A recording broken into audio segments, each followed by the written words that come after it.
Since the black-hearted captain refused to repay the debt, you decisively used the system to transfer the debt directly to his wife's name. Debt transfer command confirmed, executing now. Transfer successful. The 5,000 yuan debt owed by Zhang Wei has been successfully transferred to his wife, Su Wanqing. The transferee, Su Wanqing, will proactively contact the host within 1 minute. Please be prepared. No sooner had you finished speaking than the old domestic phone in your pocket started buzzing incessantly. Fumbling in a fluster, you pulled out the phone to see a WeChat friend request pop up on the screen.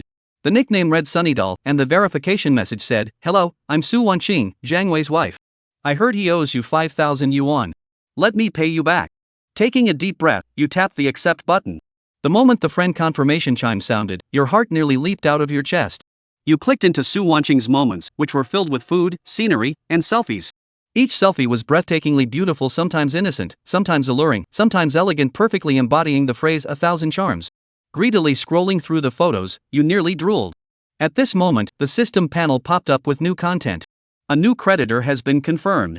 The debtor, Su Wanqing, has a score of 95 points, a rare beauty with a current favorability level of 0. Host, please select the method of forced debt repayment. The panel displays a list of options. Option 1, cash repayment. Have her transfer 5,000 yuan via WeChat immediately. Task difficulty, 1 star. Option 2, deliver money to your doorstep. Have her wear black stockings and high heels, personally delivering 5,000 yuan in cash to the school gate for you. Task difficulty, 1 star.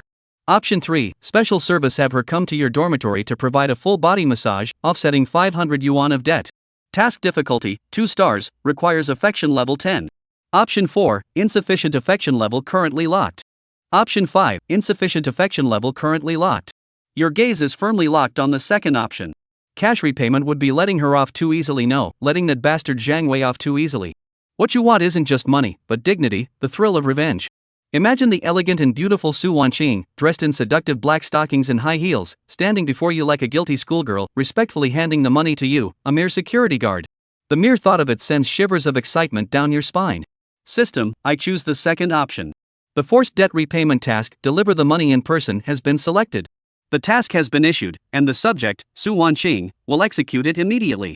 Almost simultaneously, your WeChat receives a message from Su Wanqing, "Brother Mu, right? I'm really sorry Zhang Wei was being immature and caused you trouble. I don't have enough cash on hand right now, and my WeChat transfer limit has been reached. Would it be alright if I go to the bank this afternoon to withdraw the money and deliver it to you in person?" You stare at your phone screen, a lecherous grin tugging at the corner of your mouth. You know full well that this isn't Su Wanqing's true intention, it's just a system-enforced task. She herself would only think this was entirely her own reasonable idea. Suppressing your inner excitement, you reply with feigned calm, "No problem, sis-in-law. Since you said so, then I'll trouble you to make the trip. I'll wait for you at the security booth by the south gate of the school." Su Wanqing, okay, no problem. But I have a small request. Go ahead, sis-in-law. Your husband Zhang Wei has quite a strong sense of pride. Could you not tell him about me returning the money?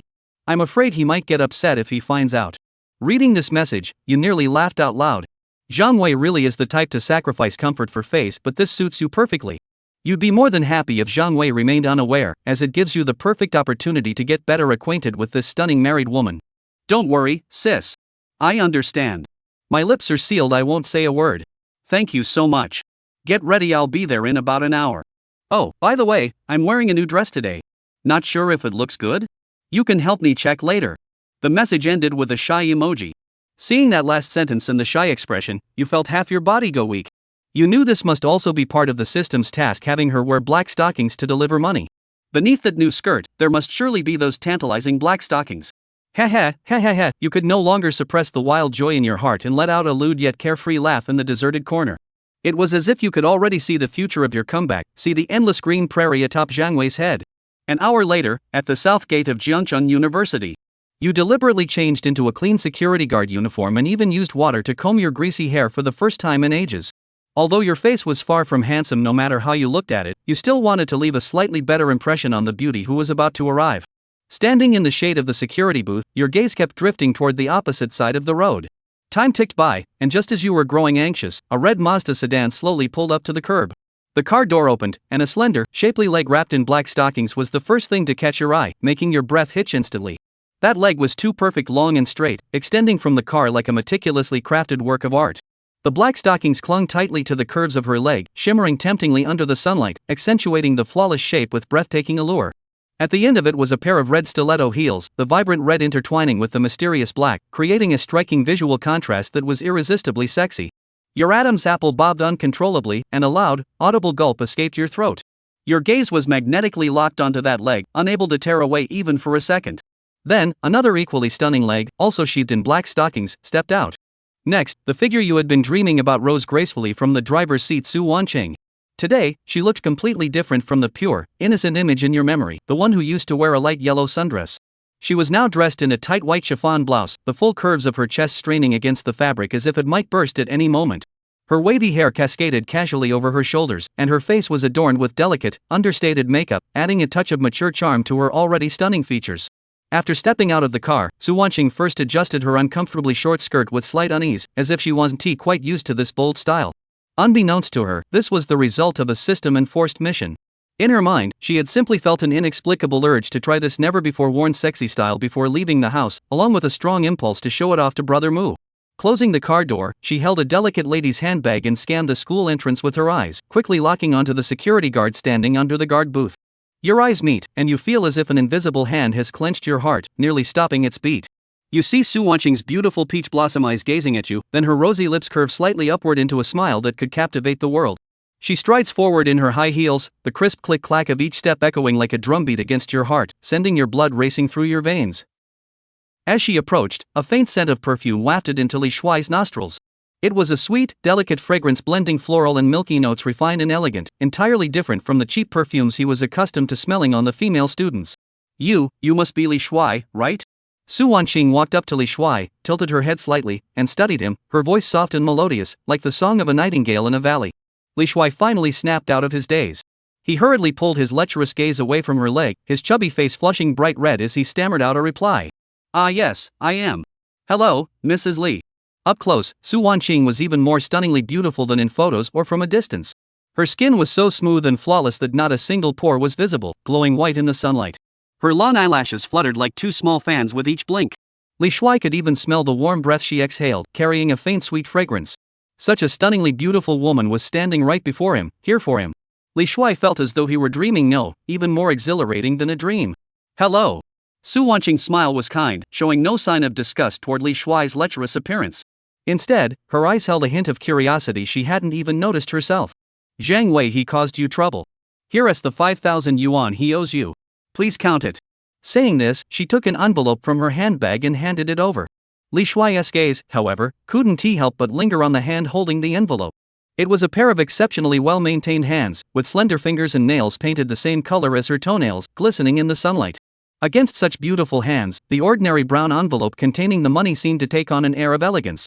He extended his own short, stubby hand and carefully reached out to take the envelope. Just as his fingertips were about to touch the envelope, Su Wanqing's fingers seemed to move slightly, and their fingertips gently touched each other. Boom! Li Shuai felt an electric current surge through his fingertips, sending a tingling sensation throughout his entire body. Su Wanqing's fingertips were warm, soft, and astonishingly smooth to the touch. He could even feel the faint pulsation of her blood vessels beneath her delicate skin. His face flushed bright red, like a ripe tomato. He hurriedly took the envelope and pulled his hand back as if he had been electrocuted, his heart racing wildly. Ding!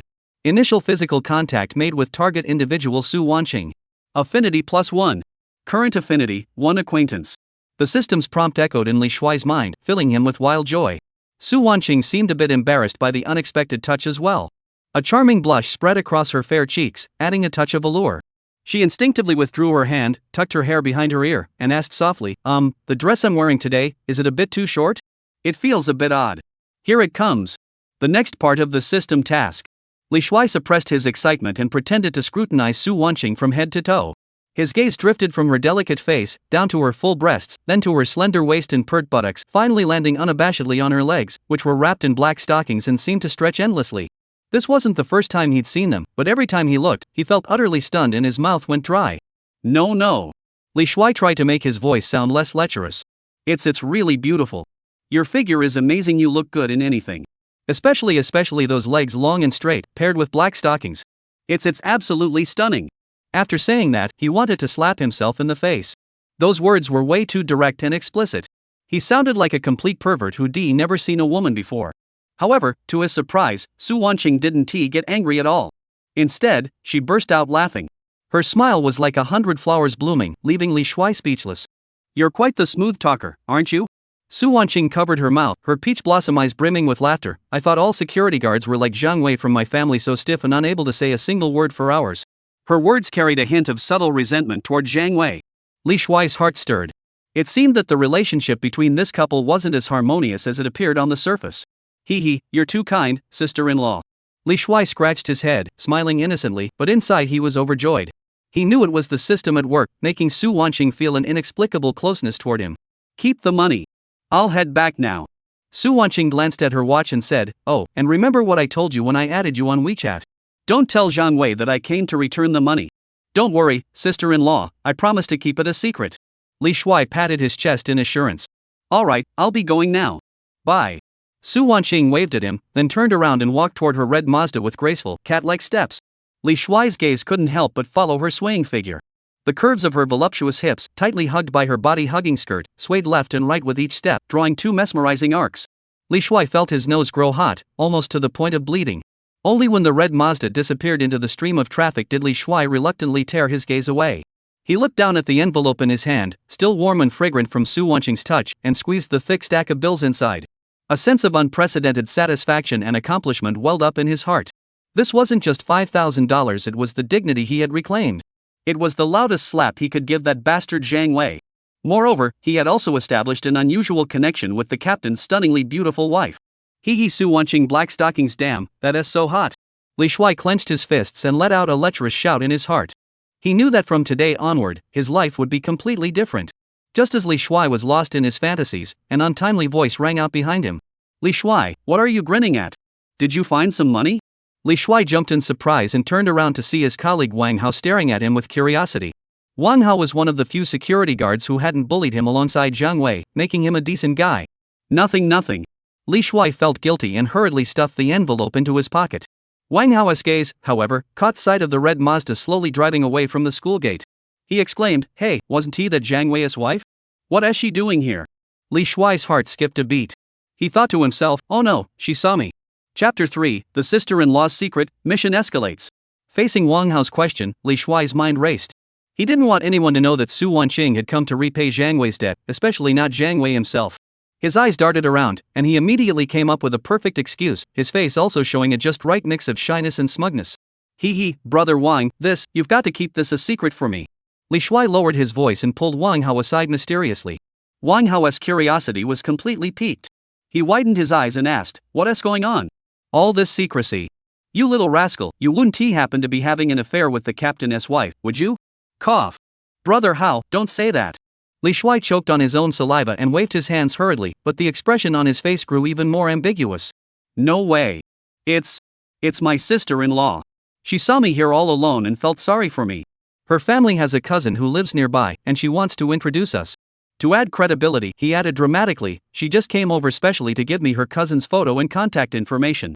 This lie was flawlessly crafted. It perfectly explained why Su Wanqing had come to find him, while also satisfying the petty vanity of a lowly underling being actively cared for by the wife of a superior, and even being offered a match how face-saving that would be to boast about. Sure enough, upon hearing this, Wang Hao immediately wore an expression of sudden realization mixed with envy and resentment. "No way. Is that true? You're something else." Wang Hao punched Li Shuai on the shoulder with some force. "The captain's wife's cousin? She must be pretty good looking too. You're going to have some luck with women now. Keep it low-key, keep it low-key." Li Shuai humbly replied, but inside he was over the moon. He savored the envious glances from Wang Hao, a treatment he hadn't received in 2 years. In the past, his colleagues either looked down on him or ignored him completely. "All right, I won't disturb you while you're daydreaming," Wang Hao teased, then resumed his usual friendly demeanor and cautioned, "But you better be careful. Our captain is a man with a small heart. Don't let him think you're getting too close to his wife, or you'll be in for trouble." I understand. Thanks for the reminder, Brother Wang." Li Shuai nodded repeatedly. He knew Wang Hao meant well, but now that he had the system on his side, what did he have to fear from Zhang Wei, that petty clown? After sending Wang Hao away, Li Shuai clutched the heavy envelope in his pocket, feeling light as a feather. The first thing he thought of was to share this good news with his mother back in the countryside. He found a secluded spot and dialed his mother's number. "Hello, Mom, it's me, Xiao Shuai." "Oh, Shuai, why did you have time to call Mom? Is work busy? Do you have enough money to get by?" On the other end of the line, his mother's familiar yet slightly weak voice came through. Hearing his mother's voice, Li Shuai's eyes welled up with tears, and he almost cried. He forced himself to stay calm and made his voice sound as steady as possible. Mom, I'm doing well, and I have enough money. I got a bonus this month, 5,000 yuan. I'll transfer it to you right away.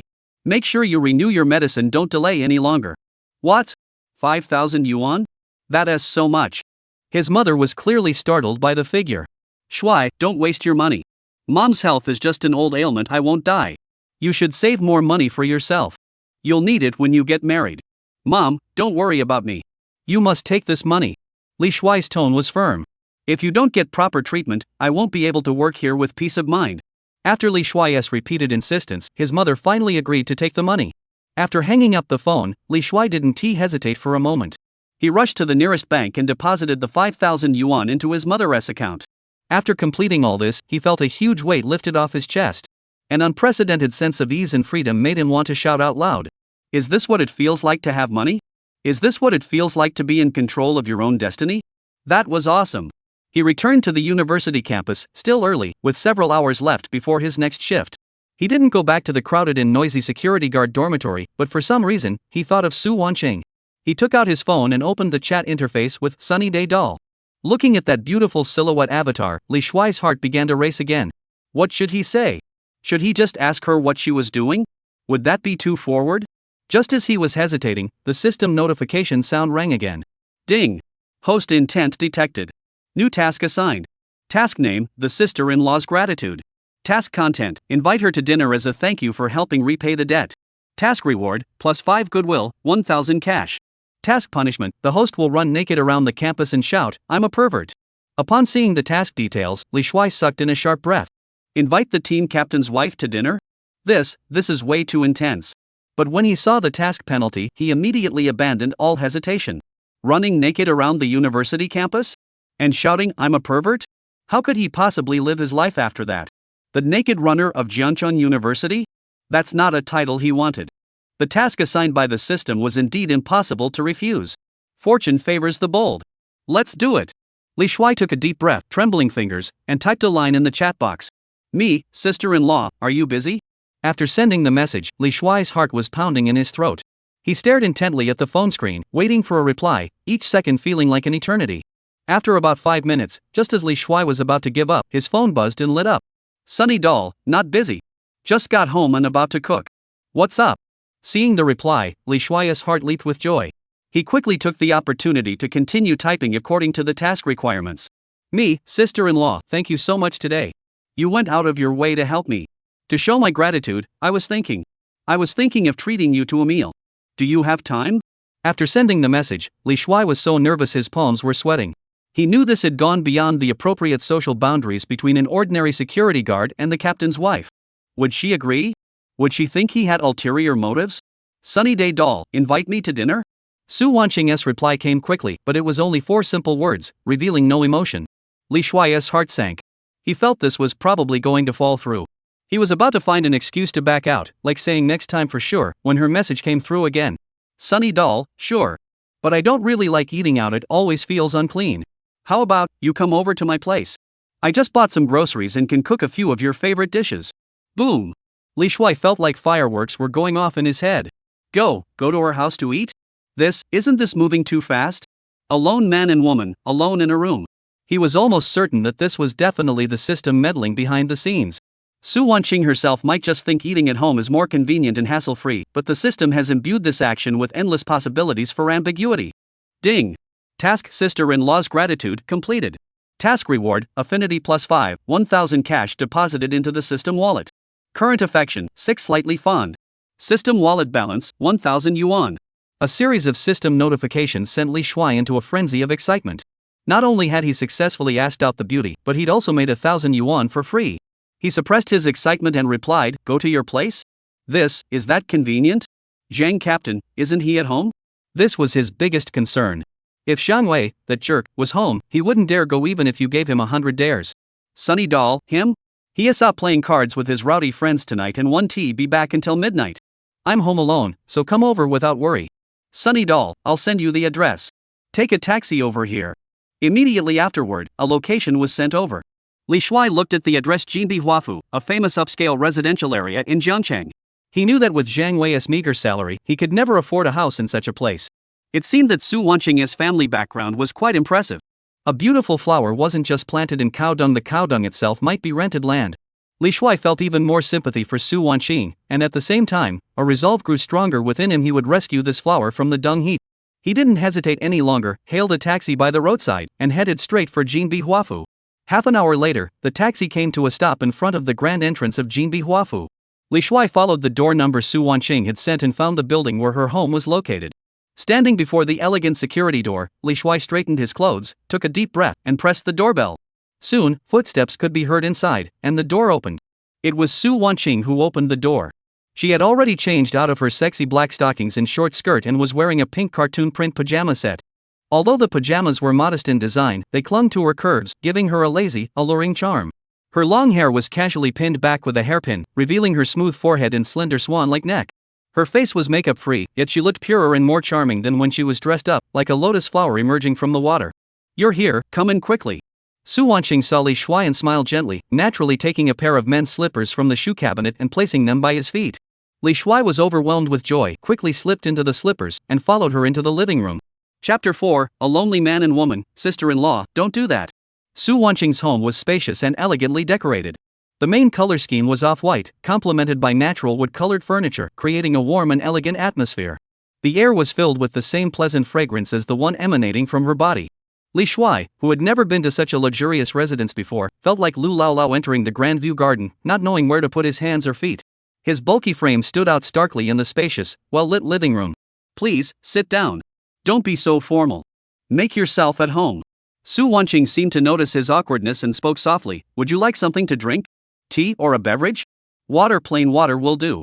Li Shuai sat stiffly on the soft leather sofa, daring to touch only the edge of the seat. Su Wanqing poured him a glass of water, then walked into the open kitchen, tied on a cute apron, and began to bustle around. "You can watch TV for a while. I'll cook. It won't take long." Li Shuai couldn't focus on the TV. His gaze was completely captivated by the busy figure in the kitchen. From his angle, he could see Su Wanqing's side profile. She was bent over, cutting vegetables with care, looking serene and beautiful.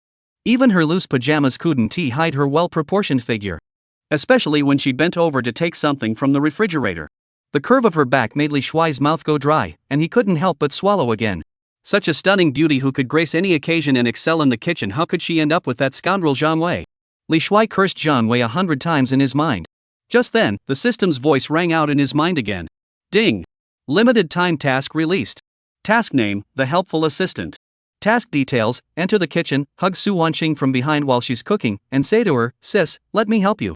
Task time limit, 5 minutes. Task reward, +10 affinity, unlock new debt repayment options. Task penalty, host suffers erectile dysfunction for 300 hours. Put. Li Shuai, who had just taken a sip of water, spat it out immediately. He stared wide-eyed, unable to believe what he was seeing. From behind, hugging her? And saying such suggestive words? This is no different from being a pervert. Su Wanqing wouldn't think he was a pervert and just call the police to have him arrested. But that punishment. 300 hours of impotence. Li Shuai shuddered. As a normal man, he couldn't imagine the terrifying consequences. Although he was still a virgin now, this was about his future sexual happiness. System, you're really ruthless. Li Shuai's mind was torn between two conflicting thoughts. On one side was the risk of being labeled a thug, on the other was an unbearable punishment. Time was ticking away, and the countdown on the panel felt like a death sentence. Only 1 minute left. Damn it, I'll take the risk. Li Shuai gritted his teeth and stood up from the sofa. He would rather be slapped by Su Wanqing than endure such a humiliating punishment. He took a deep breath, pretended nothing had happened, and slowly made his way toward the kitchen. "Sis-in-law, do you need any help?"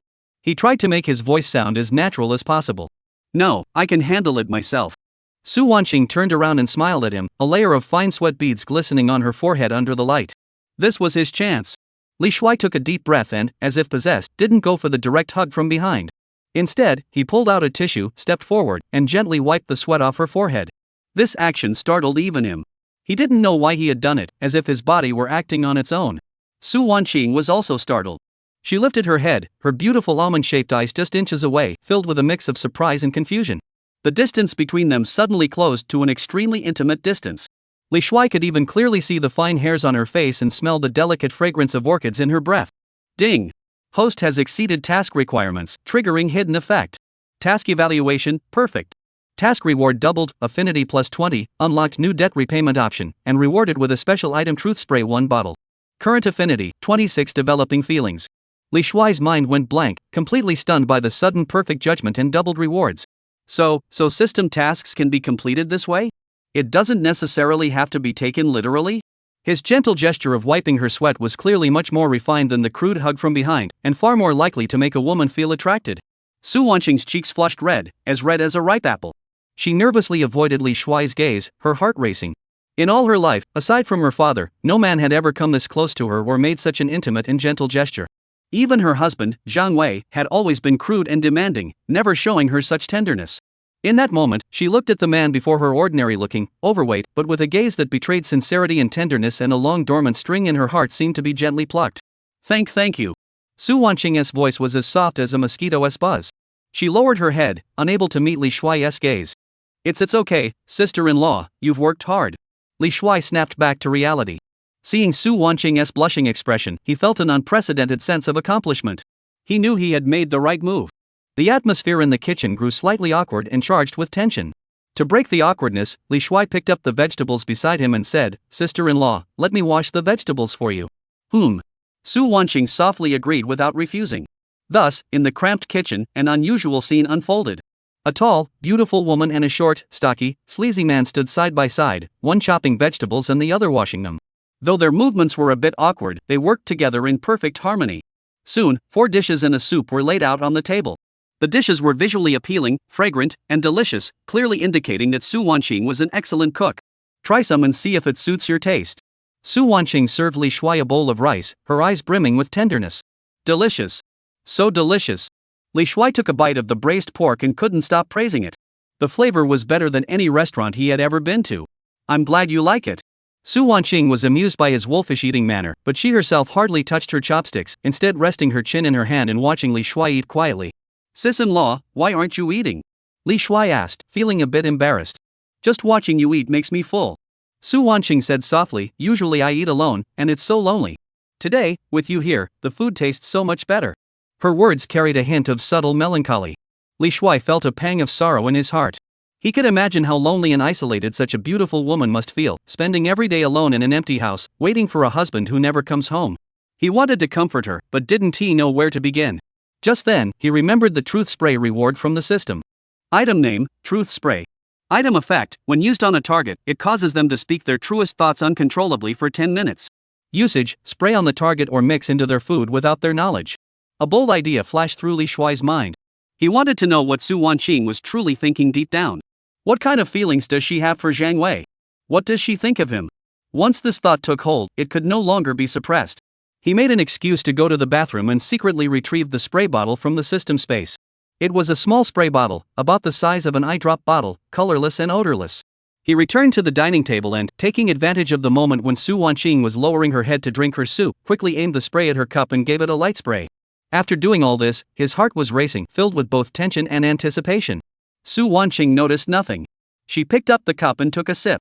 Li Shuai held his breath, waiting for the effects to take hold. Chapter 5, Sister-in-law, you're drunk. 1 second, 2 seconds, 3 seconds. Time seemed to stretch endlessly, and Li Shuai's heart was in his throat. He watched Su Wanqing intently, observing every subtle change in her expression. Su Wanqing set down her glass, her eyes, which had previously held a hint of sadness, suddenly growing dreamy. The charming blush on her cheeks seemed to deepen, as if she were drunk, and her eyes began to grow unfocused, staring straight ahead yet seeming to see nothing. The drug was taking effect. Li Shuai's heart pounded wildly. He cleared his throat and cautiously asked, Sis-in-law, you just said you usually eat alone? This was a safe question, meant to test the effectiveness of the spray. Su Wanqing's lips trembled, and she spoke in a dreamlike yet unusually clear voice. Yes, alone. This house may look big, but it's just a cage. Zhang Wei, he rarely comes back. Even when he does, he only treats me like a tool for venting his frustration, a free babysitter. Her voice was filled with endless grievance and sorrow, making Li Shuai's heart ache. It worked. It really worked. Li Shuai suppressed his excitement and continued to steer the conversation. Zhang Wei, where's the captain? Isn't he very busy? Busy? Ha ha. Su Wanqing let out a cold laugh, her smile brimming with sarcasm and contempt. He is busy gambling outside, busy partying with those shady friends. This home, he's long since treated it like a hotel. When he loses money, he comes back to ask me for it.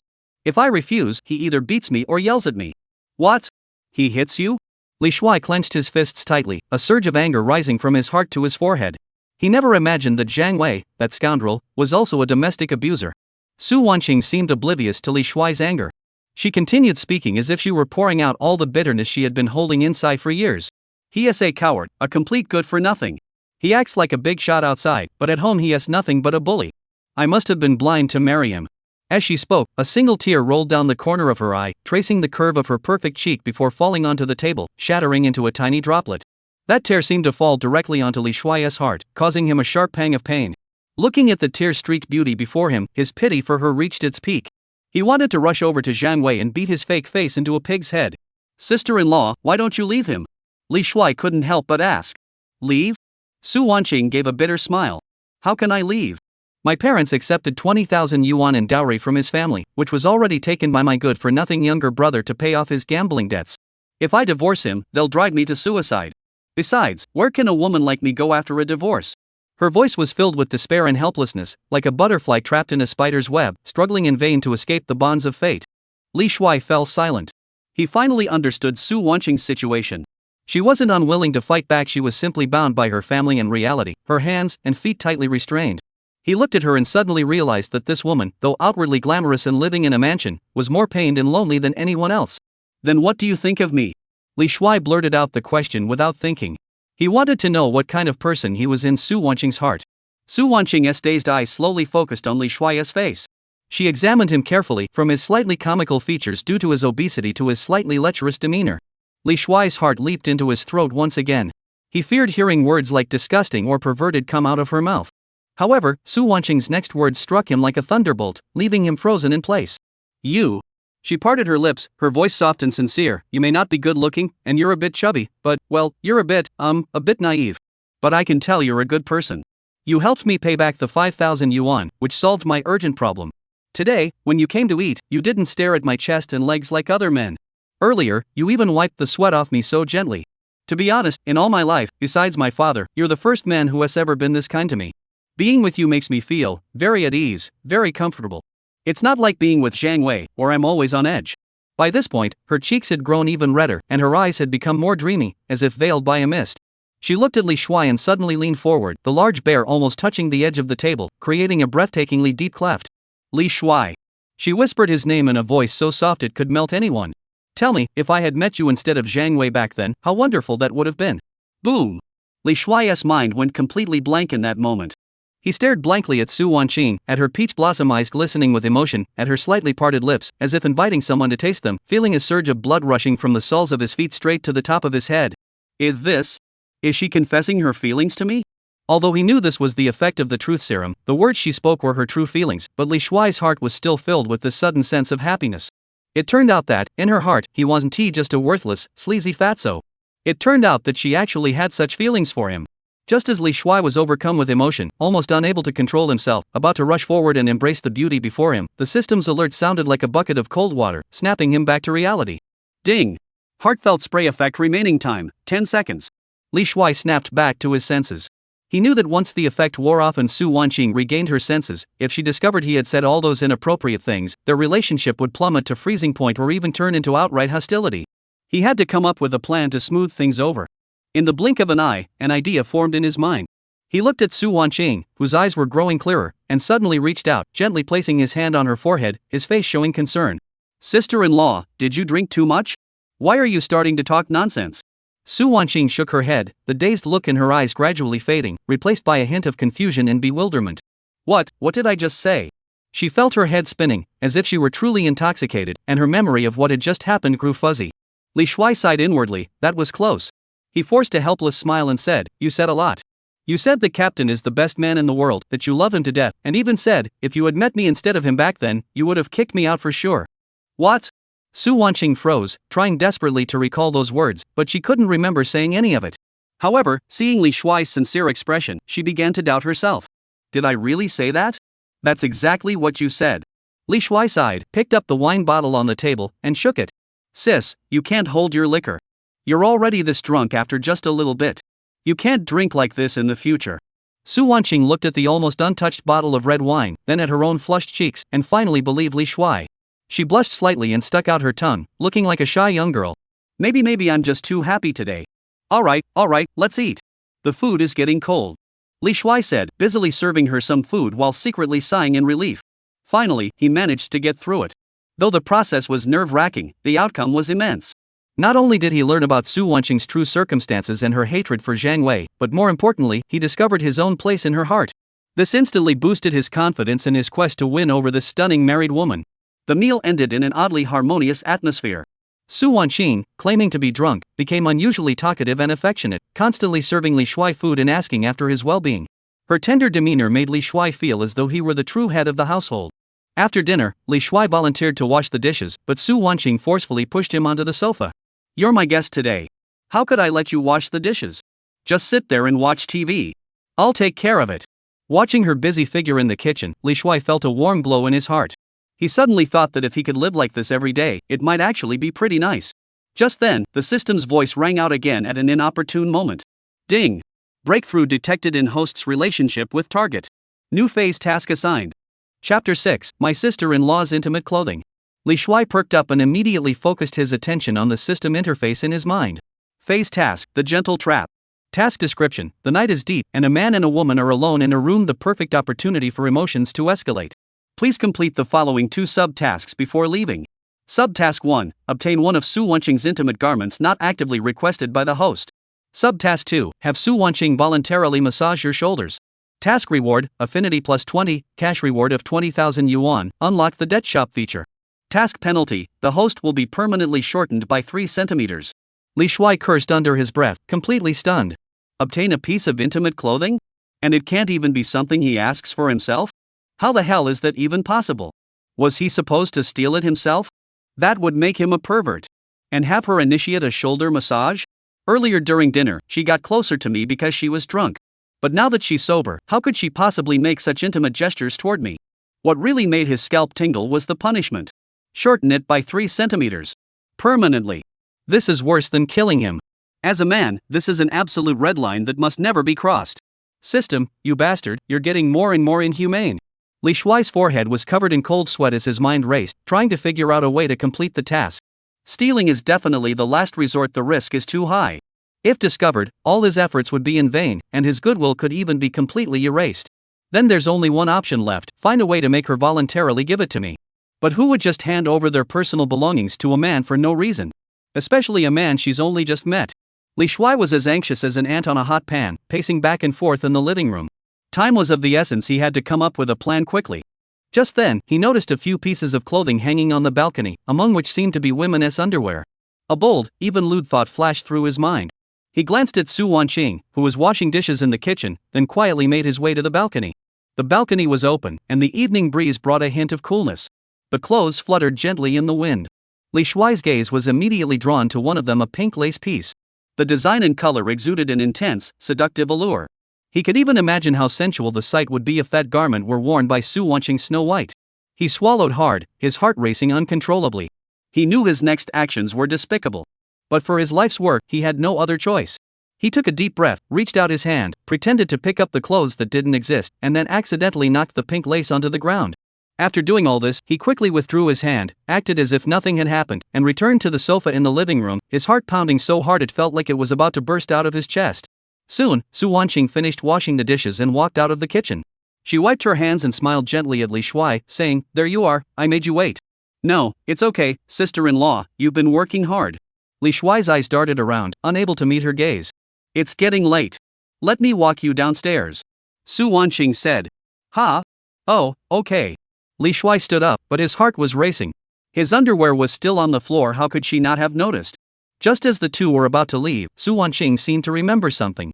She exclaimed, "Wait a moment, let me check if the clothes on the balcony are dry." Saying this, she walked toward the balcony. Li Shuai's heart leaped into his throat.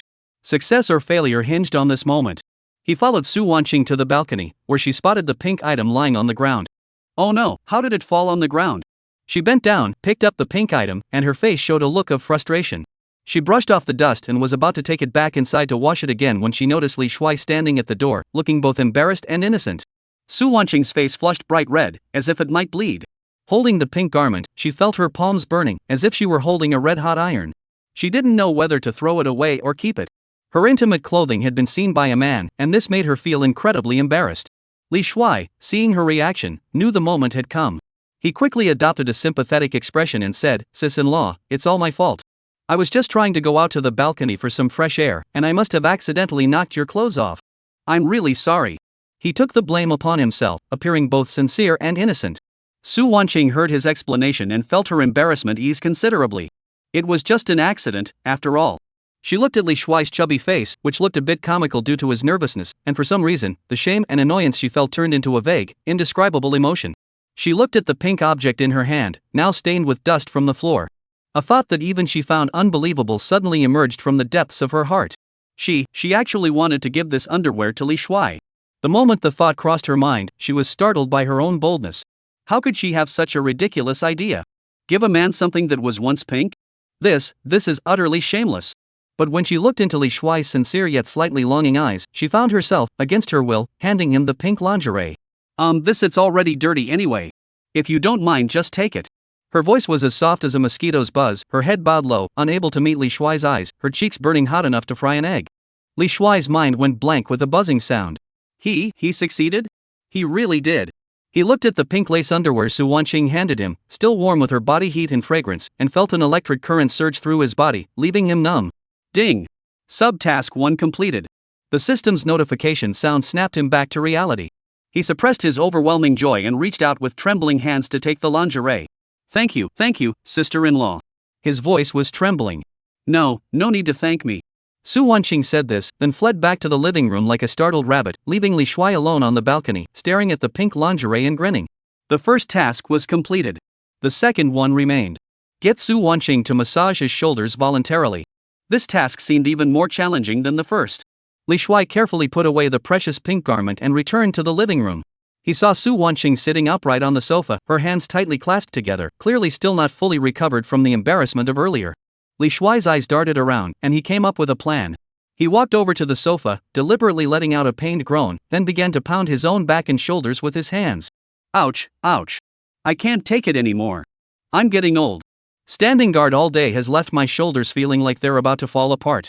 He continued to pound while sighing deeply, acting as if he were in genuine pain. Su Wanqing heard his groans and lifted her head, her eyes filled with concern. What's wrong? Is your shoulder hurting? Yes, Li Shuai said with a face. It's an old ailment. It flares up whenever it's rainy or I'm tired. Being a security guard is such hard work. He was deliberately playing the victim, hoping to evoke Su Wanqing's sympathy. Sure enough, Su Wanqing's kind heart was immediately moved.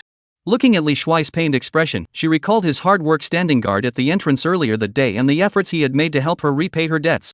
A wave of pity welled up in her heart. She hesitated for a moment, then stood up and walked behind Li Shuai. Why don't I give you a massage? Chapter 7, Sister-in-law, your hands are so soft.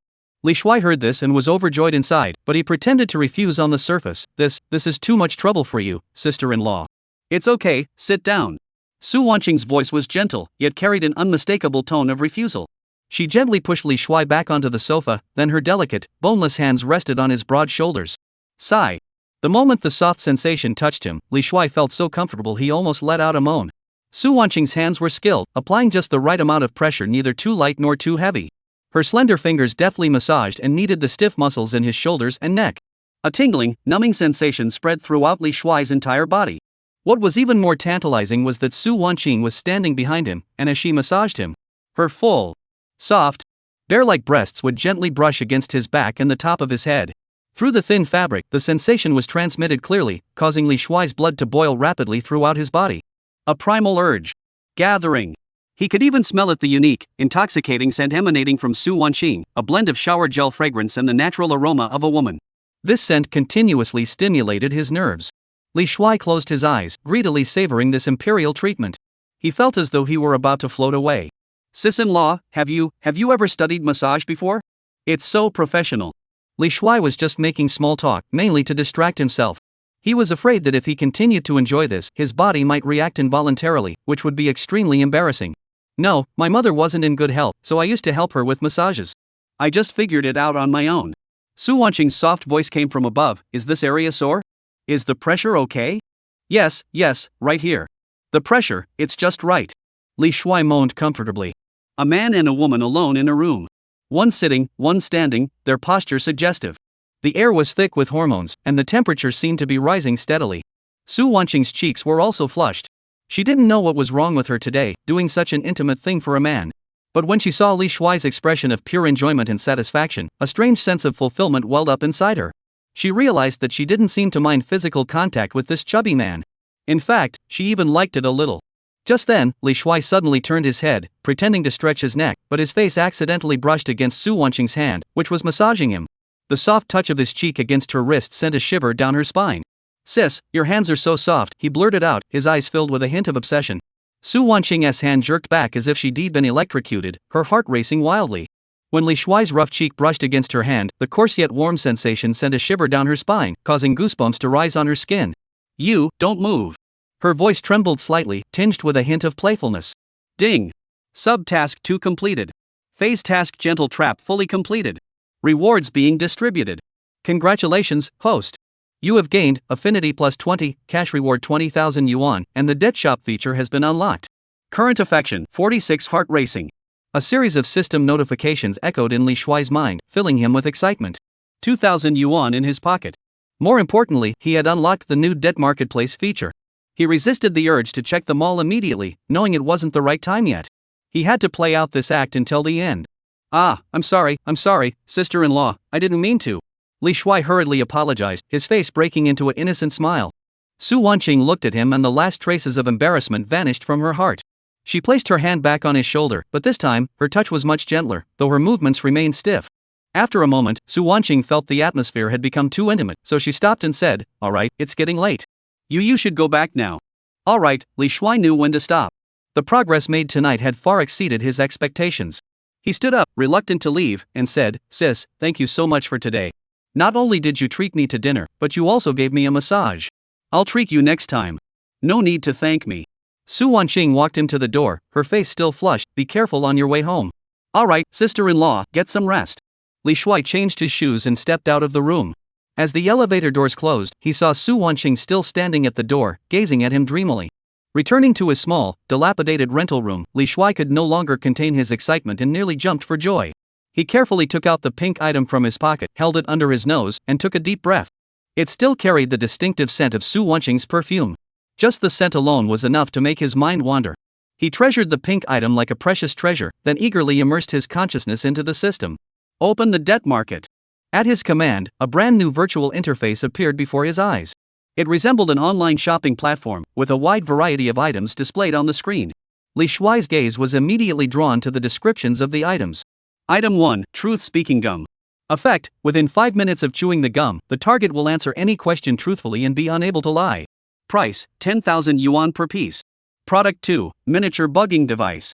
Effect: can be attached to any surface, transmits sound in real time, with a signal range of 1 kilometer. Price: 20,000 yuan per unit. Product 3, Universal Key. Function: can open 99% of standard locks worldwide. Price: 50,000 yuan per set. Product 4, Physical Enhancement Liquid Basic. Effect: after consumption, it can slightly improve the host's physical condition, enhancing strength, speed, and endurance. Price: 100,000 yuan per bottle. Li Shuai stared at these items, his eyes wide with astonishment. This is practically a spy equipment warehouse. Although there were no fantastical pills or skills, these items were practically divine artifacts in the real world. With these items, forget about taking down a single woman in the strategy section. Even becoming a spy would be a piece of cake. He checked his account balance. The $2,000 that had just been deposited, plus the remaining amount from before, totaled over $2,100. That was exactly enough to buy a miniature listening device. Li Shuai didn't hesitate to make the purchase. He had already decided how to use the listening device. He would place it on Zhang Wei without anyone noticing. He wanted to find out exactly what this scoundrel had been up to outside, uncover his dirt, ruin his reputation, and finally, take his beautiful wife away from him completely. A perfect revenge plan was quietly taking shape in Li Shuai's mind. He clenched his fists, his eyes sparkling with excitement and anticipation. He knew that his path to revenge had finally begun today. Chapter 8, Captain, your wife is so great. The next day, Li Shuai got up early. He looked at himself in the mirror, at his still ordinary face and stocky build, and for the first time, he didn't feel inferior. Instead, he was filled with an unprecedented confidence.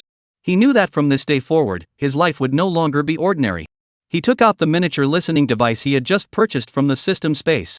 The device was smaller than a fingernail, flesh-colored, and had a strong adhesive backing that could be attached to skin or clothing without being noticed unless examined closely. The next problem was how to secretly attach this device to Zhang Wei without anyone noticing. Direct contact was out of the question. Zhang Wei already harbored suspicions toward him, and any deliberate attempt to get close would only arouse suspicion. Li Shuai pondered for a while and decided to use the old method: create an accident. He went to the security booth as usual and handed over the shift to his colleague Wang Hao. Soon after, Zhang Wei walked over, his beer belly sticking out, a cigarette hanging from his mouth, strutting confidently. Li Shuai, where did you go yesterday afternoon? Were you slacking off again? Zhang Wei immediately adopted his superior tone, glaring at him as he scolded him. Li Shuai sneered inwardly but forced a fawning smile. No, Captain. My mother wasn't feeling well yesterday, so I took half a day off to go check on her. I'm here early this morning. At least you have some filial piety. Zhang Wei sneered disdainfully, then tossed a file folder onto the desk.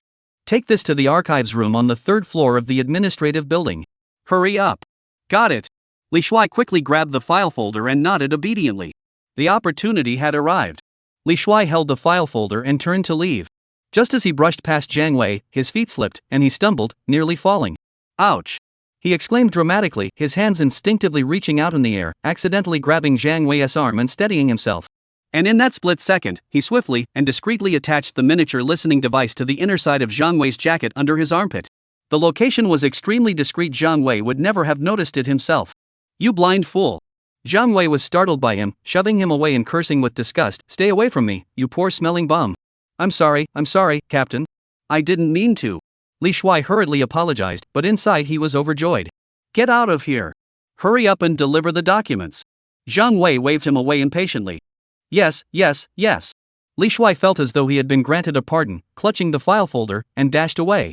Watching his disheveled back, Zhang Wei spat contemptuously, completely unaware that every one of his actions was being monitored by someone else. After delivering the documents, Li Shuai immediately put on the miniature earpiece provided by the system and began monitoring Zhang Wei's movements. At first, the earpiece only picked up mundane conversations, nothing more than Zhang Wei and his security guards bragging or scolding an uncooperative subordinate. It wasn't until noon that Zhang Wei received a call, and the content of the earpiece finally caught Li Shuai's attention. Hello, Brother Long. Yes, it's me, Zhang Wei. Is there a gathering tonight? Alright, the usual place, right? Don't worry, I've got the money ready. We'll definitely make it back tonight. As expected, this bastard was off gambling again. A cold smile curled the corners of Li Shuai's mouth. He was curious to see just how much gambling debt Zhang Wei had accumulated and how he had managed to dig himself into such a mess. In the afternoon, Li Shuai received a WeChat message from Su Wanqing. Wanqing sister-in-law, busy? Li Shuai felt a warm glow in his heart upon seeing the message. He replied immediately. Li Shuai, not busy. Is there something you need, sister-in-law? Wanqing sister-in-law, nothing much, just, thank you for yesterday. A shy emoji followed. Li Shuai looked at the emoji and could imagine Su Wanqing's shy and adorable expression at that moment. He felt his bones melting. Li Shuai, sister-in-law, you're too kind. I should be thanking you for your hospitality. The food you made was delicious. I'm still savoring the taste. Wanqing's sister-in-law, as long as you like it, feel free to come by any time in the future. Seeing those words, Li Shuai's heart began to race uncontrollably. Is she inviting me over? He suppressed his excitement and replied. Li Shuai, then I won't hesitate. But it's so embarrassing to always have you cook for me. Next time, I'll treat you to a meal. Wanqing's sister-in-law, sure. The two chatted back and forth, the atmosphere growing increasingly intimate and warm. Li Shuai noticed that since last night, Su Wanqing's attitude toward him had become noticeably warmer, with fewer formalities in her speech and more of the casual and playful banter typical of close acquaintances. He knew that his plan was progressing smoothly. By evening, sounds from Zhang Wei's side came through the headphones. The background noise was chaotic, with the clatter of mahjong tiles and the shouts of men, clearly coming from an underground gambling den. Damn it, I lost again. Let's try again. Zhang Wei's voice sounded frustrated. Wei good, still playing? Your luck's not good today, you've already lost nearly 30,000. A stranger's voice tried to him. Shut up. I've got plenty of money. I'm not leaving until I get my money back. Zhang Wei said angrily. Over the next few hours, Li Shuai listened as Zhang Wei went from losing 3,000 yuan at the beginning to 5,000, then 10,000. Finally, it seemed like he had lost all the money he brought with him. Dragon brother, please lend me another 5,000. I'll definitely pay you back tomorrow. Zhang Wei's voice carried a hint of pleading. Borrow money? Sure. The man called Dragon brother replied in a cold, menacing tone. Same rules as always, 1% interest. If you can't pay back tomorrow, don't blame me for being ruthless. Don't worry, dragon brother. My wife has money, I'll go ask her for it. Hearing this, Li Shuai's eyes flashed with a cold gleam. This bastard, having lost all his money, actually dares to go back and ask Su Wanqing for more. He absolutely couldn't let this happen. He checked the time, it was already midnight. He guessed that Zhang Wei was almost back. He immediately sent a WeChat message to Su Wanqing. Li Shuai, sister-in-law, are you asleep? Su Wanqing replied almost instantly. Wanqing, not yet, I was just about to go to bed. What's up? Li Shuai, nothing, just wanted to remind you to lock all the doors and windows before you go to bed. I just heard from a colleague that things have been a bit unsettled around here lately. He was subtly warning Su Wanqing that Zhang Wei might come back to cause trouble for her. Wanqing, what? Really? Alright, I'll be careful. Thanks. After putting down his phone, Li Shuai curled the corners of his mouth into a cold smile. He knew that a good show was about to begin. He intended to make Su Wanqing see Zhang Wei's true colors and give up on him completely. Then, he would emerge as a savior and rescue her from her dire situation. By then, this beautiful captain's wife would be at his mercy, doing whatever he desired. He had already begun to imagine it. Hearing her pleas for mercy. The very thought of it made him tremble with excitement. Chapter 9, A Husband Worse Than an Animal. Sure enough, around 1 a.m., Li Shuai heard the sound of a key turning in the door, followed by Zhang Wei's drunken, slurred curses. Damn it, open the door. Su Wanqing, you filthy woman, are you dead? Li Shuai's heart raced. He knew the show was about to begin. Through the headphones, Su Wanqing's voice, tinged with fear and sleepiness, replied, You're back. Bull. If I don't come back, am I supposed to die out there? Zhang Wei's voice was filled with brutality. Give me the money. 5,000. Hurry up. What? 5,000? Where am I supposed to get that much money? Su Wanqing's voice was filled with shock and resentment. You just took 2,000 from me a few days ago. How could you spend it all so quickly? Stop your nonsense. I told you to get it, so get it. Otherwise, I'll beat you to death today. Immediately afterward, a crisp slap echoed through the headphones, followed by Su Wanqing's painful groan. Smack! Li Shuai clenched his fist tightly, his nails digging deeply into his flesh. His eyes turned bloodshot, and a raging inferno of anger burned within him. This bastard! He actually dared to hit me. I really don't have any money left. Su Wanqing's voice, trembling with tears, sounded so helpless and pitiful. All the savings from home were gambled away by you. I even gave you this month's salary. I really don't have a single penny left. No money? You're lying through your teeth. Zhang Wei didn't believe her, shouting harshly. Your father, who is a boss, isn't he rich? Call him and ask for money. Tell him your brother got into trouble and needs money urgently.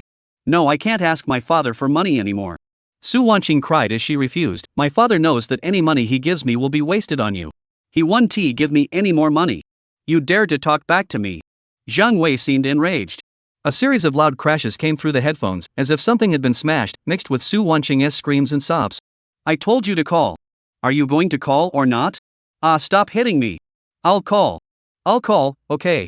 Su Wanqing's sobs pierced Li Shuai's heart like sharp knives. He couldn't imagine the brutal treatment that the beautiful, gentle woman was enduring at that moment. He wanted to burst through the door immediately and tear Zhang Wei, that beastly creature, to pieces. But he held back. He knew it wasn't the right time yet. He had to wait for the perfect opportunity. He would make Su Wanqing lose all hope in Zhang Wei, completely give up on him. Through the headphones, he heard Su Wanqing sobbing as she dialed a phone number. Dad! Her voice was hoarse and trembling. On the other end of the line, an old and weary voice replied, Wanqing, it's so late. What's the matter? Su Wanqing couldn't speak coherently, her sobs choking her words. Is it that bastard Zhang Wei bullying you again? The elderly man on the other end clearly knew the situation his daughter was in, his voice filled with anger and helplessness. Dad, he lost money again and is forcing me to ask you for $5,000. That bastard. The old man was so angry he started cursing over the phone. Wanqing, listen to your father. Divorce him. Go do it tomorrow. A man like that will only lead you to ruin. I won't give him a single penny. You're my only daughter. I can't just watch you jump into the fire. Hearing this, Li Shuai felt a newfound respect for Su Wanqing's father. This was a father who truly loved his daughter. However, Zhang Wei had clearly heard the conversation on the phone. He snatched the phone and shouted into it. You old fool, what the hell are you talking about? Do you want your daughter to divorce? Forget it. She is a member of the Zhang family in life and a ghost of the Zhang family in death. Hand over the money immediately, or else I'll show her today what family discipline means. With that, he slammed the phone down. Good for you, Su Wanqing. You think you're so smart now? You want to tell your father? You want a divorce? Zhang Wei's voice was as cold as a snake's. Let me tell you, as long as I, Zhang Wei, am still alive, you'll never leave me. Today, I'll teach you a lesson you'll never forget. Ah no. Through the headphones, Su Wanqing's screams grew more piercing, followed by the sound of clothes being torn apart. Li Shuai knew that Zhang Wei, that bastard, was going to use force. He couldn't take it anymore. He jumped out of bed, dressed as quickly as he could, and rushed out of the rental apartment. As he sprinted towards Su Wanqing's apartment complex, he dialed 110. Hello, 110? I need to report a crime. At XX Community, Building X, Unit X, Room XXX, someone is committing domestic violence. The situation is very serious. Please come quickly. After hanging up, he sped up as much as he could. His obese body erupted with an unprecedented burst of strength. He had to stop Zhang Wei's violence before the police arrived. He wanted to appear before Su Wanqing as a hero. When he arrived at Su Wanqing's door, panting heavily, he could just hear her desperate cries and Zhang Wei's bestial laughter coming from inside. Li Shuai's eyes turned bloodshot. He raised his foot and kicked the security door with all his might. Bang! A deafening crash echoed as the sturdy security door was kicked open with brutal force. The scene inside left him speechless. The living room was in complete disarray, with Su Wanqing lying on the ground. Her face was covered in tears and clear handprints, with a trace of blood still lingering at the corner of her mouth. Zhang Wei, that bastard, was on top of her, tearing off her last piece of clothing. Stop! You bastard! Li Shuai let out a deafening roar, charging forward like a raging bull. Chapter 10, The Hero Saves the Beauty. Zhang Wei, his mind clouded by alcohol and lust, never expected anyone to burst in at that moment. Startled by Li Shuai's roar, he instinctively turned his head. All he saw was a bulky figure, charging forward with unstoppable momentum, like a runaway truck, crashing into him with full force. You bastard! Zhang Wei could only manage to utter half a curse before Li Shuai's 200 pounds of weight sent him flying through the air. Bang! Zhang Wei's body crashed onto the living room coffee table like a broken sack, shattering the glass table into pieces and emitting a piercing sound. He let out an agonizing scream, feeling as though his bones were about to shatter. Li Shuai didn't give him a moment to catch his breath. The anger that had been suppressed for years erupted like a volcano at that moment. He straddled Zhang Wei, his massive fists, accompanied by the whistling wind, rained down on Zhang Wei's face and body. Bang! Bang! Bang! Every punch was delivered with all the strength Li Shuai could muster. You hit a woman. You're a piece of trash. Are you even human? I'll beat you to a pulp today. Li Shuai roared furiously while violently beating Zhang Wei beneath him. He had completely lost his mind, with only one thought in his head, to beat this beastly creature to death. Zhang Wei initially tried to fight back, but his body, weakened by alcohol and debauchery, was no match for Li Shuai, the enraged, overweight man.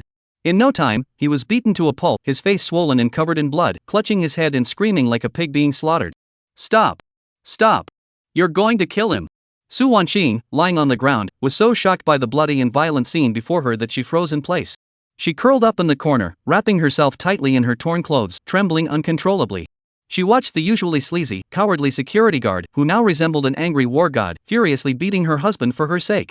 A sense of safety she had never felt before, and an unfamiliar emotion, began to grow in her heart. Just then, the sound of hurried footsteps and the shouts of police officers echoed through the hallway. Police!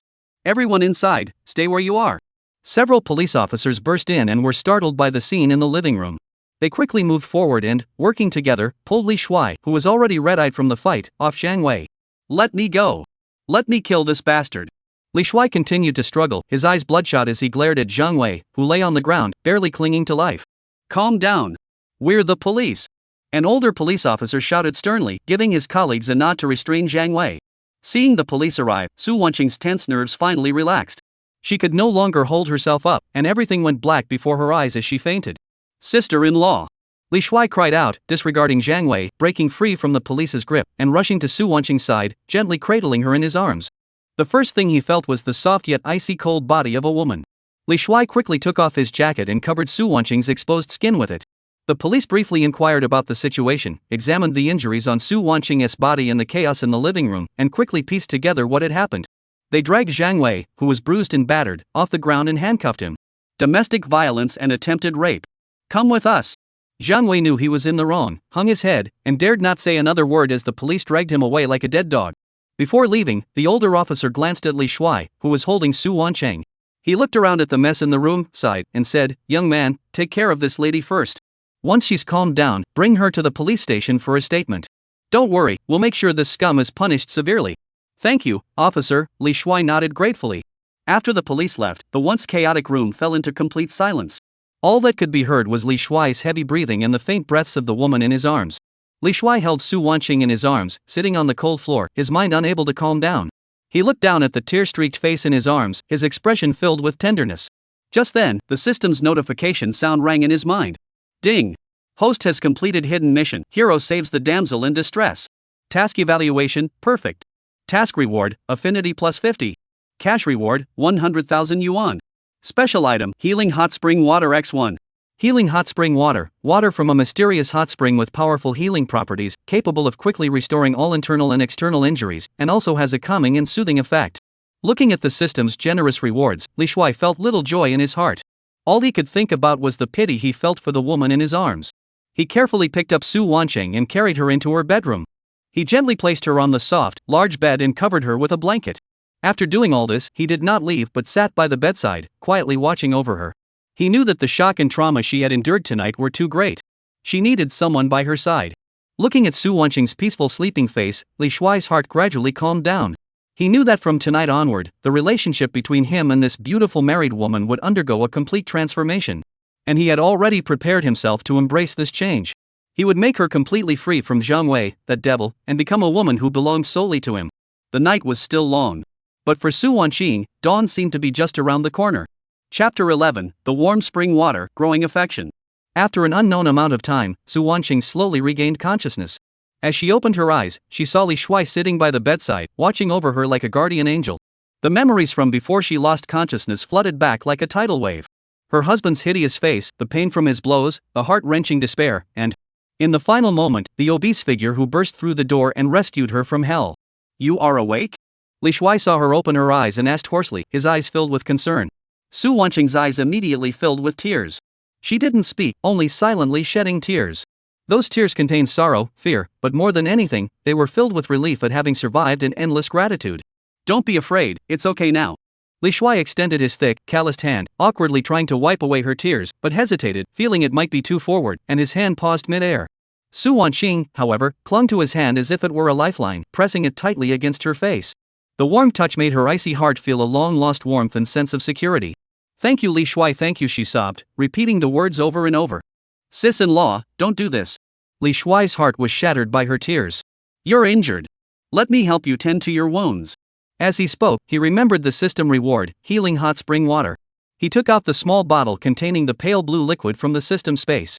What is this? Su Wanqing looked curiously at the bottle in his hand. It's a traditional remedy given to me by an old friend. It's highly effective for bruises and injuries. Li Shuai made up a reason on the spot. Close your eyes, I'll help you wipe the wounds on your face. Su Wanqing didn't suspect a thing and obediently closed her eyes.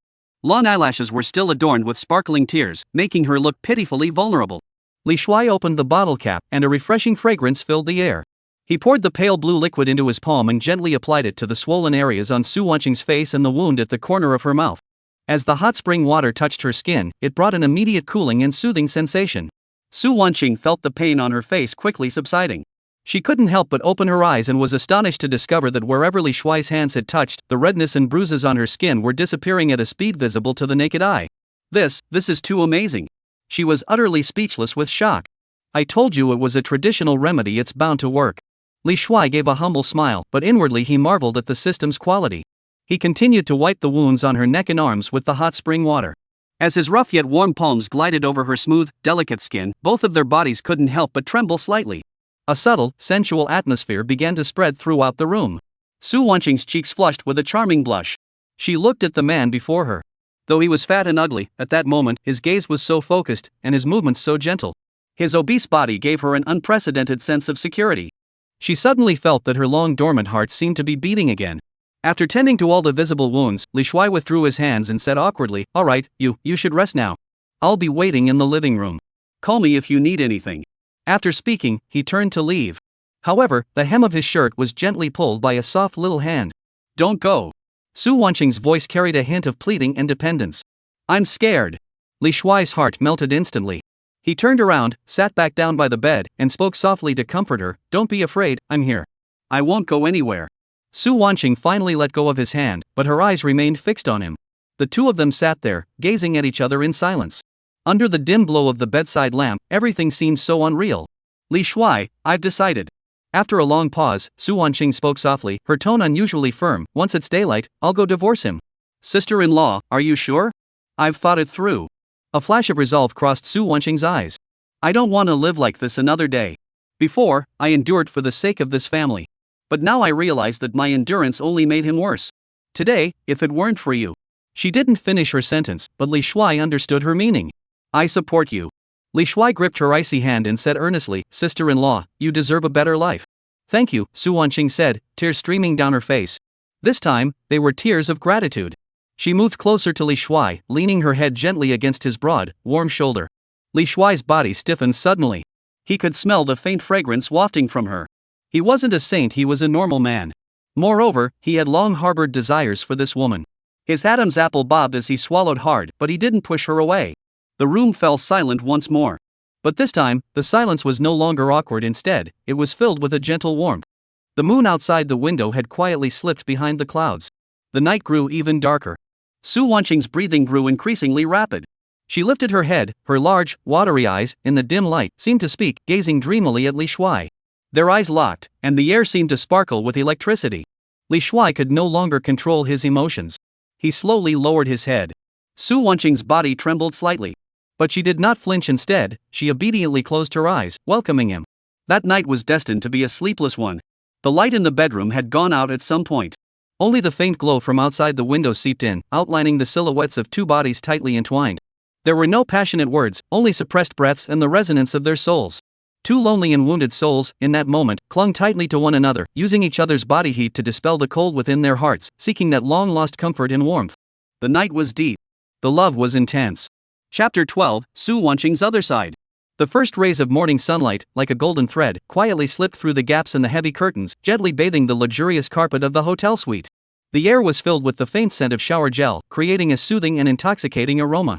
Li Shuai slowly opened his eyes. The headache from the hangover had vanished, replaced by an unprecedented sense of clarity and refreshment.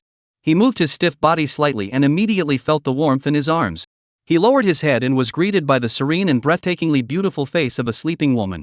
Su Wanqing lay curled up in his arms like a docile kitten, sleeping soundly. Her jet-black, lustrous hair cascaded like a waterfall over the snow-white pillow, with a few playful strands clinging to her smooth, full forehead. Her long, curled eyelashes cast a small shadow in the morning light, trembling slightly with her even breaths, like two butterflies about to take flight. Her lips, which usually carried a hint of sorrow and restraint, were slightly pouted, with a faint smile lingering at the corners, as if she were dreaming of something sweet. Looking at the woman in his arms, completely defenseless and utterly dependent on him, Li Shuai felt a surge of warmth and a strong urge to protect her. This woman had once been the wife of his former captain, Zhang Wei, and had been his unattainable goddess. And now, she lay safely in his arms, revealing her most vulnerable side to him. This feeling was more exhilarating and fulfilling than winning $5 million in the lottery. He couldn't resist extending his rough fingers, wanting to gently brush away a strand of hair from her cheek, but he feared disturbing her sweet dream. His fingertips paused just millimeters away from her skin, feeling the warm breath she exhaled. Li Shuai's heart skipped a beat. Just then, the cold, familiar mechanical voice sounded in his mind at the exact moment. Ding! Congratulations, host, on completing the hidden mission, the guardian of the first night. Task description: during the target individual Su Wanqing's most vulnerable and needy moment, provide her with warmth and protection, and engage in an intimate relationship with her. Task evaluation: perfect. The host performed exceptionally well in this mission, not only successfully calming the target's emotions but also leaving an indelible impression on her heart, laying a solid foundation for future emotional development. Task reward: affinity plus 100. Cash reward of 200,000 yuan. The reward has been automatically deposited into the host's bank account. Please check your account. Special reward: unlocked new feature female interface. A series of system notifications caused Li Shuai's lips to curl upward involuntarily. A cash reward of 200,000 yuan was an unimaginable fortune for him before. However, the joy this money brought him paled in comparison to the excitement of the female panel feature. He suppressed his excitement and silently repeated in his mind, "Open Su Wanqing's panel." The next moment, a virtual screen visible only to him appeared before his eyes. Su Wanqing panel information. Name: Su Wanqing. Age: 28. Height: 165 centimeters. Weight: 48 kilograms. Bust waist hip: 86 58 87. Beauty score: 88. A rare beauty combining innocence and allure, scored in natural makeup, can reach over 92 with makeup. Likability: 180. Completely devoted, you are the only one for me. Experience: 3 people, 328 sessions. Special notes: 1. During university, she dated her first boyfriend for a year but broke up when he went abroad for further studies. They had one sexual encounter, which was average. 2. Married to her husband Zhang Wei for 3 years. Multiple instances of forced intercourse occurred while Zhang Wei was intoxicated, resulting in extremely negative experiences and psychological trauma related to sexual intimacy. 3. Deeply craves love and care, appears strong on the outside but is sensitive and vulnerable inside. Remains loyal in relationships and is willing to give everything once committed. 4. I have extremely high physical sensitivity, but due to past experiences, I require the hostess' patience and guidance to explore and discover the beauty of intimacy. Looking at the detailed data on the screen, Li Shuai's breathing became slightly hurried. Especially the experience points column, which caused his pupils to contract sharply.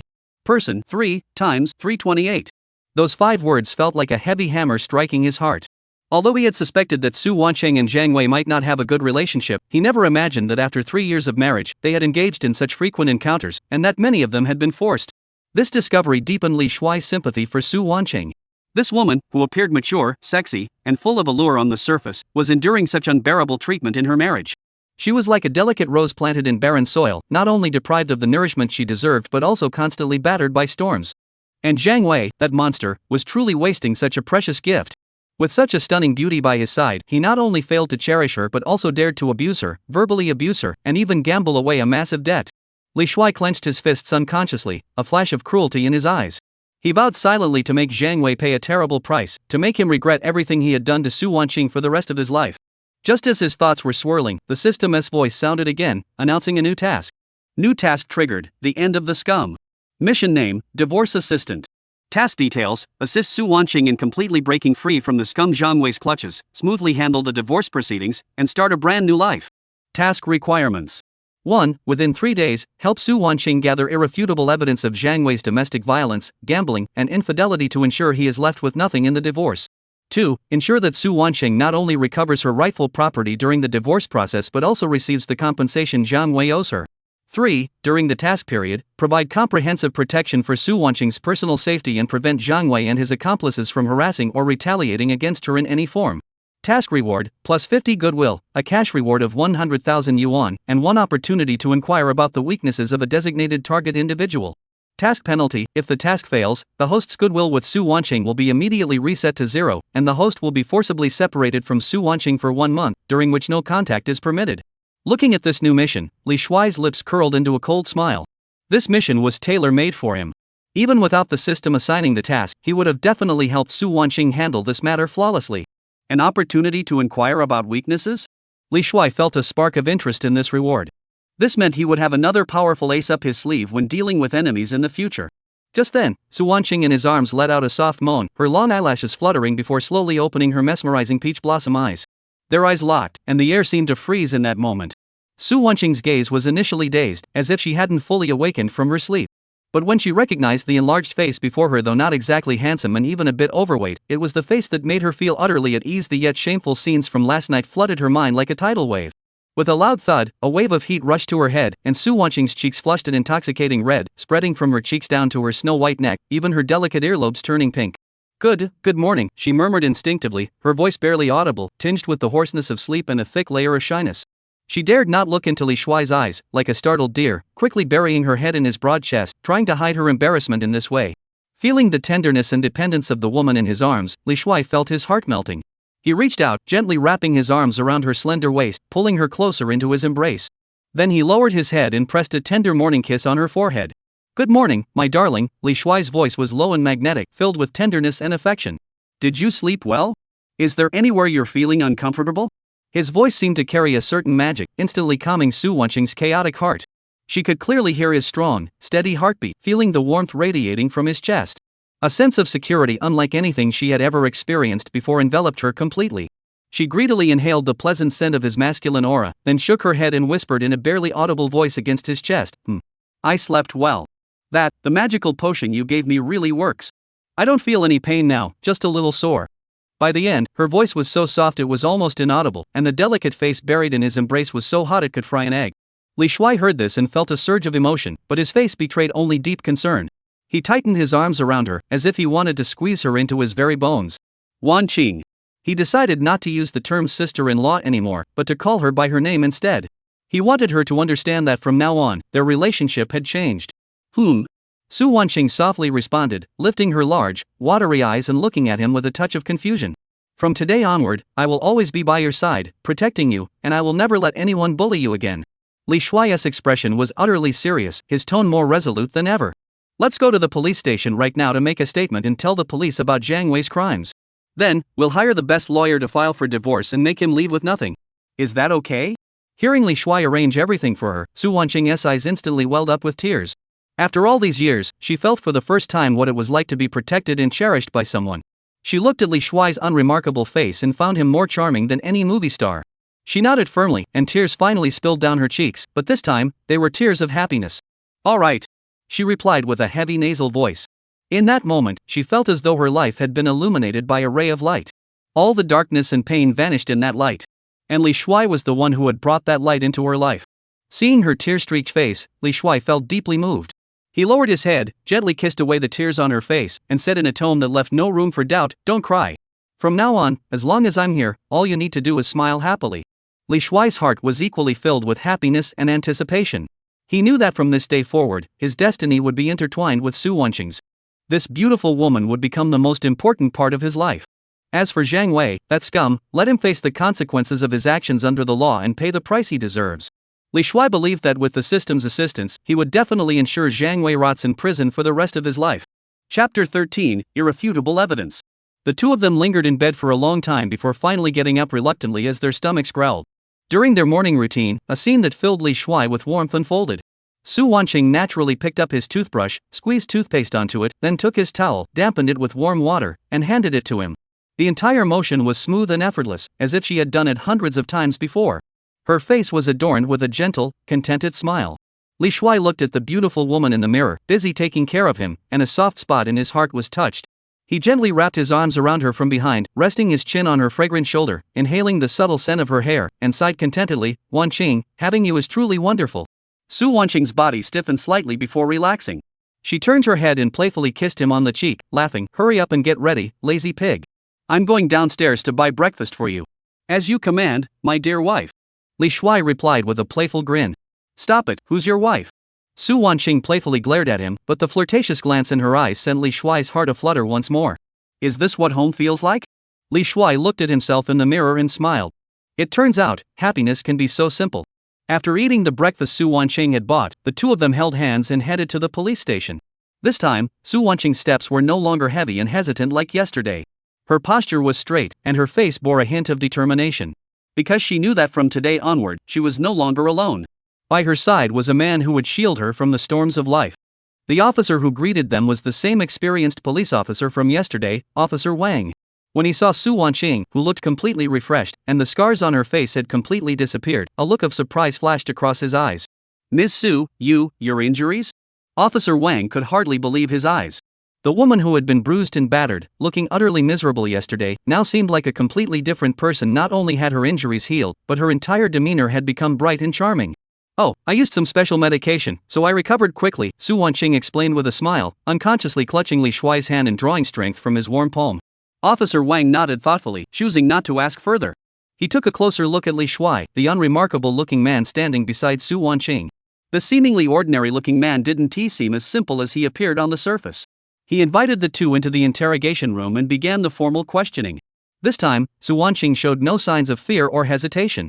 Under Li Shuai's encouraging gaze, she gathered all her courage and recounted in detail the various acts of violence Jiang Wei had inflicted upon her over the years, including verbal abuse, financial control, and increasingly severe domestic violence. Especially last night, after Jiang Wei had lost all his money, his wild and brutal behavior was described in vivid detail. When she reached the most heartbreaking parts, her eyes would well up with tears, and her voice would choke, but she never let the tears fall.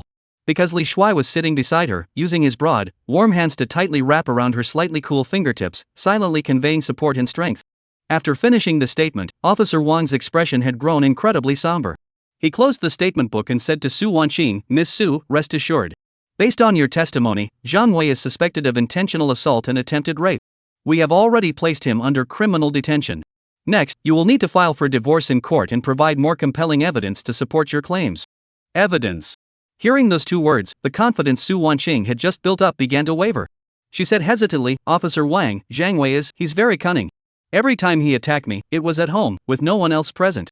Moreover, he deliberately avoided my face and arms, which are easy to expose, and instead targeted areas covered by clothing. So except for last night, it's hard for me to provide direct evidence of domestic violence. Seeing her worried expression, Lin Shiao smiled. He gently patted Su Wanqing's hand, signaling her to relax, then pulled out his phone from his pocket and said to Officer Wang, regarding the evidence, I think I have something here that might be helpful. As he spoke, he unlocked his phone with a practiced motion, opened an audio file, and pressed play. The next moment, a crystal-clear recording filled the quiet interrogation room. Damn it, you! Dare to give me attitude? Do you think you're something special? If it weren't for your father still being of some use, I would have divorced you long ago. Zhang Wei, you bastard. Did you go gambling again? You've gambled away all the money at home. So what if I lost it all? I don't care. Mind your own damn business. Hurry up and call your father and tell him to transfer 50,000 to me. Otherwise, I'll beat you to death today. I won't help you ask for money anymore. Forget about it. You've gone mad. You won't take the wine, so you'll have to drink the punishment. Just wait and see how I'll deal with you today. In the recording, Zhang Wei's arrogant and brutal curses, Su Wanqing's desperate and painful cries, and the dull sounds of fists and feet hitting the body were clearly intertwined, forming a shocking scene of domestic violence. This was precisely the evidence of Zhang Wei's crimes that Lin Shiao had recorded using the miniature listening device he had purchased from the system store. This tiny listening device not only recorded his conversation with the loan shark dragon brother after losing money at the casino but also captured the entire process of him abusing Su Wanqing upon returning home. As the recording played, Officer Wang's expression grew increasingly grim, and his brows furrowed deeper. When he heard that Zhang Wei had even tried to force Su Wanqing to sleep with dragon brother to settle the debt, he couldn't contain himself anymore and slammed his fist hard on the table. You bastard! You're completely mad! Officer Wang was so enraged that his entire body trembled. Having been a police officer for so many years, he had handled countless domestic violence cases, but someone as shameless, cruel, and inhumane as Zhang Wei was the first he had ever encountered. That's great! That's wonderful! Officer Wang looked at Lin Shiao with admiration in his eyes. Good job, young man. With this recording, the hospital's injury report, and your act of bravery last night, we have a complete chain of evidence. We can not only charge him with intentional assault but also with abuse. Multiple charges combined will ensure he spends several years in prison. When they stepped out of the police station, the sunlight was just right. Su Wanqing lifted her head, squinting at the warm sunlight, feeling as though the heavy weight that had been pressing down on her heart for years had finally been lifted. She exhaled deeply, feeling an unprecedented sense of lightness throughout her body. She turned her head and looked at the calm man beside her. His beautiful peach blossom eyes were filled with endless gratitude, admiration, and love. Lin Shiao, thank you, she said sincerely. How did you get that recording? I told you, a man of the mountains has his own ways, Lin Shiao said mysteriously, winking at her without further explanation. He couldn't very well tell her that he had an extraordinary debt repayment system that not only transferred debts but also allowed him to purchase all sorts of high-tech products in the mall. Watching his mysterious expression, Su Wanqing couldn't help but giggle. She didn't press further, because she knew there were many secrets about this man that she didn't know. But what did it matter? All she needed to know was that everything he did was for her sake, and that was enough. She took Lin Shiao's arm and pressed her body tightly against his, whispering, "Let us go to my dad's company and tell him the good news." Feeling the soft touch on his arm, Lin Shiao's heart fluttered once more. He nodded, took Su Wanqing's hand, and hailed a taxi heading toward a high-end office building in the city center. Su Wanqing's father, Su Jinghua, was the chairman of a company and quite wealthy. When he received his daughter's call and heard she was bringing a friend over, he was initially surprised. But when he saw his daughter walking into the office with a stranger, her arm around his, he paused for a moment. Then, the seasoned eyes that had seen so many people flashed with a look of understanding. Dad, Su Wanqing saw her father, her eyes reddening, her voice tinged with hurt. Qingqing, what happened to you? Su Jinghua saw his daughter's appearance and felt an immediate pang of heartache. He stood up and hurried to his daughter's side. When he saw the faint bruises on her neck, his expression darkened instantly.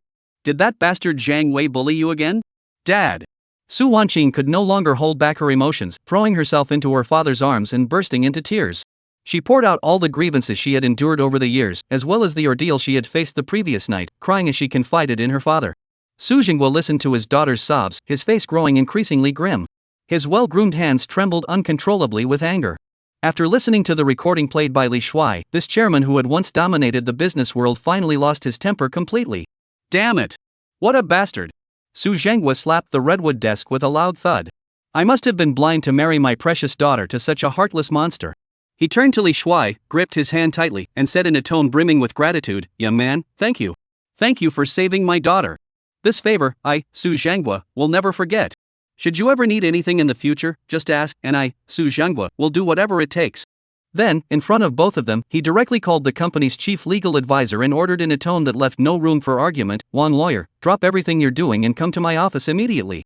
I'm going to file for divorce, and I'll stop at nothing to make that man named Zhang Wei leave with nothing and rot in prison." With her father's unwavering support, Su Wanqing's confidence reached an unprecedented height. Over the next 2 days, Li Shuai stayed by Su Wanqing's side at all times. They went to the hospital together, where, under Su Wanqing's arrangements, they underwent the most comprehensive and detailed medical examination. Every single injury was photographed and documented in detail. Then, under the professional guidance of Wang lawyer, they organized all the evidence and prepared all the necessary documents for the divorce lawsuit. This process was a painful reminder of the past for Su Wanqing, but it was also a complete rebirth. For Li Shuai, however, it felt more like a sweet, intimate time for the two of them. They were like a couple deeply in love, eating together, taking walks, cuddling on the couch to discuss the case, and planning their happy future without Zhang Wei. Su Wanqing quickly emerged from the shadows of her past at a visible pace. Her face once again radiated with confident and beautiful smiles, and her captivating almond-shaped eyes sparkled with newfound vitality. She realized that the days spent with Li Shuai were so relaxed, joyful, and filled with a sense of security. This man, though overweight and unattractive, had a heart kinder and more reliable than anyone else. And Li Shuai, too, had completely succumbed to this world of tenderness. For the first time, he experienced the wonderful feeling of being loved and needed by someone. He was almost completely immersed in Su Wanqing's tender care and attention, unable to extricate himself. On the third day, after they had submitted all the prepared materials through Wang lawyer to the court and successfully filed the case, the familiar system notification sound rang out once again in Li Shuai's mind. Ding!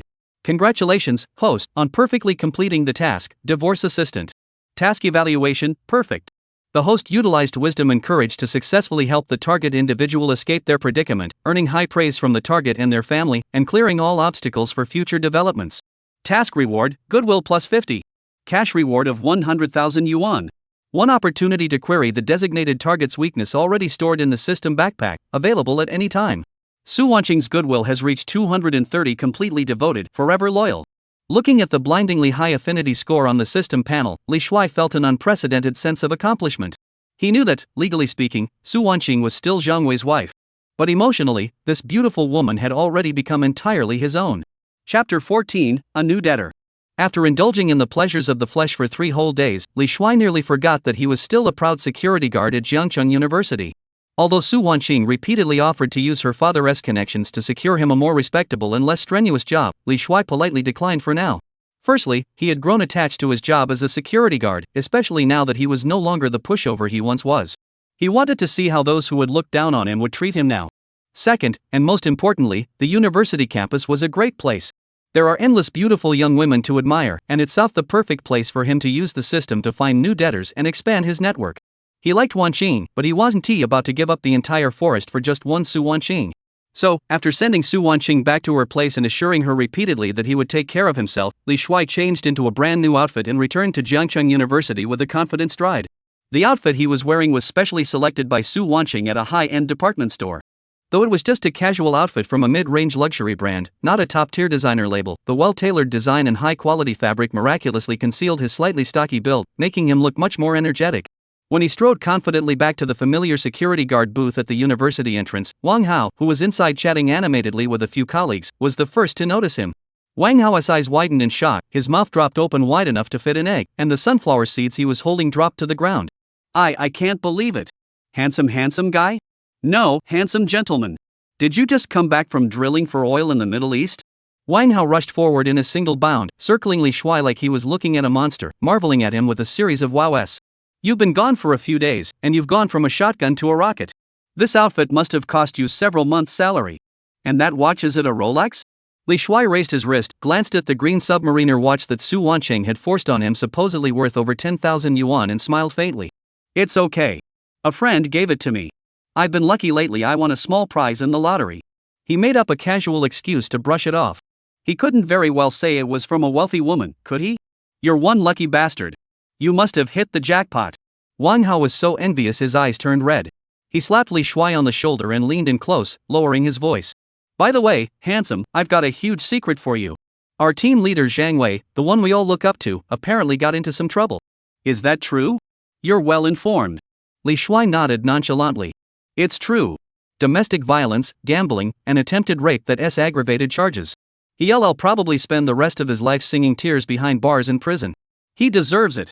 Finally, justice has been served. Such scum should be locked up and rot in prison.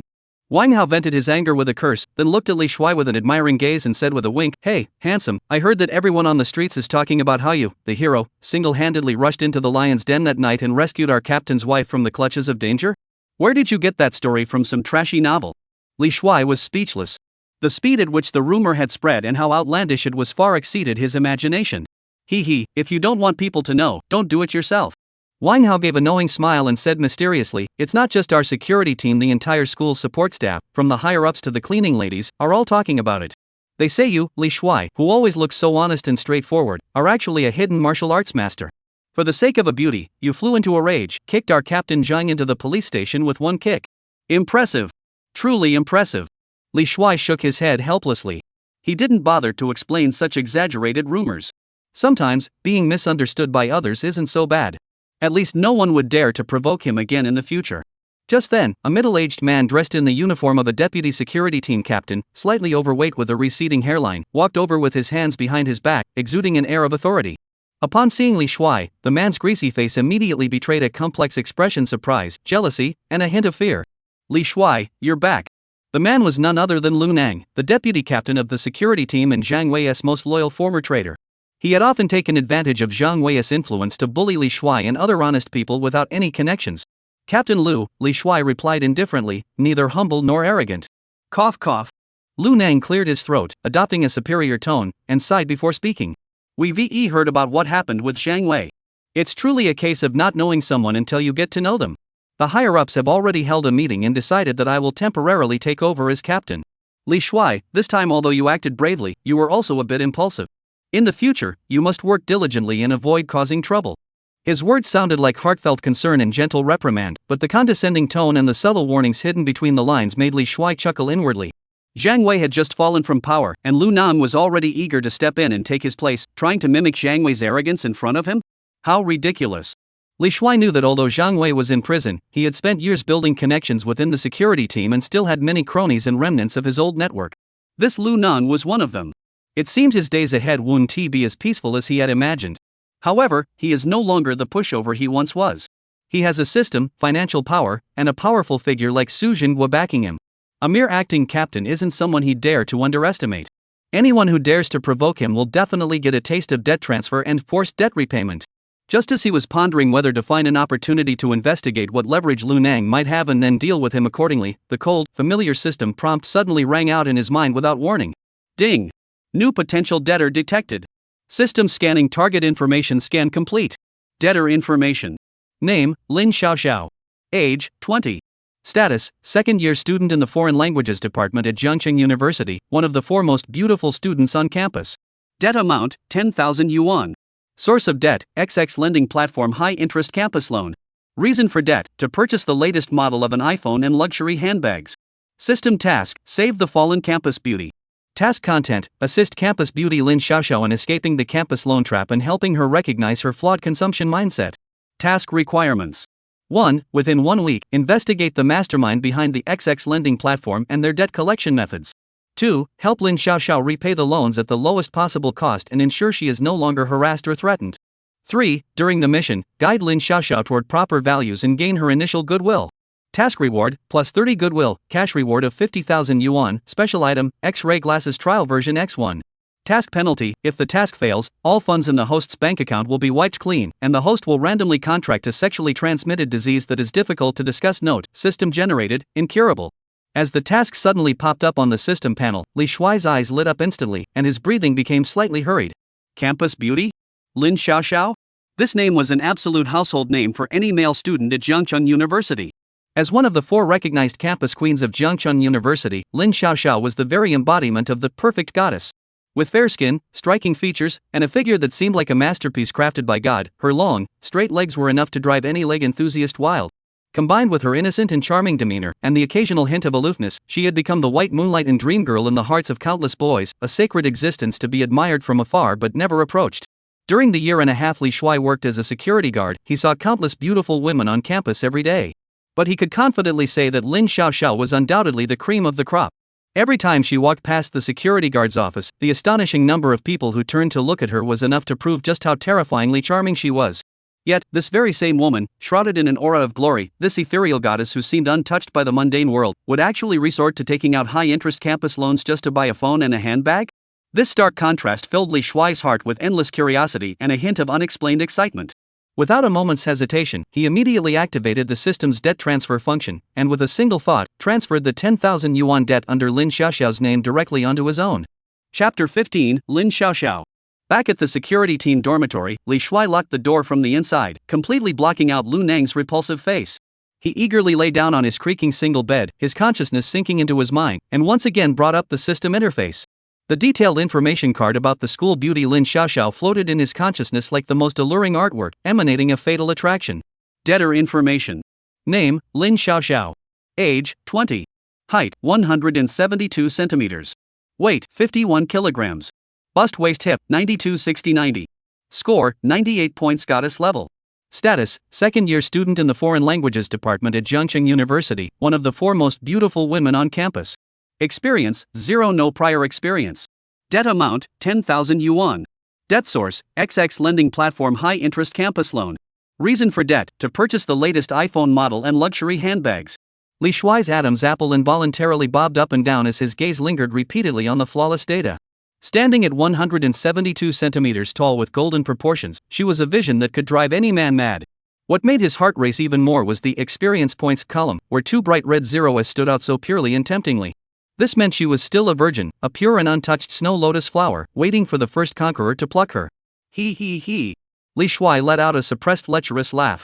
He could already envision the school beauty, who was so high and mighty, submitting to him with grace and passion. Without hesitation, he activated the debt transfer function. With a flick of his thoughts, the 10,000 yuan debt silently shifted from Lin Xiao's name to his own. A cold system prompt sounded, announcing that a secret and unbreakable connection had been established between him and the school beauty. However, Li Shuai wasn't blinded by desire. He knew that a woman like Lin Xiao, a true princess, must be surrounded by countless admirers, looking down on everyone else. Ordinary tactics wouldn't stand a chance with her. Moreover, she was currently mired in the quagmire of campus loans. If he were to suddenly appear as a savior, it would not only seem out of place but might also make her view him as another unscrupulous scammer, potentially alerting the loan sharks lurking in the shadows. A hunter must have patience, Li Shuai muttered to himself, his eyes flashing with a calmness and cunning that starkly contrasted his sleazy appearance. Before striking, one must first gather information about the surroundings of the prey, especially those venomous snakes lurking in the shadows. His target was the campus loan organization known as XX Lending Platform. System, conduct a comprehensive analysis of XX Loan Platform. I need to know everything about it from its registration information to its masterminds, and their debt collection methods. Don't miss a single detail. Li Shuai issued the command in his mind. Command received, initiating deep information mining. Data analysis in progress. Target identified, Flying Finance Information Consulting Company, Ltd. Breaking into the company's servers. Firewall breached. Data extraction in progress. In an instant, Li Shuai's mind was flooded with a torrent of information. In the face of the system's powerful computing power, the so-called commercial firewalls were as fragile as a sheet of paper. Countless encrypted files were violently cracked, and the secrets hidden in the darkness were peeled away layer by layer, clearly revealed before Li Shuai's eyes. A few minutes later, a detailed and shocking investigative report was generated. Flying Finance, a name that sounded quite legitimate, was in fact a shell company engaged in illegal high-interest lending targeting university students. The company's legal representative, Zhao Hailong, nicknamed Dragon Brother, was a notorious local gangster in the western district of Jiangxing. The report included a photo of Zhao Hailong, a burly, bald man with a face covered in scars, wearing a gold chain around his neck that could serve as a dog collar, and a dragon tattoo on his arm. His eyes were fierce, and he clearly wasn't someone to mess with. According to records, this individual rose to power through operating illegal gambling dens and violent debt collection. He has gathered a group of desperate criminals under his command. In recent years, with the intensified police crackdown on organized crime, he shifted his business to the more covert yet equally profitable campus loan industry. Li Shuai's gaze shifted downward, landing on a detailed description of the debt collection methods employed by Fei Qi Finance. His expression grew increasingly icy. This gang's methods were extremely brutal, utterly depraved. For students who defaulted on their loans, they would start with relentless phone calls and text messages, using vulgar language to insult and threaten them. If that didn't work, they would take the students' personal information, including ID photos, home addresses, and parents' contact details, and post them online with offensive text, spreading them across school forums, discussion boards, and the students' class groups, effectively ruining their social lives. Even more terrifyingly, for attractive female college students, Zhao Hailong and his accomplices resorted to even more despicable tactics. They would threaten them with naked loans, forcing the girls to take nude photos and explicit videos as collateral. Once the girls were unable to repay the exorbitant interest, these photos and videos would become tools for controlling them. In the database, Li Shuai spotted an encrypted folder named Bad Debt Handling. The system easily cracked the password, and the contents left him speechless. The folder contained dozens of smaller folders, each named after a girl.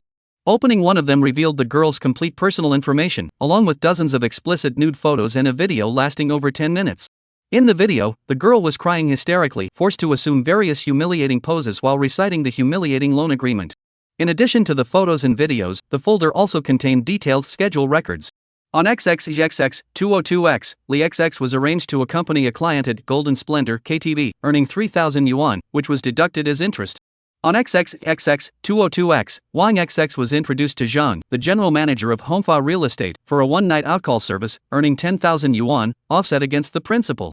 On XXXX 202X, Chen Mao, for refusing to comply with arrangements, had her naked photo materials sent to her parents and academic advisor. A photo of a girl kneeling and begging for mercy was attached afterward. One after another, each case is shocking and appalling. These monsters in human form are extending their claws toward innocent, vain college students, pushing them step by step into an abyss from which there is no escape. Li Shuai clenched his fists tightly, his nails digging deeply into his palms. A surge of anger unlike any he had ever felt before raged within him. He admitted he was perverted and lustful, a true LSP, but he had his own bottom line. He enjoyed using the abilities granted by the system to conquer those arrogant women, savoring the thrill of watching them go from resistance to submission, ultimately succumbing to him. This was a form of conquest, a psychological battle. But Zhao Hailong and his scummy crew were doing something purely evil, naked, and destructive. They were destroying the lives and futures of young girls. Scum, you all deserve to die. Li Shuai's eyes flashed with a terrifying cold light. He had originally just wanted to complete the system task and take the school beauty Lin Shiao as his own. But now, he had changed his mind. He not only wanted to save Lin Shiao but also uproot Zhao Hailong, this cancerous tumor, and make him and his henchmen taste a pain 1,000 times worse than what the victims had endured. He forced himself to calm down, his mind racing as he began to formulate a meticulous revenge plan. First, he needed to expose Zhao Hailong's crimes to the world and make him face legal consequences. But that wasn't enough. The law's judgment was too lenient. He wanted Zhao Hailong to taste the horrors of hell before he even stepped foot inside a prison.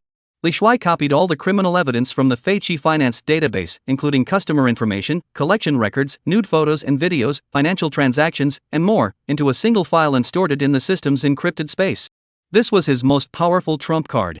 He then carefully selected several of the most representative and emotionally charged cases, removed the victims' key identifying information, and compiled them into an anonymous report letter filled with emotional appeal and highly inflammatory language. Using the system's virtual IP proxy technology, he sent this report letter to several local media outlets in Jiangcheng known for their in-depth reporting, as well as several influential online influencers with a strong sense of justice. After completing all this, he did not stop. He knew that public opinion takes time to ferment, and he couldn't wait. He decided to take the initiative and deliver a taste of what's to come to Zhao Hailong. He retrieved Zhao Hailong's information once again and studied his daily routines in detail. The record showed that Zhao Hailong was extremely flashy. Every day at 3 p.m., he would arrive at a top-tier fitness club called Dihao in the city center, where he would work out, steam in the sauna, and get a spa treatment. His lifestyle was as extravagant as that of an ancient emperor. The emperor's palace, what a great place, Li Shuai murmured, a cruel smile curling his lips. Chapter 16, The Sleazy Savior. I know you owe a lot of money. I've already paid it off for you. I can also handle your nude photos and any future troubles. You, who are you? How do you know about this? Lin Shiao's fingers trembled slightly from fear and tension. She clutched her phone tightly, as if the cold metal were her only source of comfort at that moment. She stared at the brief message on the screen, feeling her heart race so fast it felt like it was about to leap out of her throat. This was the darkest, most shameful secret she had ever kept hidden. Besides herself and that damned lending platform, no one else could possibly know. The stranger with the lecherous, overweight avatar and the nickname Handsome, who was he? Could he be another collector sent by the debt collection company? At the thought of this possibility, Lin Shiao's face grew even paler. She could already imagine herself being cornered at the dormitory door by a group of tattooed thugs, or her photos plastered all over the campus. Just as she was lost in her wild thoughts, almost consumed by fear, the other person's message came through again. Who I am doesn't matter. What matters is that I can help you resolve this issue. Upon seeing the message, Lin Shiao was startled for a moment, then a glimmer of hope flickered in her heart. But before it could grow, deeper suspicion and caution extinguished it. Help me? What gives you the right to help me? You're with them, aren't you? What do you want? I'm telling you, this is extortion. It's illegal. I'm calling the police. Lin Shiao typed these words with a mix of anger and fear, trying to scare the other person away. However, such a feeble threat seemed laughable and childish to Li Shuai.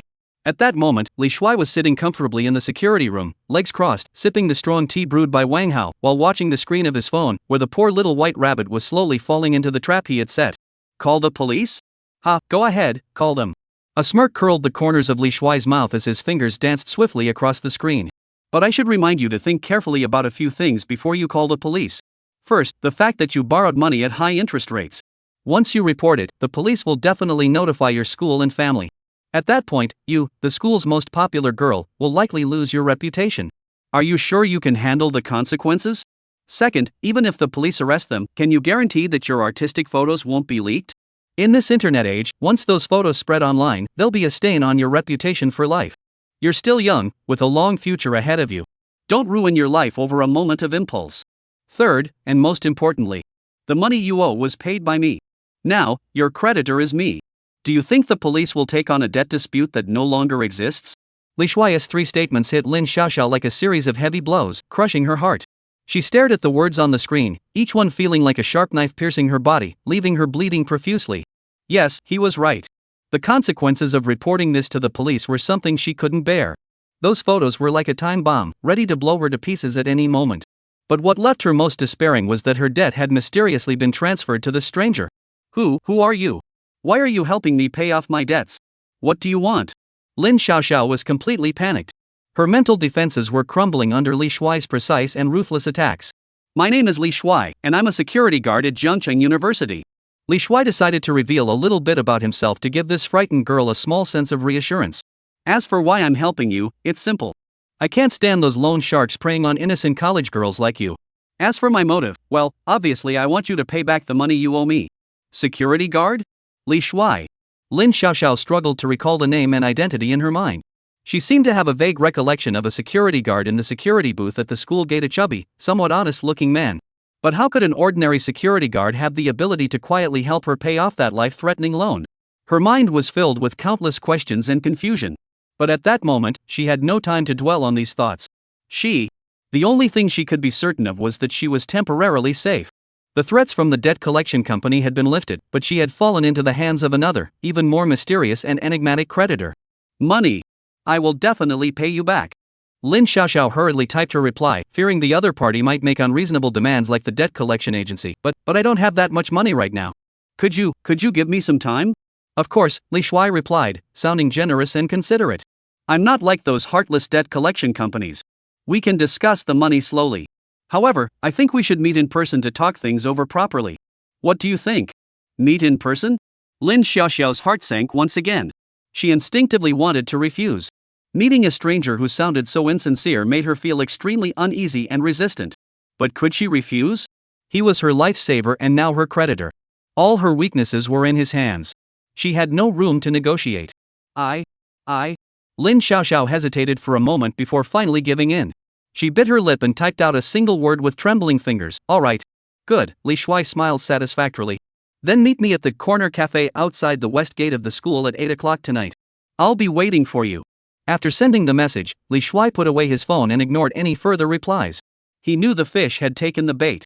Now, it was time to figure out how to cook this delicious, top-tier school flower. He leaned back in his chair, closed his eyes, and began meticulously planning the details of tonight's negotiation in his mind. He would make this high and mighty school beauty queen face reality head-on, forcing her to realize that ever since she took out that campus loan, her fate was no longer in her own hands. And he, Li Shuai, was her only and most despicable savior. Chapter 17, The Humiliating Deal. As night fell and the streetlights came on, outside the west gate of Jiangcheng University, in a cafe named Corner, soothing blues music flowed quietly through the air, creating a lazy and ambiguous atmosphere. Lin Shiao sat alone in the farthest corner, her hands nervously twisting together, her eyes darting around restlessly, like a startled deer. She had dressed up specially for today. She wore a white dress that fell just above her knees, revealing a pair of straight, slender legs as white as milk. Her face was lightly made up, making her already delicate features appear even more pure and charming. She hoped to present her best self to win a shred of favor or perhaps pity from him. Ever since she received that message in the afternoon, her heart had been racing, filled with anxiety.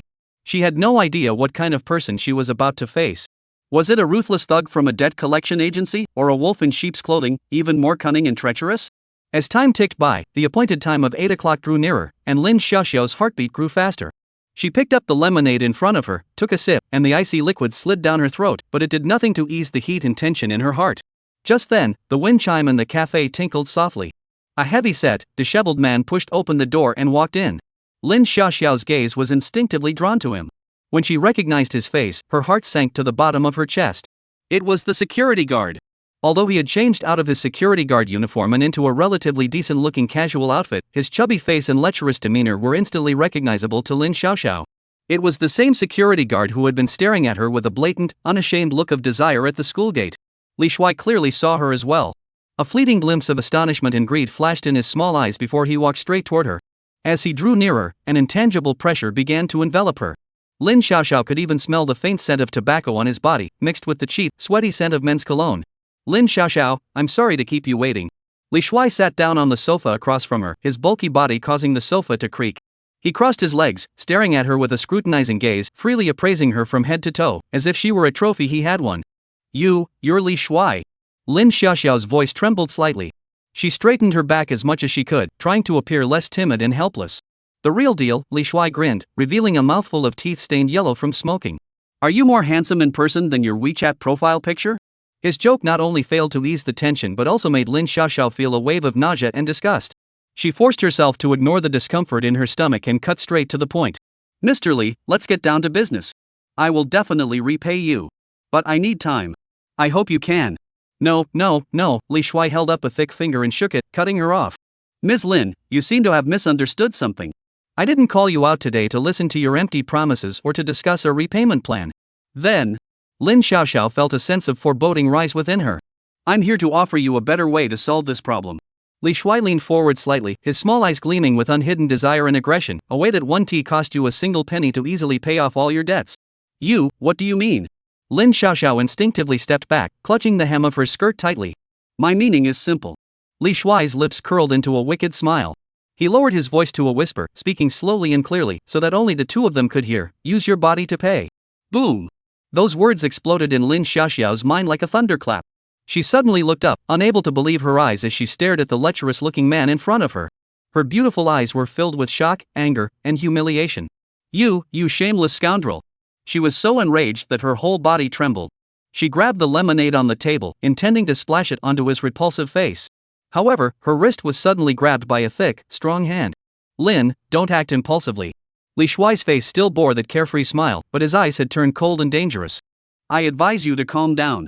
You should know that you have no right to vent your anger at me. Everything you have is in my hands. I can keep you as the pure school beauty, or I can turn you into a despised woman who sells her body to satisfy her vanity overnight. Do you believe me? The icy words pierced Lin Shiao's heart like a poisoned dagger. All her anger and resistance, in that moment, seemed so pale and powerless. Yes, what did she have to fight with? All her weaknesses were in his hands. She was like a butterfly trapped in a spider's web, struggling in vain to escape the bonds of fate. Tears finally couldn't be held back, streaming down from her beautiful eyes. They trickled down her smooth cheeks, falling onto her white dress and forming a small wet stain. Her tear-streaked, pitiful appearance made Li Shuai's heart burn with passion. He let go of her hand, reached for a tissue from the table, and handed it to her, his tone softening slightly. It's okay, don't cry. I'm not some kind of monster who'll eat you. I'm just offering you a win-win solution. Think about it. Using the cheapest thing you have to repay a debt you can't possibly afford, isn't that a very profitable deal? Lin Shiao didn't say a word. She just silently took the tissue and wiped the tears from her face. Her body was still trembling slightly, her heart filled with endless sorrow and despair. She knew she had no choice left. From the moment she stepped into this cafe, she had already handed herself over to a humiliating transaction. What should I do? After a long pause, she finally managed to speak in a voice so soft it was barely audible. Seeing her finally submit, Li Shuai's face broke into a victorious smile. He knew that this beautiful school flower had been completely tamed by him. It's simple. All you need to do is complete the debt repayment tasks I assign you, just like playing a game, and you'll earn corresponding debt repayment points. Once you accumulate 10,000 points, our debt will be settled. I've prepared a few tasks for you. Lin Shiao lifted her tear-stained eyes. On Li Shuai's screen, a task list appeared prominently. Task 1, Deep Gaze. Requirements: engage in a deep gaze with the creditor Li Shuai for at least 3 minutes. Do not look away or close your eyes during the gaze. Task reward: 100 debt repayment points. Task 2, Intimate Feeding. Requirements: feed the creditor Li Shuai a piece of cake with your own hands, and say dear, ah to him. Task reward: 200 debt offset points. Task 3, Smooth Touch. Requirements: remove your stockings from today and personally put them on the debtor Li Shuai. Task reward: 500 debt repayment points. Looking at these tasks filled with shame and innuendo, Lin Xiaoxiao's face flushed bright red, all the way to her ears. Her heart raced uncontrollably, and her breathing became rapid and chaotic. Chapter 18, The First Task. How about it, Lin Shui, have you decided which task to start with first? Li Shuai's voice, like the whisper of a devil, echoed in Lin Xiaoxiao's ears. He leaned back comfortably on the sofa, picked up the coffee the waiter had just brought, and sipped it slowly, as if he were a king in control of the entire room, waiting for his captive to make the final decision. Lin Xiaoxiao's lips were bitten until they turned white. Her eyes were fixed on the tasks on her phone screen, her gaze filled with struggle and pain. Every word felt like a needle piercing her proud yet fragile heart.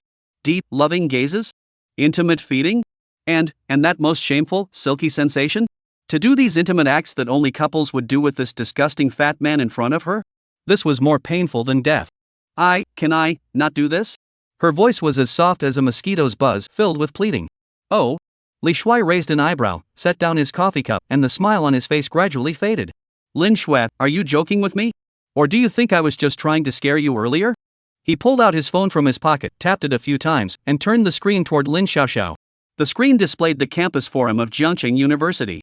At the top were the screenshots of her chat logs with Big Brother, along with her provocative, heavily made-up, artistic nude photos. You? Lin Xiaoxiao's pupils suddenly contracted. She never imagined that the other party actually had these things that could completely destroy her. I'll count to 3. Li Shuai's voice grew icy and devoid of emotion. 1. No. Don't. Lin Xiaoxiao finally broke down. She lunged forward, trying to grab Li Shuai's phone, but her strength was no match for his, like a grasshopper trying to stop a cart. Li Shuai simply reached out and grabbed her wrist, pressing her down onto the table. He leaned in close to her ear and whispered in a threatening tone, Lin Xiaoxiao, I'm giving you one last chance. Either comply and complete the task, or I'll send it right now, and within a minute, you'll become the most famous woman in the entire Jiangqing University. Choose. The warm breath on her sensitive earlobe sent shivers down her spine and made her feel sick. She could clearly smell the repulsive odor of coffee and tobacco mingling in his breath. Tears once again streamed down her face. But this time, she didn't cry out loud. She simply closed her eyes in despair, letting the tears flow freely down her face. She knew she had lost completely. Defeated beyond redemption, with no chance of turning the tide. I'll do it. After a long pause, she managed to force out those 2 words. Each word drained every ounce of strength from her body. Very good, Li Shuai nodded satisfactorily, released her wrist, and sat back down on the sofa, his face once again adorned with that lecherous smile. Then let's begin. We'll start with the first task, deep, loving gaze. Lin Xiaoxiao slowly raised her head, her eyes red and swollen from tears, and looked at Li Shuai. What kind of eyes were those? Clouded, greedy, filled with raw, unashamed possessiveness. Like a starving beast, sizing up its prey, contemplating where to strike first. Lin Xiaoxiao's heart jolted violently. She instinctively wanted to look away, but at the thought of his threat, she forced herself to stare intently at those eyes that made her feel sick. Time, in that moment, seemed to stretch endlessly. Every second was torture for Lin Xiaoxiao. She felt as though her soul had been torn from her body, being repeatedly humiliated and trampled upon by the other person's filthy gaze. Her cheeks burned fiercely. Her heart pounded wildly in her chest, as if it were about to burst out of her throat. She tried to find even the slightest hint of something other than desire in the other person's eyes. Like pity, or even a hint of sympathy. But she was disappointed. All she saw was the tangible, nauseating desire and the cruel pleasure of toying with her like a plaything. Gradually, the humiliation and anger in her eyes began to fade, replaced by a hollow numbness. It was as though her soul had been completely drained in this silent stare. Ding! At that moment, the system emitted a crisp beep. Congratulations, host. You have completed the intense gaze task with target subject Lin Xiaoxiao. You have earned 100 debt settling points. Current total points, 110,000. Alright, the first task is complete. Li Shuai withdrew his gaze, picked up his coffee, took another sip, and smacked his lips, looking as though he wanted more. Lin Xiao, your eyes are truly beautiful. I really like them. Lin Xiaoxiao remained silent. She simply lowered her head, silently wiping away the tears on her face, resembling a lifeless puppet. Next, should we move on to the second task or the third? Li Shuai's voice rang out again, filled with temptation. Personally, I suggest going straight for the third one. After all, 500 points is the best value for your effort. The sooner you finish, the sooner you can be free, right? Lin Xiaoxiao's body stiffened suddenly. Her gaze fell on her own slender, stocking-clad legs. For him? This action, filled with strong innuendo and humiliation, made her feel waves of nausea and dizziness. But she no longer had the courage to resist. The earlier stare had completely shattered all her dignity and willpower. Now, she was like a puppet on a string, helplessly allowing him to control every aspect of her life. I'll choose the third one, she said in a voice that was almost a whisper. Chapter 19, The Smooth Touch. A wise choice. Li Shuai's face broke into a approving smile, but it was filled with unhidden lechery and anticipation. He lifted his feet, clad in cheap sneakers, onto the table and made a pleased gesture toward Lin Xiaoxiao. From a distance, Lin Xiaoxiao could almost smell the nauseating, sour stench emanating from the sneakers. To touch such feet and then put her own freshly removed stockings on them with her own hands? Lin Xiaoxiao's stomach churned violently. She almost vomited on the spot. But she couldn't. She could only force herself to endure the nausea, slowly bending her proud waist. In the dimly lit corner of the cafe, the lights were dim. But even so, Lin Xiaoxiao could still feel countless pairs of eyes staring at her. This made her feel utterly humiliated, wishing she could find a crack in the ground to crawl into. Her hands trembled as she reached for the hem of her skirt. Beneath her white dress were her long, slender legs, now tightly wrapped in a sheer, flesh-colored stocking, exuding a deadly allure. Her fingertips gently brushed against the edge of the stockings. The cool, smooth sensation sent a shiver down her spine, as if she had been electrocuted. Her movements became incredibly slow. It seemed as though each movement required every ounce of strength in her body. She carefully peeled the edge of the stockings, inch by inch, down her smooth calves. As the stockings slipped away, milk-white, smooth skin was exposed inch by inch to the air. Exposed to Li Shuai's eyes filled with aggression and greed. Li Shuai's breathing grew. He stared intently at the scene before him, his Adam's apple bobbing up and down, like a starving wolf about to pounce on its prey. Finally, the entire stocking was carefully removed from her leg by Lin Xiaoxiao. Don't just stand there, Lin Xiao, Li Shuai urged, his voice tinged with impatience. Hurry up, I can't wait to feel it. Lin Xiaoxiao's body stiffened once more. She closed her eyes, took a deep breath, as if making an incredibly difficult decision. Then, she opened her eyes, holding the stocking that still carried her body heat and faint fragrance, and slowly brought it closer to Li Shuai's repulsive feet. Her hand stopped a few centimeters away from his feet. She simply couldn't bring herself to touch that filthy, foul-smelling skin. What? Do you need me to help you? Li Shuai's lips curled into a cruel smile. Lin Xiaoxiao's heart trembled violently. She knew that if she hesitated any longer, he would force her to comply using even more brutal and humiliating methods. She clenched her teeth, steeled her resolve, and finally reached out to grab Li Shuai's ankle. The rough, greasy texture made her feel waves of nausea. But she couldn't care less anymore. She just wanted to end this nightmare of a task as quickly as possible. She awkwardly slipped the opening of the stocking over Li Shuai's toes. Then, in a nearly self-punishing manner, she slowly pulled the thin, elastic stocking upward. The stockings were tightly stretched across Li Shuai's thick calves. They pressed against his thick leg hair, distorting its shape. The scene looked utterly bizarre and comical. But neither Li Shuai nor Lin Xiaoxiao laughed. Li Shuai's face bore an expression of sickly, satisfied enjoyment. He closed his eyes, savoring the smooth fabric pressed against his skin, as if tasting the most delicious dish in the world. Lin Xiaoxiao's face, however, was numb and hollow. Her eyes had lost all their luster, as if she were a doll with its soul sucked out. Her movements were mechanical and stiff, as if she were merely going through the motions of a procedure that had nothing to do with her. Ding! Another crisp notification sound rang out from Li Shuai's phone. Congratulations, host! You have completed the Silky Touch task with target individual Lin Xiaoxiao. Earned 500 debt repayment points. Current total points, 610,000. Due to the host completing 2 debt repayment tasks in a short period and causing significant psychological impact on the target, a new debt repayment task has been unlocked. Task 4, Sweet Punishment. Requirements: have the debtor, Li Shuai, personally leave a unique mark on any part of your body. Note: the method of leaving the mark is unrestricted. It can be a kiss mark, or task reward, 1,000 debt repayment points.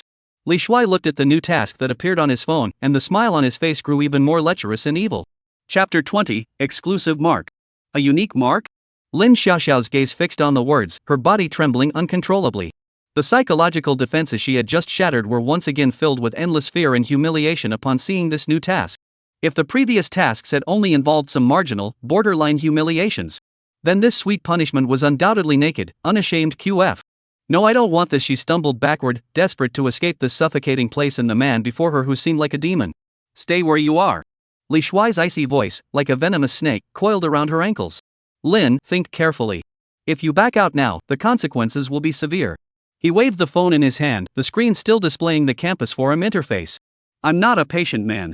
If you push me any further, I can't guarantee that your so-called glorious deeds won't be spread throughout the entire Jiangqing University. Lin Xiaoxiao's south feet froze in place. Her face was as pale as a sheet of paper. She knew he was right. She had no way out. From the moment she chose to use her body to settle her debt, she had already handed her life over to this devil. What's your decision? Li Shuai's voice rang out again, filled with mockery and amusement. Do you want to be the laughingstock of everyone's tea breaks, or do you want to be my exclusive collectible? The words collectible felt like a heavy hammer, crushing Lin Xiaoxiao's heart. She closed her eyes in despair, and 2 tears silently slid down her cheeks. After a long time, she slowly opened her eyes. The once clear and bright eyes were now filled with nothing but emptiness and despair. Where do you want to leave your mark? She asked in a voice that was almost broken. That's more like it. Seeing her submit once more, Li Shuai's smile grew even more brilliant and lecherous. He stood up, his bulky body emanating a powerful sense of oppression, and took one step after another toward Lin Xiaoxiao. Lin Xiaoxiao instinctively stepped back until her back pressed against the cold wall, with nowhere left to retreat. Li Shuai stood before her, towering over her and scrutinizing her. His gaze was like a sharp surgical knife, slicing back and forth across her curvaceous body, as if selecting the most perfect spot to strike. Was it her innocent, captivating face? Or her flat, smooth abdomen? Or perhaps, those legs, barely visible beneath the white dress? This caused the primal blood within Li Shuai to begin boiling uncontrollably. Finally, his gaze settled on Lin Xiaoxiao's delicate yet sensual collarbone. The skin there was as white as snow and as smooth as jade. Under the dim lighting of the cafe, it shimmered with an alluring glow. Like the finest canvas, waiting for the artist to freely express himself. Here, Li Shuai extended a thick finger and gently tapped Lin Xiaoxiao's collarbone. The icy tip of his finger touched her warm skin, causing Lin Xiaoxiao's body to tremble violently. A wave of intense nausea surged from the depths of her heart, rushing up her throat. She bit her lip tightly, using every ounce of strength to stop herself from screaming out loud. Don't move, Li Shuai whispered, then slowly lowered his massive head. Lin Xiaoxiao closed her eyes in despair, letting the nauseating scent of tobacco and coffee completely envelop her. The next moment, it landed on her collarbone. Lin Xiaoxiao's body froze instantly. Her mind went blank. All thoughts, all sensations, seemed to be completely ripped away in that moment. She felt like a lifeless corpse being ruthlessly devoured by a filthy vulture. Time seemed to have passed for ages, yet it felt like an instant. When Li Shuai finally lifted his head, there was a clear, vivid purple-red kiss mark on Lin Xiaoxiao's collarbone. It was like a humiliating brand, deeply etched into her body and into her soul. Ding! Congratulations, host! You have completed the sweet punishment task with target subject Lin Xiaoxiao. Earned 1,000 debt repayment points. Current total points, 1,610,000. Due to the host's consecutive completion of high-difficulty debt repayment tasks, the target has experienced an unprecedented level of impact. Task 5, the Master's Command. Requirements: within the next 24 hours, unconditionally obey the 3 commands issued by the creditor Li Shuai. Note, the content of the commands is unrestricted, but must not exceed the current goodwill permission level. Task reward, 2,000 debt repayment points. As Li Shuai looked at the newly refreshed task on his phone, a more evil and cruel smile curled up at the corners of his mouth. He knew that this hunting game, which belonged to him, had only just begun. Chapter 21, The Master's Command. The Master's Command?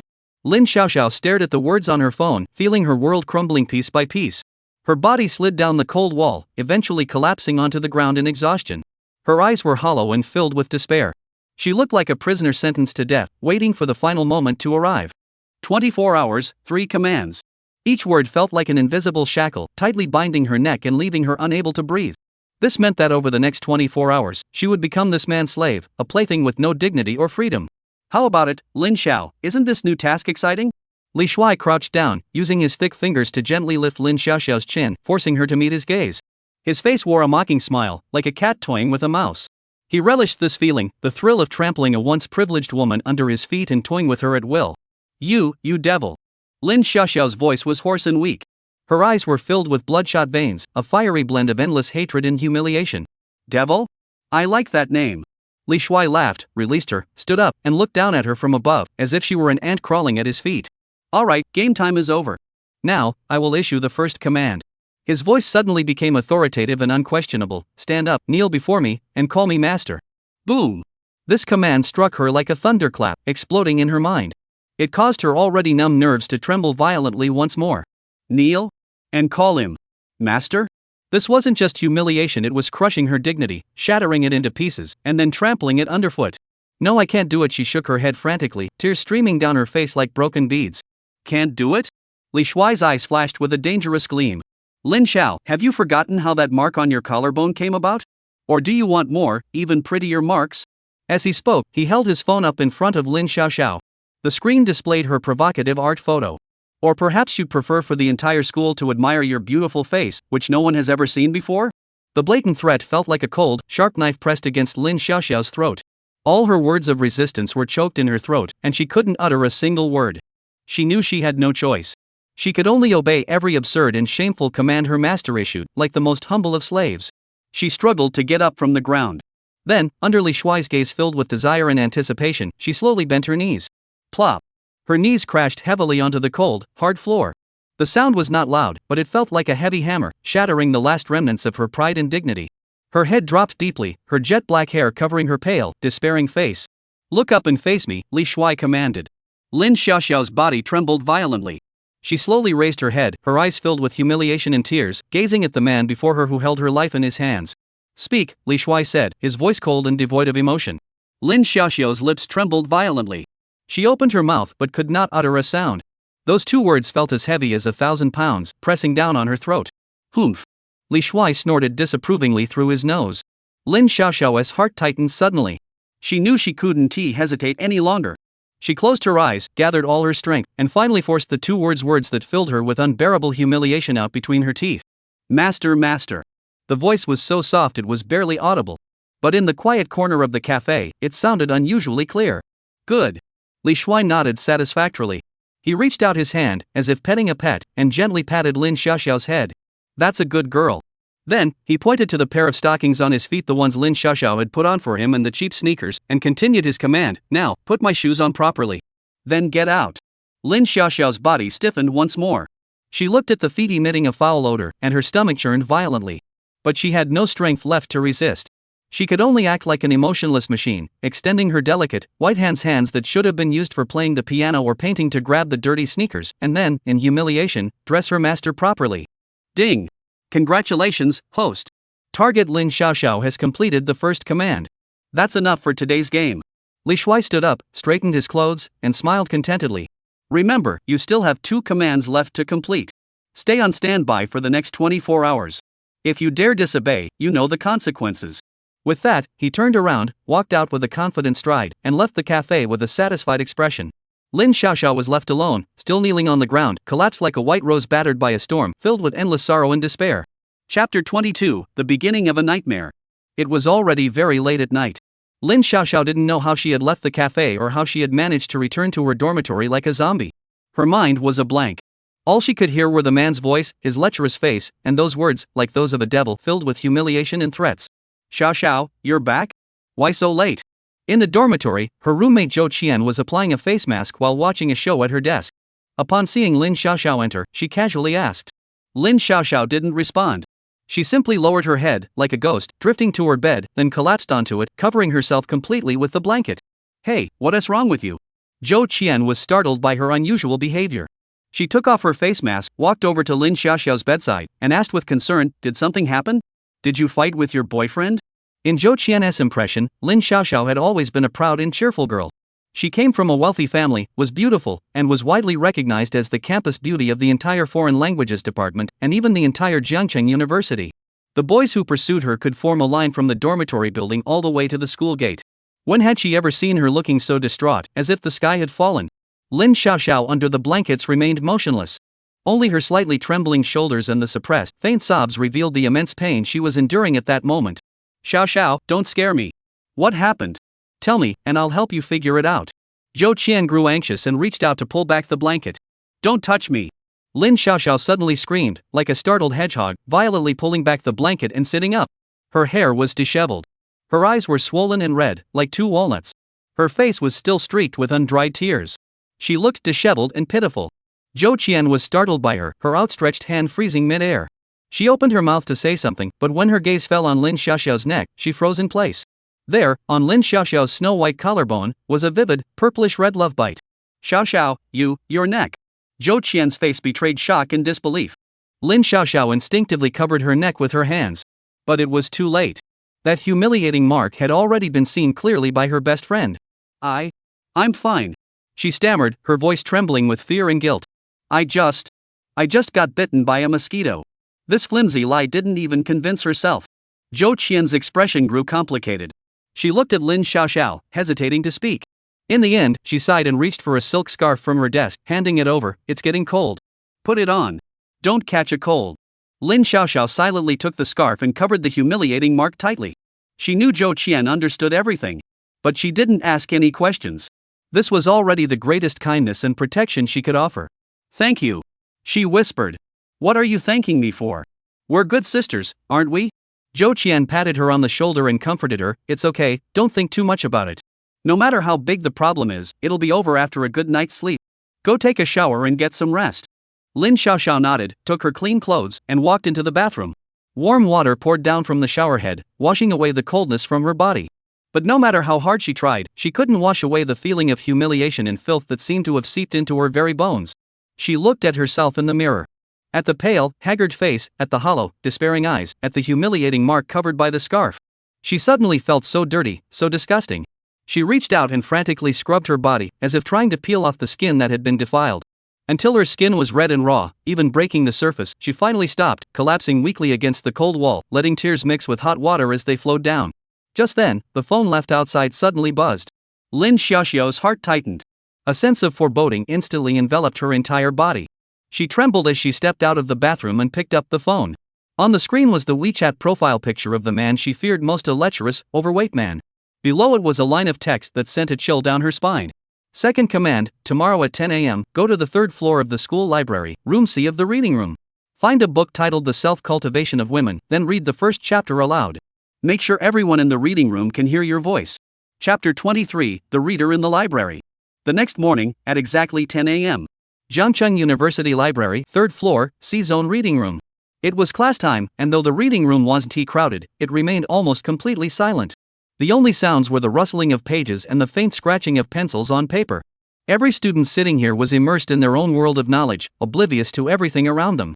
However, this tranquility was soon shattered by an unwelcome visitor.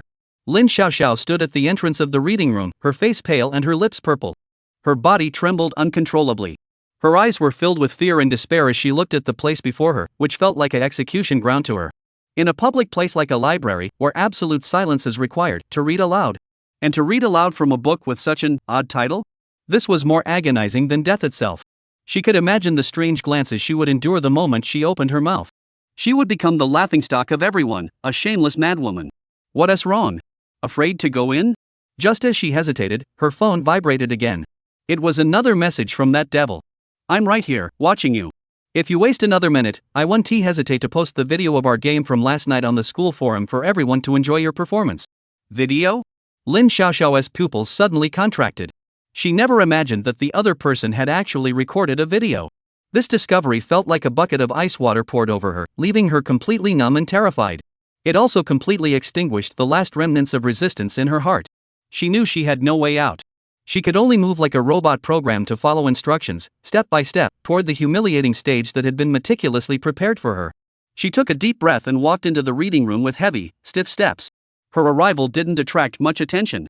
Only a few boys, upon seeing her innocent and charming face, couldn't help but glance at her a few more times. Lin Xiaoxiao kept her head down, meet anyone's gaze.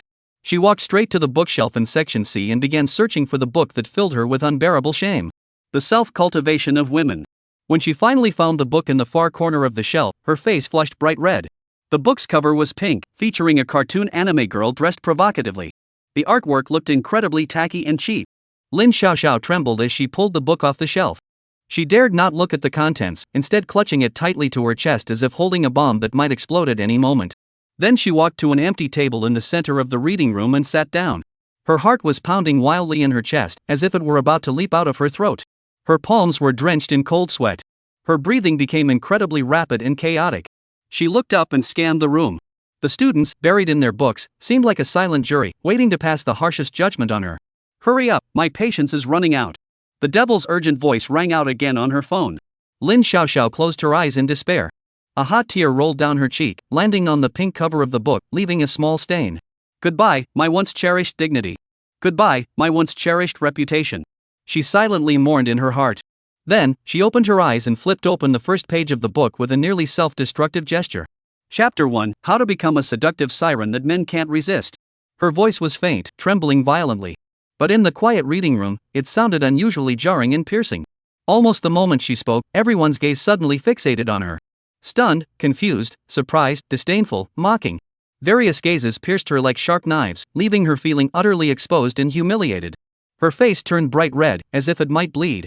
She wished she could vanish from this world at that very moment. But she couldn't. She could only continue this humiliating performance under the devil's watchful eye. Section 1: The Allure of the Eyes. A qualified seductress must learn to use her eyes to entice men. When your desired target enters your line of sight, you must. Her voice grew louder and more numb. It was as if she were reciting not a vulgar, obscene trashy book, but a sacred, inviolable scripture. The entire reading room fell into a deathly silence. Everyone stared at Lin Shiao as if she were a monster. They couldn't understand why a girl who looked so pure and beautiful would be here doing such shocking things. In the most inconspicuous corner of the reading room, Li Shuai was holding his phone, recording every moment of this exciting scene he had directed himself. Chapter 24: Collapse and Rebirth. She's gone mad, completely mad. I never expected it. Lin Shiao always seemed so pure, but in private, she's so open?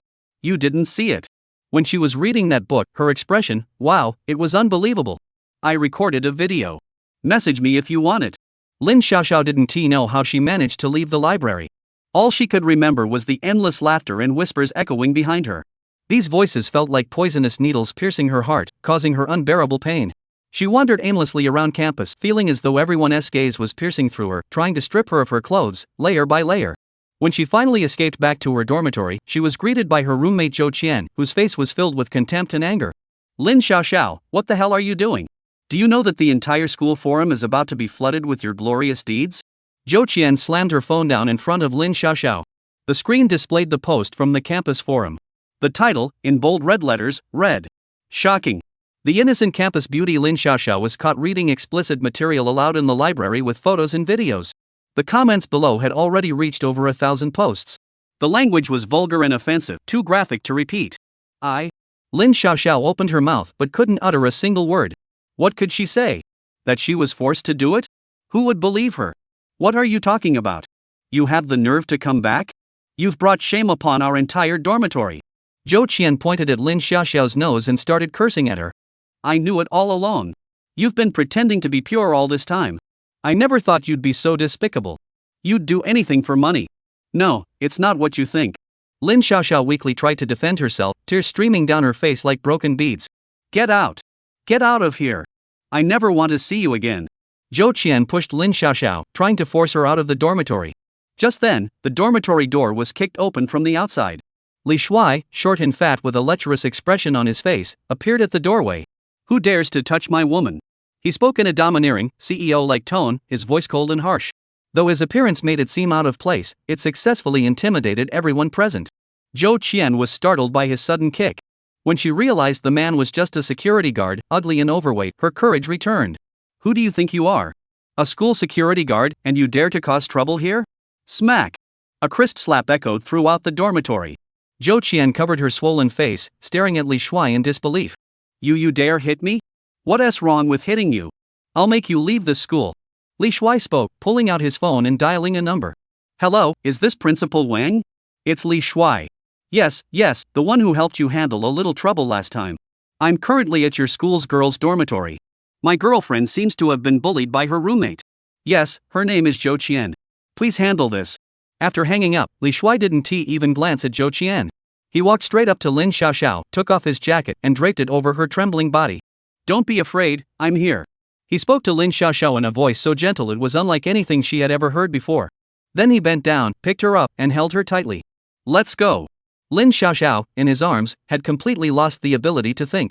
She could only cling to him like a drowning person clinging to the only lifeline. Li Shuai carried Lin Shiao away, leaving the stunned female students in the dormitory building in awe. He took her to a high-end residential complex near the school. He took a portion of the hundreds of thousands of cash rewards from the system and rented a high-end apartment outside the school. This will be our home from now on. Li Shuai gently placed Lin Shiao on the soft sofa in the living room. Lin Shiao looked around. The house was decorated extremely luxuriously. It was incomparably better than her dormitory, which was as cramped as a pigeon coop. She looked up at Li Shuai with a complex expression. Li Shuai sat down beside her and embraced her. Why did you do that? Lin Xiaoxiao's voice trembled with tears.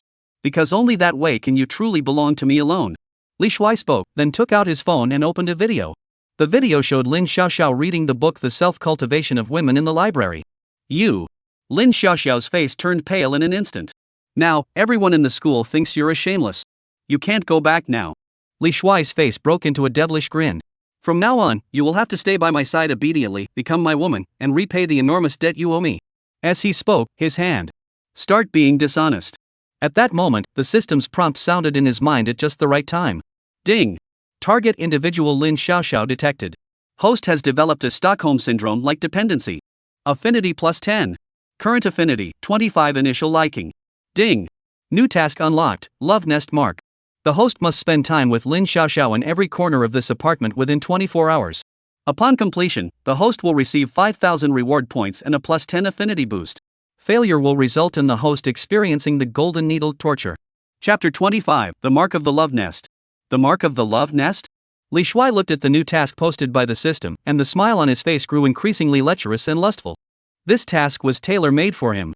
He turned his head to look at Lin Xiaoxiao on the sofa, who was as timid as a startled deer, and his beastly desires were instantly ignited. Xiaoxiao, my dear Xiaoxiao, aren't you supposed to repay your debt? Now, the opportunity has come. As he spoke, he pounced on her like a starving wolf. No, please, spare me. Lin Xiaoxiao struggled desperately beneath him, crying out in despair. But her feeble strength was no match for Li Shuai's 180 pounds, as helpless as a grasshopper trying to stop a cart. Soon, the living room sofa echoed with the sound of lewd, shameful noises. 8,000 words omitted. When everything was over, it was already the afternoon of the next day. Lin Xiaoxiao lay on the messy bed in the bedroom, her body limp like a broken doll. Her eyes were vacant and numb, as if she had lost her soul. Over the past 24 hours, she had experienced an extreme journey from hell to heaven and back again. The living room sofa, the bedroom bed, the bathroom bathtub, the kitchen countertop, the balcony rocking chair. Every corner of the house bore the marks, the indelible imprints of her humiliation. She had gone from fierce resistance to helpless submission, and finally to numb compliance. She didn't know what had happened to her. All she knew was that when that ugly, fat man was driving, she felt a tinge of something, even she felt ashamed of it. Could it be that I'm really this despicable? She asked herself this question over and over again in her mind. Meanwhile, Li Shuai lay satisfied beside her, admiring his masterpiece. Ding! Congratulations, host. Task completed successfully. Reward, 5,000 points, affinity plus 10. Current total points, 15,000. Lin Xiaoxiao's affinity, 35 deeply rooted affection. Ding! Target person Lin Xiaoxiao detected. She has developed a mild dependency on the host. New feature unlocked, exclusive branding. The host can spend 10,000 points to create a custom mark for the target person. Once the mark is created, the target person will develop absolute loyalty to the host and never betray them. Exclusive branding?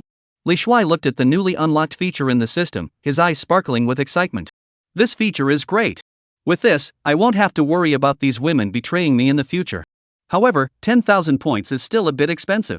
He turned his head and looked at the flawless, youthful body beside him, and the flame in his heart was ignited once again. Xiaoxiao, my dear Xiaoxiao, our game isn't over yet. He flipped over and pressed Lin Xiaoxiao down beneath him once more. Look, the study in this house, we haven't been there yet, have we? In the days that followed, Li Shuai lived a life of extravagance and indulgence, like a king. Every day, he and Lin Xiaoxiao stayed in their luxurious love nest, exploring all sorts of new positions he had never even dared to imagine before. Lin Xiaoxiao, however, went from initially being forced to endure it, to later resisting half-heartedly, and now actively accommodating him. Lying on the messy bed, holding the numb Lin Xiaoxiao in his arms, his mind was racing, screening out his next target. System, retrieve all the information on women in Jiangcheng who are in debt. Filter by age, 25 to 35, occupation, white-collar worker or intellectual, appearance rating, 85 or above, debt amount, over 1 million. Li Shuai silently recited in his mind. Ding! Screening target individuals for the host. Screening complete. Soon, rows of women's profiles flowed through his mind like a waterfall. Behind each name was a soul trapped by money and a family that might be dragged into the abyss by him. Li Shuai's gaze finally settled on a name, Lu Ruyan. Profile, Lu Ruyan. Age, 28. Height, 168 centimeters. Weight, 52 kilograms. Measurements, 92-63-90. Appearance rating, 95, unparalleled beauty. Occupation, associate professor at Jiangcheng University, nominal director of Lu Group. Current debt, 200,000 due to poor management of the Lu Group. Loans have been taken from multiple underground moneylenders. Experience points, people, 1 times 3. Lu Ruyan, the youngest associate professor at Jiangcheng University, from a scholarly family, and icy beauty. Li Shuai looked at this flawless profile, a greedy smile curling at the corners of his mouth. Especially when he saw the experience value section, it sent a wave of heat through his heart. Such a seemingly unattainable woman had already been with a man, which made him feel both jealous and inexplicably excited. Conquering such a woman would bring a level of satisfaction that Lin Shiao, an innocent young girl, could never match. However, a mere 200,000 yuan debt was a significant blow to someone of Lu Ruyan's background, but it might not be enough to completely strip her of her dignity and make her submit to him. Her family might still have the means to cover the debt.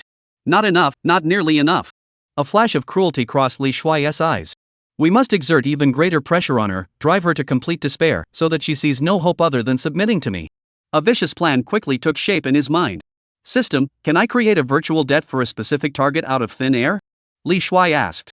Ding. Possible. The host can consume points to create virtual debt for a designated target. This debt will be forcibly imposed on the target in the real world in a manner that cannot be refused or traced back to its source. Each 1 million virtual debt created requires 1,000 points. Good. Excellent. Li Shuai's smile turned sinister. Create 4.8 million in virtual debt for Lu Ruyan. Round it up so she owes me exactly 5 million. Ding. Operation confirmed. 4,800 points consumed to create 4.8 million virtual debt for target individual Lu Ruyan. Operation successful. Current target individual Lu Ruyan's total debt has been updated to 5 million. After completing all this, Li Shuai seemed to already see the expression of shock, fear, and despair on Lu Ruyan's coldly beautiful face. He knew that the trap he had meticulously laid was now ready. Now, he only needed to wait patiently like a hunter, waiting for his proud prey to step into the net he had woven. Lu Ruyan, my beautiful professor, are you ready to embrace your new life? He stroked Lin Shiao's smooth back while murmuring another woman's name under his breath, his eyes filled with endless greed and possessiveness. Chapter 26, The Fall of the Heavenly Beauty.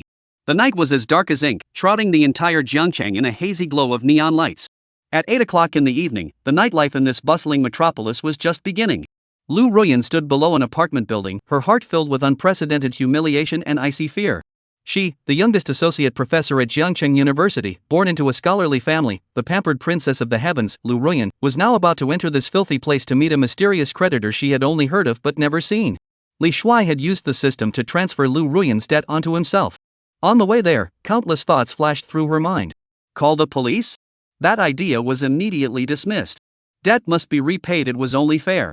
Moreover, the debt she owed was not an ordinary commercial loan, but money from an underground moneylender with compound interest rates so high they were terrifying.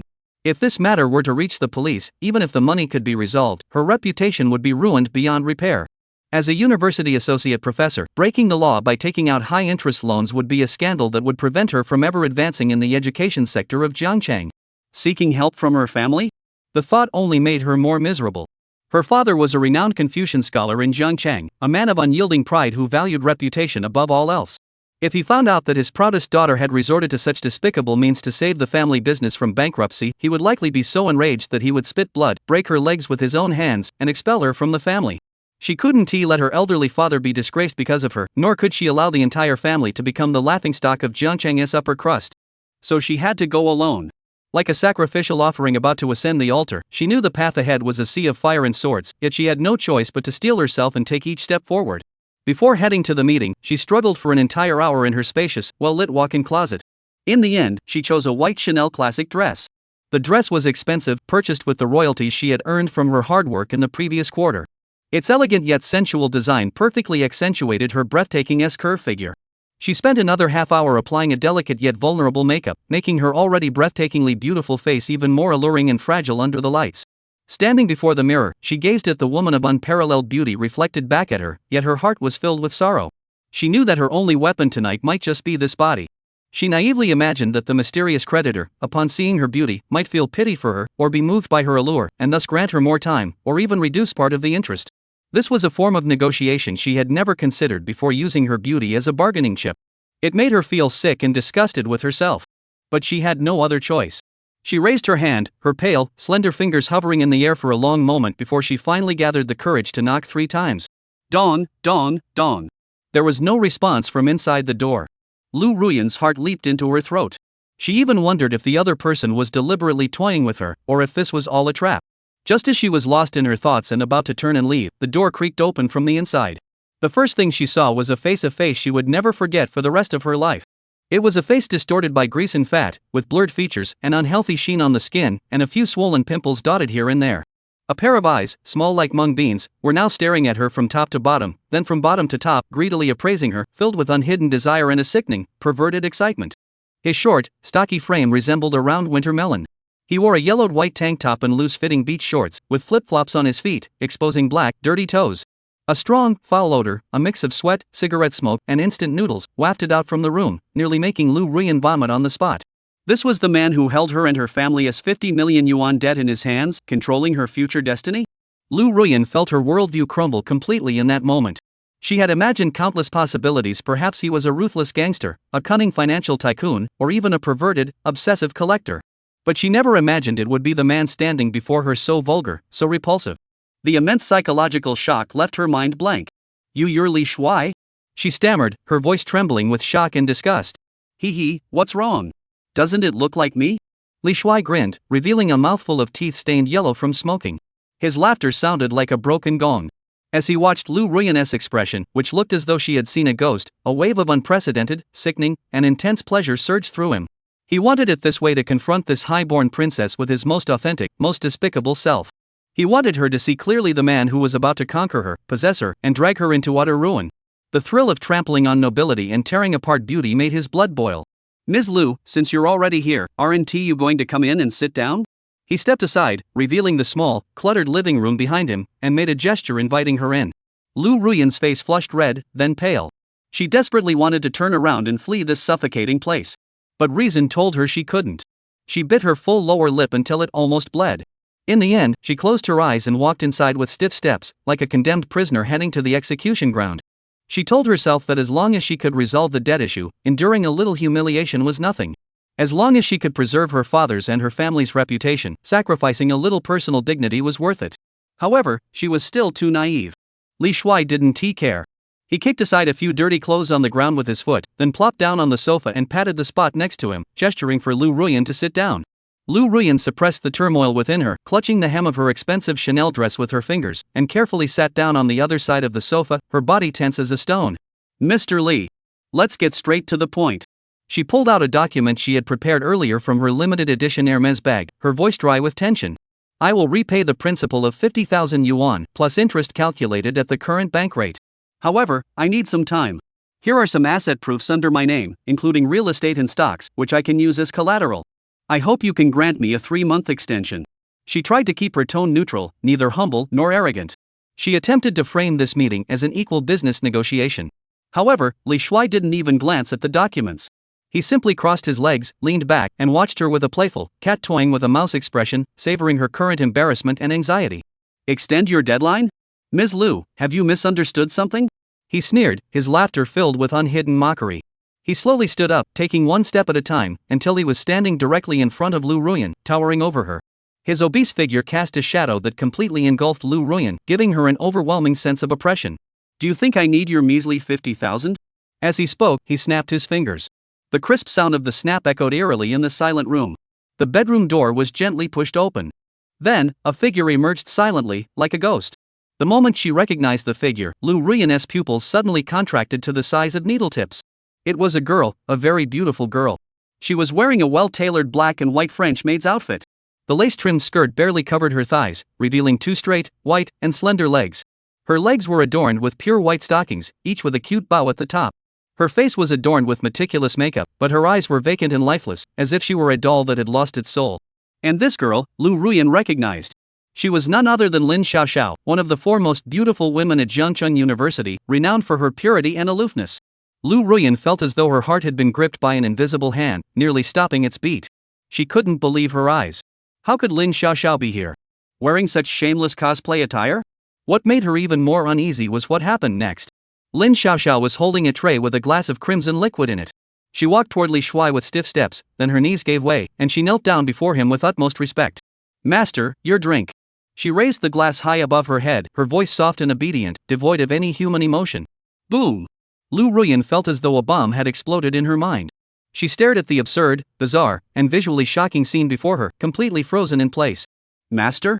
The school beauty Lin Shiao was actually calling that ugly, fat, and lecherous man master? What is going on here? Has the world gone mad? Did you see that, Ms. Lu? Li Shuai took the wineglass from Lin Xiaoxiao's hand, gently swirling it to admire the deep red liquid inside. He didn't even glance at the stunning school beauty kneeling at his feet, as if she were nothing more than a lowly servant. His gaze remained fixed on Lu Ruyan's pale, shocked face, devoid of any color. Even your school's most sacred schoolflower is my personal maid. Do you really think I'd bother with your measly 50,000? What do you want? Lu Ruyan's body began to tremble violently beyond her control. She finally realized that today, she had truly become a lamb led to the slaughter. It's simple. I'll give you two choices. His voice was filled with an unquestionable air of dominance and cruelty. First, submit willingly and become my woman, just like her. It's 100 times more glorious than being that worthless associate professor making a measly 10,000 a month. Second, his voice suddenly turned cold. I'll call your school's administration right now and expose the fact that you owe high-interest loans and plan to repay them with your body. I'll also send it to your father and post it online. I'll see how you, the pure and virtuous Professor Lu, can show your face in Jiangqing after that. Oh, and I can also send the surveillance footage of you walking into my single manus room. Do you think people will believe you were just here to discuss work, or that you were here to discuss work? He. You're shameless. You're despicable. You're not human. Lu Ruyan was so enraged that her entire body trembled. All her fear and anxiety had turned into a torrent of anger. She raised her hand and struck the ugly face inches away with all her might. However, her wrist was suddenly seized mid-air by a hand as strong as an iron clamp. Smack! A louder, clearer slap echoed, this time landing harshly on her face. The immense force sent her flying off the sofa, her white dress instantly covered in dust from the floor. Half of her cheek burned fiercely, and a trickle of blood seeped from the corner of her mouth. Her ears rang with a buzzing sound. Shameful? Ms. Lu, you'll soon find out what true shame really is. Li Shuai said, grabbing her by the arm and pulling her up from the cold floor. Then, like dragging a dead dog, he showed no mercy, dragging her toward the bedroom that emanated an ominous aura. No, help me, why? Lu Ruyan's cries, struggles, and pleas for help sounded so feeble and helpless. Her pride, her dignity, everything she had ever been proud of, was completely shattered in that moment. Then it was crushed under his feet. Her cries were soon drowned out by the heavy door slamming shut with a loud bang. Outside the door, Lin Shiao, kneeling on the ground, heard the heart-wrenching cries coming from inside. In her hollow, numb eyes, a fleeting, extremely complex gleam flashed. There was sympathy, there was reluctance, but more than anything, there was a sick sense of balance. Look, another woman, once so high and mighty, has fallen. From now on, she would no longer be alone. Chapter 27, The Iceberg Melts. The heavy bedroom door slammed shut with a loud bang, as if separating two worlds. Outside the door, there was oppressive silence inside. It was the beginning of an epic storm destined to be recorded in Li Shuai's personal history. Those eyes, which had once shone with wisdom and guidance from the lectern, were now filled with "Rip! You bastard!" The time that followed was hell for Lu Ruyan. Finally, even she herself began to feel afraid. She had no idea how much time had passed, perhaps a century, or perhaps just an instant. The sky outside the window had begun to grow light. The instigator, Li Shuai, lit a cigarette, puffing away, his face adorned with an unabashed, triumphant smile. Just then, the long-awaited delightful notification sound finally rang out repeatedly in his mind. Ding! Target individual Lu Ruyan detected. Host has developed a fear emotion toward the target. Affinity +5. Current affinity 5 first meeting. Ding! Target individual Lu Ruyan detected. Host has developed fear toward the target. Affinity +10. Current affinity 15 feeling of dread. Ding! Target individual Lu Ruyan detected. Host exhibits submission response. Affinity +15. Current affinity 30 half-hearted resistance. Ding! Target individual Lu Ruyan detected. Mental state confusion. Affinity +10. Current affinity 40 uncertain. Ding!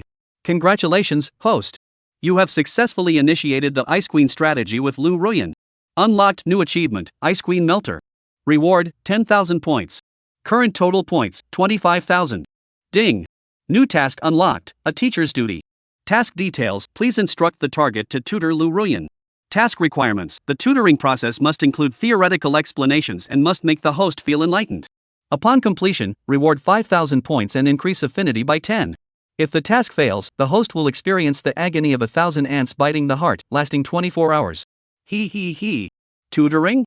System, you really know me well. What do I want? Of course, I want to ask our erudite Professor Lu to give this underachiever a proper tutoring session. Li Shuai said, reaching into the bedside table and pulling out a beautifully packaged box. He opened the box in front of Lu Ruyan. Then, begin your teaching. Remember, you must satisfy me. Otherwise, I won't hesitate to let you taste a pain 100 times worse than what you just experienced. 3 days, 72 hours for Lu Ruyan. It felt like 72 centuries of agonizing torment. Her mind felt like a rubber band being stretched to its limit, on the verge of snapping. Sometimes, just a single glance from Li Shuai, or a crude, vulgar command, was enough to make her body. She hated him, wishing to see him torn to pieces and his bones scattered to the winds. Yet, amidst the endless humiliation and torment, a more terrifying emotion began to grow like a poisonous weed in the darkest corner of her heart, silently spreading and taking root. Li Shuai's impatient shout snapped Lu Ruyan out of her chaotic thoughts. He. He let out a lecherous laugh, then added suggestively, "My dear teacher, how does it feel? Do you feel enlightened?" She bit her lip, refusing to let any sound escape her lips. "What's wrong? Not saying anything? No problem, our lesson is far from over. How about it?" Upon hearing the words outdoor lesson, Lu Ruyan's pupils suddenly contracted, and the blood drained from her face.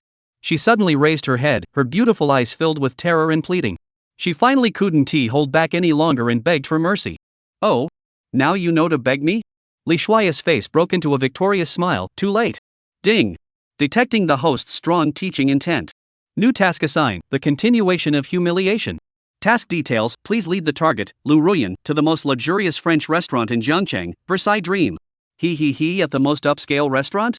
System, you're really starting to know my taste. Li Shuai looked at the new task the system had assigned him, a smile spreading across his face. He roughly pulled Lu Ruyan off the ground, threw a large coat over her, and ordered in a firm tone, "Be ready to leave with me in half an hour. Remember, or else, the consequences are on you." Half an hour later, as she got into a taxi, her heart had already sunk to the bottom of the ocean. Chapter 28, The Outdoor Practical Lesson of the Versailles Dream. The taxi drove smoothly through the bustling central business district of Jiangcheng City. The neon lights outside the windows flickered like flowing ribbons of color, vividly highlighting the city's opulence and frivolity. Inside the car, the cramped space was suffocatingly quiet, like the stillness before a storm. Lu Ruyan curled up in the corner of the back seat, her body pressed tightly against the door, as if she wanted to distance herself as much as possible from the man beside her, whose strong scent of tobacco and cheap cologne filled the air. The loose-fitting beige trench coat she wore was something Li Shuai had randomly pulled out of the hotel wardrobe. It was so oversized that it completely enveloped her petite frame, making her appear ordinary from the outside. However, only Lu Ruyan knew the shameful truth hidden beneath this seemingly normal disguise.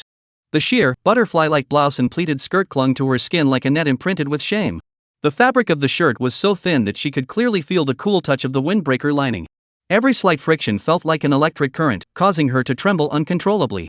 The ultra-short skirt made her unable to sit still. She could only clench her legs tightly together, her hips barely touching the edge of the seat. Her face was buried in the high collar of her coat, her long eyelashes still damp with tears, her eyes vacant as she stared out the window at the rapidly receding street scene. Her heart was colder than the deep autumn night. She dared not think about what would happen next, dared not imagine how this demon would torment and humiliate her in that upscale restaurant called Versailles Dream. Versailles Dream was a name she was all too familiar with. It was the most prestigious French restaurant in Jiangcheng, with exorbitant prices that were enough to make one's heart race. It was a romantic haven coveted by countless couples and a social gathering place where the upper crust flaunted their status and taste. She had once joked with her friends that if any man could ever afford to book out Versailles Dream to propose to her, she might consider it. But she never imagined that her first time stepping into this place would be in such a humiliating and degrading manner. Li Shuai, standing beside her, was clearly in high spirits. He was sitting with his legs crossed, one hand resting on the car window, and the other boldly placed on Lu Ruyan's thigh, rubbing it freely through the 2 layers of fabric. His small eyes sparkled with greed and excitement, humming a tune to a popular song, his lecherous laughter echoing through the car. My dear teacher, are you nervous?" Li Shuai felt the astonishing elasticity and softness beneath his hands, leaned close to Lu Ruyan's ear, and whispered in a teasing tone, "Don't be afraid. Today's outdoor practical lesson will be something you'll never forget. Think about it, playing my personal little maid in front of so many important people, isn't that thrilling?" Lu Ruyan's body stiffened suddenly, and a wave of nausea washed over her stomach. She bit her lower lip tightly and turned her head away, not even bothering to give him a disdainful glance.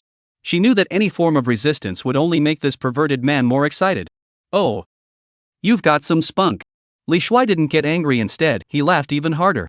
He tightened his grip on Lu Ruyan's thigh, feeling the edge of her ultra-short skirt through the windbreaker.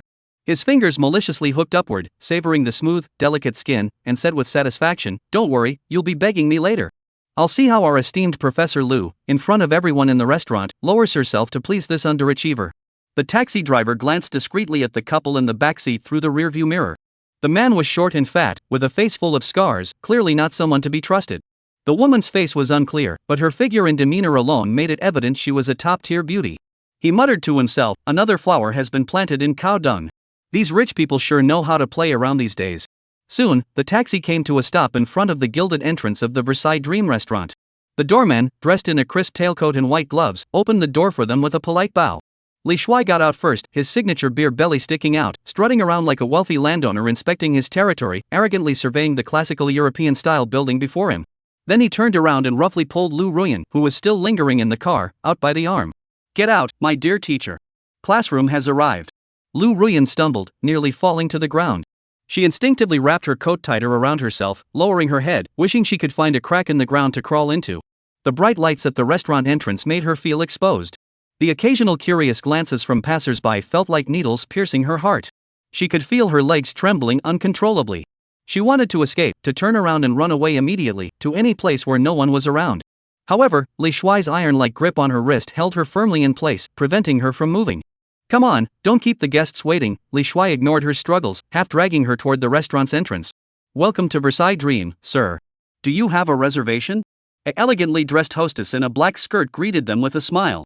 "Reservation? I'm here to eat. Do I need a reservation?" Li Shuai glared at her, his face contorted into a vulgar expression. He pulled out a thick wad of cash from his pocket and slapped it onto the receptionist's tray. "Find me the quietest, best viewed table. This is your tip." The receptionist's smile froze for a moment, but her professional demeanor quickly returned. She silently took the money and her smile grew even sweeter. "Certainly, sir. This way, please. We happen to have a window seat with a view." Under the hostess's guidance, Li Shuai pulled Lu Ruyan through the grand hall, which was decorated like a palace. In the restaurant, the melodious sound of a violin filled the air, crystal chandeliers emitted soft light, and each table was covered with white tablecloths, adorned with elegant silverware and vibrant roses. The guests were dressed elegantly, behaving gracefully, and conversing in low voices, creating an atmosphere of romance and sophistication. However, none of this beauty had anything to do with Lu Ruyan. She felt like a prisoner being led to the execution ground, each step a struggle. She could sense that the diners around them, though not looking directly at them, were subtly glancing at the mismatched pair with their peripheral vision. Especially Li Shuai's coarse voice and flashy, nouveau-riche demeanor stood out sharply against the elegant and quiet surroundings, drawing the attention of many. Finally, they arrived at the window-side table. It was a semi-open booth with relatively good privacy, and through the large floor-to-ceiling windows, one could overlook the dazzling night view of half of Jiangcheng. "Sir, is this seat to your liking?" the hostess asked with a smile. It's okay." Li Shuai sat down on the sofa with a casual air, then pointed to the seat across from him and ordered Lu Ruyan, who was still standing stiffly, "Sit down. What are you waiting for? Do you want me to invite you?"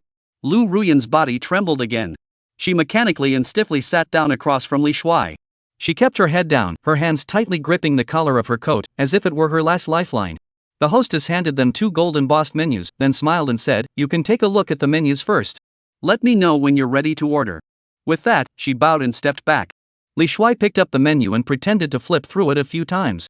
He couldn't understand a single word of French, but that didn't stop him from putting on airs. He cleared his throat and said to Lu Ruyan in a condescending tone, "My dear teacher, you studied abroad and understand French, don't you? Come on, give your student a proper introduction.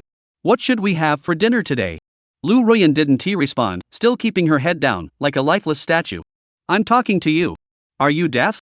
Li Shuai's voice suddenly rose 8 octaves, causing several guests at the neighboring table to turn and look. Lu Ruyan's shoulders jerked upward. She knew she couldn't provoke this devil any further. She took a deep breath, raised her head, and her flawlessly beautiful face was pale, her eyes vacant and numb. She picked up the menu and mechanically recited the dish names in a voice so soft it was barely audible. Filet mignon with foie gras sauce. French-style baked snails. Black truffle cream mushroom soup. Her voice was dry and hoarse, each word seeming to be forced out between her teeth. "Enough, enough. Just these. 2 of each." Li Shuai impatiently interrupted her, then waved to the waiter nearby, "Waiter, take our order." Soon, the waiter came over and took their order. While waiting for the food to arrive, Li Shuai began his lesson plan for the evening. He extended his feet, which emitted an unpleasant odor, from under the table and placed them directly on Lu Ruyan's thigh, using his toes to deliberately rub against her calf. Lu Ruyan's body tensed up instantly, as if she had been electrocuted. She wanted to move away, but her feet felt as though they were nailed to the ground, unable to move. She could feel eyes on her, which made her so ashamed she almost fainted. "My dear teacher, the practical lesson has begun." Li Shuai's voice sounded like a devil's whisper in her ear, "Remember your place. You are now my personal maid. From this moment on, you will provide me with full, intimate service. First, pour me a glass of water. On the table sat a crystal-clear bottle of Parisian water and a highball glass. Lu Ruyan extended her trembling hands to pick up the water bottle, but her hands slipped due to nervousness, and the bottle nearly fell to the ground. Useless. You can't even pour a glass of water properly. Li Shuai muttered under his breath, then used the tip of his foot to crush her leg harshly. Lu Ruyan winced in pain, tears welling up in her eyes. She forced herself to endure the humiliation and pain, picked up the bottle again, and this time, using all her strength, steadied her hands and poured the water into the glass. Then, she held the glass with both hands and respectfully handed it to Li Shuai. Li Shuai didn't take it. Instead, he leaned back lazily on the sofa, opened his mouth, and gestured for her to feed him. Lu Ruyan's pupils suddenly contracted. Feed him? In front of all these people? Her dignity was utterly trampled underfoot, crushed into pieces. She looked at Li Shuai's greasy, ugly face and his arrogant, imperial expression, and a surge of hatred welled up inside her. She wanted to pour the water in the cup right onto his face. But she dared not. Ding! Target subject Lu Ruyan has detected intense resistance. Forcing subtask feed gently. Task details: target subject Lu Ruyan must immediately feed the water to the host using the gentlest, most considerate method possible. Failure to complete the task will trigger a punishment: dance in public. The target subject will be forced to perform an extremely provocative dance in the center of the restaurant. The cold system alert sounded like an explosion in Lu Ruyan's mind. Dance in public? No! She would rather die than endure such humiliation. Fear instantly overpowered anger and humiliation. Her body once again moved uncontrollably. She held the cup, slowly stood up, walked around the table, and approached Li Shuai. Then, in an extremely humiliating posture, she knelt halfway on the carpet. She brought the cup to Li Shuai's lips, her voice trembling uncontrollably. "Master, please drink the water." The words master felt like two poison knives piercing her heart, causing her to gasp for breath. Li Shuai watched her obediently with satisfaction, opened his mouth, and took a sip of water. Then, he deliberately let some water drip from the corner of his mouth onto his clothes. "Oh, you've gotten me wet," he exclaimed dramatically. "Hurry up and wipe it off for your master." Lu Ruyan closed her eyes, and 2 tears silently slid down her cheeks. She fumbled in her pocket for a tissue, extended her trembling hand, and began to wipe the water from his lips and clothes. Her fingertips inevitably brushed against his greasy skin, causing her to feel a wave of nausea. Some of the guests around them had already noticed the commotion. Though they pretended to chat or admire the scenery, their disdainful, curious, and amused glances felt like countless red-hot needles piercing Lu Ruyan's skin. She felt like a naked clown on stage, performing an absurd and vulgar farce. And the only audience was the devil who controlled everything about her. Just then, their appetizers were served. They were 2 plates of elegantly prepared French-baked snails. "Come, feed me," Li Shuai pointed at the snails on the plate and ordered in a tone that brooked no argument. Lu Ruyan's body had gone numb. She moved like a puppet whose soul had been ripped out, mechanically picking up a fork, skewering a snail, and carefully bringing it to Li Shuai's lips. Li Shuai swallowed the snail in one bite, then deliberately smacked his lips and said loudly, "It tastes good. Just a bit hot. Next time you feed me, remember to blow on it first." His voice was neither too loud nor too soft, but it was loud enough for everyone at the surrounding tables to hear clearly. "Ha ha!" A young couple at the neighboring table couldn't help but burst into laughter. The girl looked at Lu Ruyan with a mix of pity and contempt, and whispered to her male companion, "Oh my god, look at that woman. She's so beautiful, yet she's with that ugly, fat man and serves him like a maid. How degrading."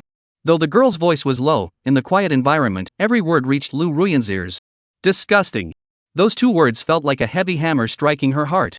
Her body trembled violently, and the fork in her hand clattered to the ground. The fork rolled a few times before coming to rest under the table, in a deeper crevice. "Useless. You can't even hold a fork properly." Li Shuai's expression darkened. He kicked Lu Ruyan's calf and growled, "Hurry up and pick it up for the master." A flash of despair crossed Lu Ruyan's eyes. She knew that the greatest humiliation of the night was finally upon her. She glanced around at the curious and mocking stares, wishing she could die right then and there. But she couldn't. She slowly bent down, then, in full view of everyone, knelt on the ground, preparing to crawl under the table to pick up the fork. As she bent down, the loose coat she was wearing slipped down slightly due to gravity. And the short white blouse she wore underneath, along with her ultra-short pleated skirt, were suddenly exposed to the air without any warning. Though it was only for an instant, and only a few people at the neighboring table could see the shocking scene from a specific angle. However, the few suppressed gasps of shock made it clear to Lu Ruyan that the thing she feared most had happened. With a loud thud, Lu Ruyan felt the last thread of reason in her mind snap completely. Her vision went black, her body went limp, and she collapsed onto the cold carpet, completely unconscious. "Hey! Playing dead?" Li Shuai, seeing she hadn't moved, grew impatient and kicked her with his foot. "Get up! The mission isn't finished yet." However, Lu Ruyan showed no response. Ding! Target subject Lu Ruyan has entered a state of mental shock due to excessive stimulation. The continuation of humiliation mission has been forced to terminate. Mission evaluation failed. Punishment activated. The host will randomly experience a social death punishment. Punishment details: public incontinence. The punishment will be executed in 10 seconds. 10-9-8. What? Li Shuai's eyes widened like copper bells, and the blood drained from his face in an instant. Publicly losing control of his bladder? What kind of joke is this? He tried to stand up and rush to the bathroom, but his legs felt as though they were filled with lead, heavy and unresponsive. A powerful, irresistible urge to urinate surged up from his lower abdomen like a flood. No doubt his forehead was instantly covered in cold sweat, and his face twisted into a look of sheer terror. However, the system was merciless. 3-2-1 punishment begins. As the system's cold countdown ended, a warm liquid gushed uncontrollably from Li Shuai's crotch. Soon, the expensive leather sofa beneath him was soaked in a large patch, and a foul odor began to spread rapidly through the air. Oh my god. That guy, he peed his pants. That's so gross. Let's move somewhere else. Look, he has ruined the sofa. What a rude person. The other guests around them no longer bothered to hide their disgust and contempt, pointing at Li Shuai and whispering among themselves. The restaurant manager and security guards rushed over upon hearing the commotion, their faces turning ashen at the sight of the mess. In that moment, Li Shuai felt as though every last shred of his dignity had been stripped away, thrown to the ground, and trampled under countless feet. He wished he could find a crack in the ground and crawl inside, never to emerge again. He finally experienced firsthand the ultimate humiliation known as social death. Chapter 29, A Humiliating Escape and the Awakening of the Prey. Time seemed to slow to a crawl in that moment. Li Shuai could clearly feel the warmth in his body rapidly dissipating as the warm liquid flowed out. In its place came bone-chilling cold and endless darkness. He could hear the shrill whispers, screams, and the furious shouts of the restaurant manager. Every syllable felt like a sharp ice pick piercing his eardrums, penetrating his brain, and shattering what little self-respect he had left into pieces. His face turned the color of liver, red from his neck to his ears. He wanted to explain, to say that this wasn't his intention, to blame it all on that damn system. But he opened his mouth and couldn't utter a single word. Under the contemptuous and disgusted stares of everyone present, his ability to speak seemed to have been completely stripped away. Sir, please come with us immediately. You must compensate us for the damage to our restaurant property and apologize for disrupting other guests' meals. The restaurant manager, a middle-aged man in his 40s with a slicked-back hairstyle, was as red as a beet. He pointed at Li Shuai's nose and shouted angrily. Two burly security guards grabbed Li Shuai on either side, dragging him away as if he were a dead pig being led to slaughter. Li Shuai's body was as limp as a pile of mud, allowing them to drag him along. His mind was a blank, with only one thought: escape, escape immediately from this hellish place that had stripped him of his dignity. Amidst the chaos, the prey who had been lying motionless on the ground, unconscious Lu Ruyan slowly opened her eyes. Her eyelashes fluttered like butterfly wings, trembling gently twice. The once vacant and numb eyes now shimmered with a complex, enigmatic glow. There was relief at having survived, schadenfreude at Li Shuai's misfortune, but more than anything, there was a deep, bone-chilling coldness. Everything that had just happened, though she had her eyes closed, she heard clearly. She heard Li Shuai's terrified screams, the unrestrained laughter of the surrounding guests, and the nauseating stench in the air. She knew that this demon who had always toyed with her like a puppet, treating her as nothing more than a plaything, had finally tasted the humiliation of being shamed in public. And this humiliation was more direct, more thorough, and more devastating than any she had ever endured. A sick, twisted sense of pleasure surged through her body like an electric current. She even felt an urge to stand up, point at Li Shuai's nose, and laugh out loud, telling everyone that this ugly, fat, lecherous man had just tried to do something disgusting and shameful to her. But she held back. Reason told her that now was not the time. She was still trapped in this devil's cage and had not yet truly gained her freedom. She had to continue pretending, continue playing the role of the weak, obedient, and completely broken canary, so that he would lower his guard and she could find that sliver of hope. Her gaze fell on Li Shuai's face, twisted and distorted by extreme shame and anger. She saw the fear, anger, and, for a fleeting moment, the venomous hatred in his eyes. Lu Ruyan's heart sank suddenly. She knew that this man would take the humiliation he had suffered today and inflict it upon her with even greater cruelty. What awaited her would be even more unbounded torment. At this thought, the fleeting sense of pleasure that had just begun to surface was instantly replaced by overwhelming fear. Her body began to tremble uncontrollably once more. No, she couldn't just sit here and wait for her fate. A strong thought began to grow wildly in her mind. She had to escape. She had to take advantage of this chaotic opportunity to flee from this demon's grasp. Once that thought emerged, it spread like wildfire, impossible to extinguish. She quietly glanced around with the corner of her eye. The restaurant's security and manager were completely focused on Li Shuai. The other customers were all watching the commotion with interest. No one noticed her, the victim lying on the ground. This was a golden opportunity. Lu Ruyan's heart began to race wildly. She forced herself to calm down, her mind racing as she mapped out an escape route. The front door was out of the question, it was too crowded and too conspicuous. The only way out was the restroom. She remembered seeing a sign pointing to the restroom at the end of the corridor when she entered earlier. In high-end restaurants, restrooms usually have an additional exit leading to the kitchen or a fire escape. If she could get into the restroom, she would have a chance to escape this nightmare completely. Having made up her mind, Lu Ruyan no longer hesitated. She continued to feign unconsciousness while her body quietly, inch by inch, moved toward the space under the table, getting closer to the direction leading to the corridor. Meanwhile, Li Shuai had been roughly dragged into the restaurant manager's office by 2 security guards. "Sir, according to our restaurant's regulations, you must compensate us for the cleaning and depreciation costs of this Italian imported leather sofa, totaling 58,000 yuan. Additionally, your total bill for tonight amounts to 12,600 yuan. Furthermore, you must publicly apologize to the affected guests." The manager handed him a bill and spoke coldly. "What? 58,000? Are you trying to rob me?" Li Shuai exploded upon hearing the figure. Although he was wealthy, he wasn't about to spend money like that. Moreover, being forced to apologize publicly was more humiliating than death. "Sir, please watch your language. If you refuse to compensate and apologize, we will have no choice but to call the police. At that point, it won't just be about the money." The manager's tone was filled with threat. Call the police? Li Shuai's heart sank. What he feared most was dealing with the authorities. The system he had on him was indeed, but its origins were unclear. If the police discovered anything, he would be finished. Better safe than sorry. Li Shuai clenched his teeth, pulled out his phone from his pocket, and forced himself to swallow his humiliation. "Alright, I'll compensate you. It's just a few $1,000s. I've got plenty." He quickly transferred the money, then, under the escort of the manager and security guards, walked to the lobby like a defeated rooster, hung his head in shame, and mumbled an apology to the onlookers before trying to slip away. However, when he returned to the windowside booth, he discovered that Lu Ruyan, who should have been lying on the ground, was nowhere to be seen. Where is she? Li Shuai felt a sense of foreboding welling up inside him. He grabbed a nearby waiter by the collar and demanded, "Where is the woman who was lying here just now? Where did she go?" I don't know." The young waiter, terrified by his outburst, stammered, "Just now. I think I saw her, heading toward the restroom." "The restroom?" Li Shuai's pupils contracted sharply. He immediately realized what had happened. That had dared to escape in the chaos.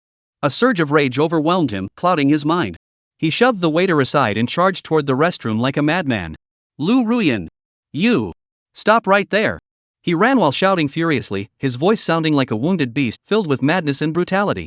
However, when he kicked open the door to the women's restroom, it was empty.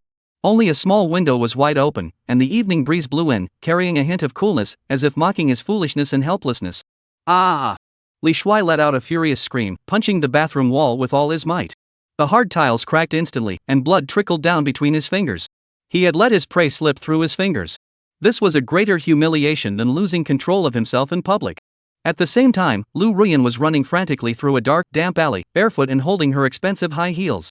The wide coat she wore flapped noisily in the wind as she ran. She dared not look back or stop, for she feared that if she did, she would see that demon, grinning maliciously, chasing after her. Cold, bone-chilling cold. The evening wind sliced like knives across her face and exposed skin. The shameful uniform she wore underneath was soaked through with sweat, clinging tightly to her body, sending shivers down her spine. But her heart was burning with passion. Because she was free. She had finally escaped from the clutches of that demon. She didn't know how long she had been running or where she had ended up. It wasn't until she could no longer move that she leaned against a wall, gasping for breath. She looked up at the unfamiliar street corner before her, at the faintly visible lights of distant homes, and a mix of joy at having survived and confusion welled up in her heart. Where should she go next? Go home? No, she dared not. She feared that the devil would find her there. Find friends? She dared not. She couldn't imagine how she would explain to her friends what had happened to her over the past few days. Call the police? The thought flashed through her mind but was immediately dismissed. She had no evidence to prove what Li Shuai had done to her. On the contrary, she had voluntarily entered the hotel, voluntarily put on those clothes, and even voluntarily served him in the restaurant. To others, it would look more like a special kind of romantic game between lovers. If she reported it, not only would she fail to bring that monster to justice, but her reputation would be completely ruined. At that point, she would truly have no face left to live in this world. Just as she felt helpless and despairing, her hand accidentally brushed against the cold, hard object in the pocket of her windbreaker. It was her phone. Li Shuai had confiscated her bag but had forgotten that she had the habit of keeping her phone in her coat pocket. This discovery gave her a glimmer of hope. She quickly pulled out her phone and pressed the power button. The screen lit up, showing that the battery was at 20%. Enough! Her hands trembling, she opened the contacts list, her eyes scanning one familiar name after another. Finally, her fingers came to rest on the three characters Su Qingxian. Su Qingxian was her best friend and a top lawyer at a renowned law firm in Jiangcheng. She was intelligent, calm, and decisive, the only person Lu Ruyan could think of, and the only one she dared to turn to for help at that moment. She took a deep breath and pressed the call button. The phone rang a few times before being answered. A cold and efficient female voice came through the receiver. "Hello, Ruyan? What's the matter at this hour?" The moment she heard her best friend's voice, all the grievances, fear, and humiliation Lu Ruyan had endured over the past few days burst forth like a flood, unable to be contained. "Xing Qingxian Wo save me." She was so overcome with emotion that she couldn't form a complete sentence. On the other end of the line, Su Qingxian was clearly startled by her. Her voice immediately turned serious. "Ruyan! What's wrong? What happened? Where are you?" I don't know, I'm in an alley. I've been." Lu Ruyan choked on her words, unable to utter the words imprisoned or assaulted. "Don't panic, speak slowly. Tell me any landmarks around you, and I'll come find you right away." Su Qingxian's voice, though urgent, carried a reassuring strength. Lu Ruyan forced herself to calm down. She looked around and saw a neon sign flashing in the distance, Night Color Bar. I think I'm in the alley behind Night Color Bar." "All right. Stay there and don't move. Keep your phone on, I'll be there within 15 minutes. After hanging up, Lu Ruyan hugged her knees, crouched in the corner, and buried her head deeply in her arms. The cold ground helped her regain some clarity, but her body continued to tremble uncontrollably. She didn't know what awaited her. All she knew was that from tonight onward, her life would never be the same again. Chapter 30, The Hunter's Counterattack, A New Prey. Li Shuai didn't linger at the hotel for long. After learning from the system about Lu Ruyan's safe haven and her 96-point best friend, the rage in his heart, fueled by humiliation, was quickly replaced by a more intense, more greedy desire. "Run? You can run away, but you can't escape your fate. You, Lu Ruyan, went to your best friend for help. Well, I'll make you watch with your own eyes how the person you trust most becomes my possession." A savage and lecherous smile appeared on Li Shuai's face. He was already anticipating the moment when that ice-cold female lawyer, Su Qingxian, would, under the system's influence, fawn over him and grant his every whim, and the expression on Lu Ruyan's beautiful face at that moment. Shock? Despair? Or complete collapse? Just thinking about it made Li Shuai feel his blood racing through his veins, the burning desire in his lower abdomen making his mouth dry and his throat parched. He immediately checked out of the hotel, not even bothering to change out of his urine-soaked, foul-smelling clothes. Instead, he swiped his card at a luxury store downstairs and bought a brand new outfit. Then he hailed a taxi and headed straight for the address the system had provided: waterfront Flower City. Manhwarecap was a renowned upscale residential complex in Jiangcheng, where only the wealthy and influential resided. The security system in the complex was top-notch. Without prior notification from a resident, outsiders were strictly prohibited from entering. But this was no problem for Li Shuai, who had access to the system. He parked the car in the shadows near the entrance of the community and then issued instructions to the system in his mind. "System, is there any way to enter this residential complex?" Ding. Planning entry route for host. Plan generated. Plan, forced task chance encounter with a resident. The system will randomly select a resident currently entering the complex and assign them a mandatory task: invite the host home for a visit. The resident will unconsciously lead the host into the complex and provide them with a temporary, absolutely safe observation point. The duration of the task can be determined by the host. Oh, is there such a good thing? Li Shuai's eyes lit up. This feature was tailor-made for his infiltration operations. Not only could he sneak in undetected, but he could also find an unlucky person to serve as his free informant and support. Let's do it. As soon as Li Shuai finished speaking, he saw a black Mercedes-Benz S-Class slowly driving toward the entrance of the residential complex. The driver was a man in his 30s, dressed neatly and exuding the air of a successful professional. Ding. Target identified: Wang Hao, 35 years old, department manager at a listed company. Should we issue a mandatory task? Yes. As Li Shuai confirmed, an invisible energy instantly enveloped the Mercedes-Benz. Wang Hao, who was waiting for the gate to open, suddenly looked dazed. As if receiving instructions, he pulled out his phone and dialed the property management office. "Hello, security department? I have a friend named Li Shuai, yes, the handsome one. He'll be there shortly. Please let him in immediately. The license plate number is Jiang AXXXXX. After hanging up, Wang Hao's vacant expression vanished instantly, as if nothing had happened. He skillfully drove the car inside. Li Shuai smirked triumphantly, paid for the ride, and strode confidently toward the entrance of the residential complex. Sure enough, the security guard at the gate had received Wang Hao's call. After simply asking for his name, he politely let him in and even offered to drive him down to the building in the patrol car. After entering the community, Li Shuai declined the security guard's offer and followed the system's instructions to walk to the building across from Su Qingxian's. He didn't immediately go up to find that tool Wang Hao but instead sat down on a bench by a flower bed downstairs and began observing discreetly. Just as he parked his car, the man named Wang Hao approached him. Li Gu? Is that you? Wang Hao's face bore a smile so fawning even he couldn't understand it. I'm Wang Hao. We met briefly at a cocktail party before, but you probably don't remember me. Li Shuai chuckled inwardly. The system had arranged this identity perfectly. He nodded solemnly and said, "Oh, it's you. What's the matter?" "Well, Li Gu," Wang Hao rubbed his hands together, looking ingratiatingly at him, "I just heard from a friend that you've been looking into the houses in our neighborhood and are considering investing here. Coincidentally, my house is right across the street, and the view is pretty nice. If you don't mind, you could come over for a visit, have some tea, and maybe give me some advice on the feng shui of my house?" Li Shuai suppressed a smile, patted Wang Hao on the shoulder, and said, "Little Wang, you're quite observant. Alright, let's go take a look at your place." "Alright. Let's go. Mr. Li, please lead the way." Wang Hao was overjoyed and hurried ahead to lead the way, looking so eager and attentive, as if Li Shuai were his long-lost father. Thus, Li Shuai effortlessly secured a perfect base right under Su Qingxian's nose. Wang Hao's home was on the 15th floor, neither too large nor too small, at 180 square meters. It was luxuriously decorated, clearly the result of much effort and thought. What pleased Li Shuai most was the enormous balcony in the living room, directly facing Su Qingxian's home. From here, he could clearly see every movement in her living room. "Mr. Li, please have some tea." Wang Hao brought over a cup of top-grade Da Hong Pao tea and then tactfully said, My wife just called to remind me to pick her up. I'll go get her. Please feel free to look around here. Treat this place like your own home. Don't be so formal. I'll come back later." After saying that, he bowed respectfully and left, thoughtfully closing the door behind him. "What a considerate tool," Li Shuai said with satisfaction, taking a sip of tea. Then, he pulled out a high-powered telescope from his pocket. He had bought it on his way here. Now, it came in handy. He adjusted the focus and aimed the lens at the bright floor-to-ceiling window across the street.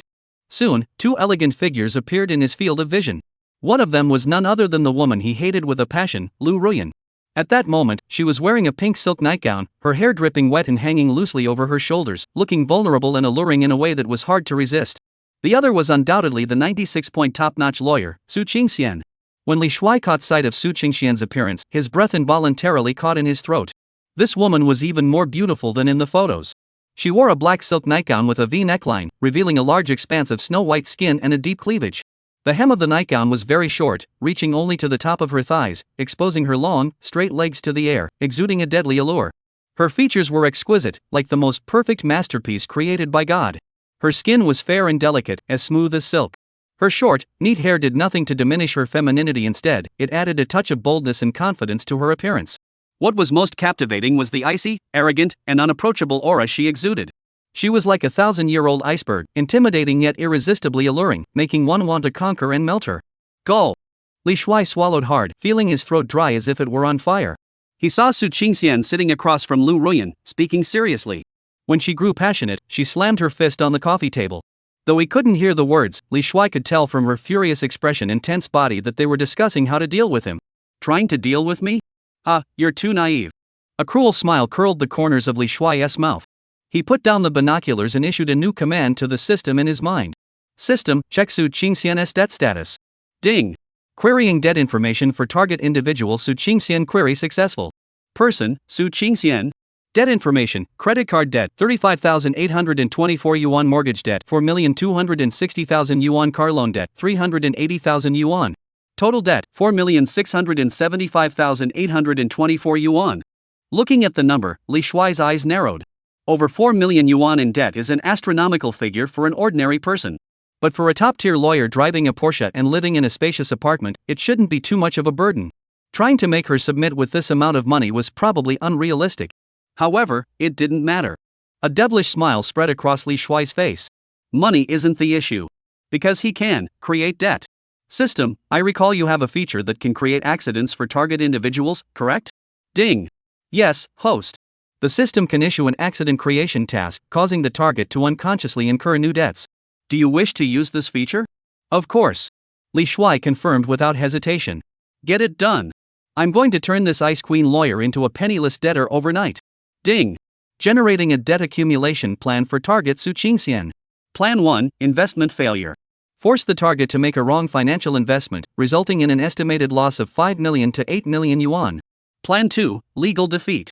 Force the target to lose an important lawsuit and pay a massive compensation, estimated at over 10 million yuan. Plan 3, accidental incident.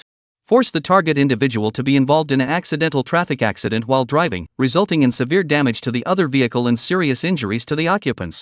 Estimated compensation amount, over 20 million yuan. Looking at the three options presented by the system, Li Shuai's face broke into a satisfied smile. Each plan was sufficient to wipe out Su Qingxian's meager assets in an instant and saddle her with a lifetime of insurmountable debt. Go with the third one. Li Shuai's eyes gleamed with excitement and cruelty. I want her to not only lose all her money but also face imprisonment for negligent injury. Then, I'll appear as her savior. Do you think she'll beg me on her knees?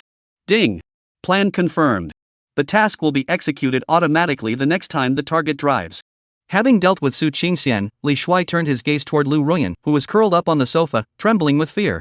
For this prey he had already tasted, he had temporarily lost interest. However, letting her go so easily was simply unbearable. System, is there any way to give her a little lesson without making contact? Ding. The host can assign a low-level prank task to the target. Task name, Nightmare Torment. Task effect, for the next 24 hours, whenever the target closes her eyes, she will see the host's illusions and hear the host's voice. The illusions will repeatedly show her the most terrifying and shameful scenes from her past until she breaks down mentally. Ha ha ha. This is great. This is great. Li Shuai couldn't help but burst into laughter.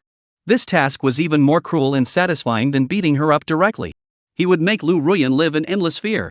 He would make her know that even if she fled to the ends of the earth, she would never escape the shadow of this demon. That's settled. As Li Shuai confirmed, two invisible streams of energy silently crossed the spatial distance, entering the bodies of Su Qingxian and Lu Ruyan. At that moment, they had no idea that a net woven by Li Shuai himself, filled with despair and humiliation, had already silently unfolded, ready to completely devour them. The mastermind behind it all, Li Shuai, sat back on the sofa like an artist admiring his masterpiece, contentedly picking up the now cold cup of tea and drinking it in one gulp.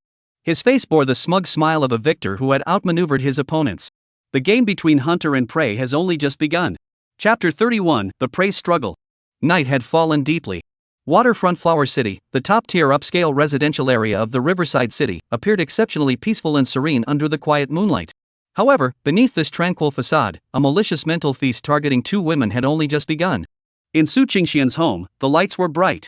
Lu Ruyan curled up on the soft beige sofa in the living room, wrapped in a thick woolen blanket, but she still felt no warmth. A bone-chilling coldness was steadily creeping through her limbs. Her face was as pale as paper, her eyes bloodshot, and her gaze was filled with indescribable fear and exhaustion. It had been over 3 hours since she escaped from that hellish hotel room, but the humiliating memory clung to her like a parasite, suffocating her. What was even more terrifying was that a new, even more bizarre form of torment was about to descend. Ruyan, are you okay? Would you like some hot water? Su Qingxian's voice drifted from the kitchen. She carried a cup of hot milk and walked gracefully to the sofa, her face filled with concern. As Lu Ruyan's best and only confidant, she knew her friend was outwardly delicate but inwardly incredibly strong. But today, Lu Ruyan's state left her feeling an unprecedented mix of heartache and unease. From the moment she received that distress call, she knew something was wrong. When she arrived at the agreed-upon location and saw Lu Ruyan in a dazed state, her clothes disheveled, the anger in her heart nearly set the entire city of Jiangcheng ablaze. After repeated questioning, Lu Ruyan finally managed to piece together the events that had unfolded. Of course, she omitted the most bizarre and inexplicable details about the system, only mentioning that a security guard named Li Shuai had used some despicable means to drug her and then. The rest of the words, Lu Ruyan could no longer utter, her voice choked with tears. But Su Qingxian had already understood. Her stunningly beautiful face was instantly covered in a layer of frost. As the Ice Queen of Jiangcheng's legal, she had seen too much of humanity's ugliness and handled too many sordid cases. But when such a thing happened to her closest friend, the anger was completely beyond rational control. Don't worry, I won't let this man named Li Shuai off the hook. Su Qingxian shoved the milk cup into Lu Ruyan's icy hands and said firmly, the law will make him pay. If the law can't give us the justice we deserve, I have other ways. However, Lu Ruyan only shook her head hollowly. Her lips trembled slightly. Qingxian, it's no use, you can't defeat him, he's a devil, a true devil. Nonsense. Su Qingxian frowned. He's just a security guard in a residential complex, a lowlife scum of society. Even if he has some underhanded tricks up his sleeve, how much trouble can he really cause? What you need right now is rest. Get some sleep, and tomorrow I'll take you for a checkup, then we'll go report it to the police and file a case. Rest? Sleep? Upon hearing those two words, Lu Ruyan's body trembled violently, as if she had heard the most terrifying words in the world. The milk cup in her hand shook violently, spilling some of the warm liquid onto her wrist, but she felt nothing. No. I can't sleep. I can't close my eyes. She clutched Su Qingxian's wrist with a pleading tone, her nails digging deeply into the other's skin. Qingxian, please, don't let me sleep. Please don't let me sleep. Because, just moments ago, when she had closed her eyes involuntarily due to extreme exhaustion, that demon had appeared again. Li Shuai's lecherous, ugly face, grinning maliciously, appeared clearly in her mind. His voice, like whispers from hell, echoed repeatedly in her ears. Little beauty, do you miss me? You can't escape even if you run to the ends of the earth, I'll find you. The scent on your body is so intoxicating, especially when you're afraid, that scent drives me wild. Next, the humiliating scenes from the hotel room played out in her mind like a fast-forwarded movie, uncontrollably looping over and over. She was helplessly bound to the chair, forced to perform various shameful acts, and finally, in front of everyone, she was pinned to the ground by that man and treated like a dog. Ah! Lu Ruyan let out a piercing scream and suddenly opened her eyes.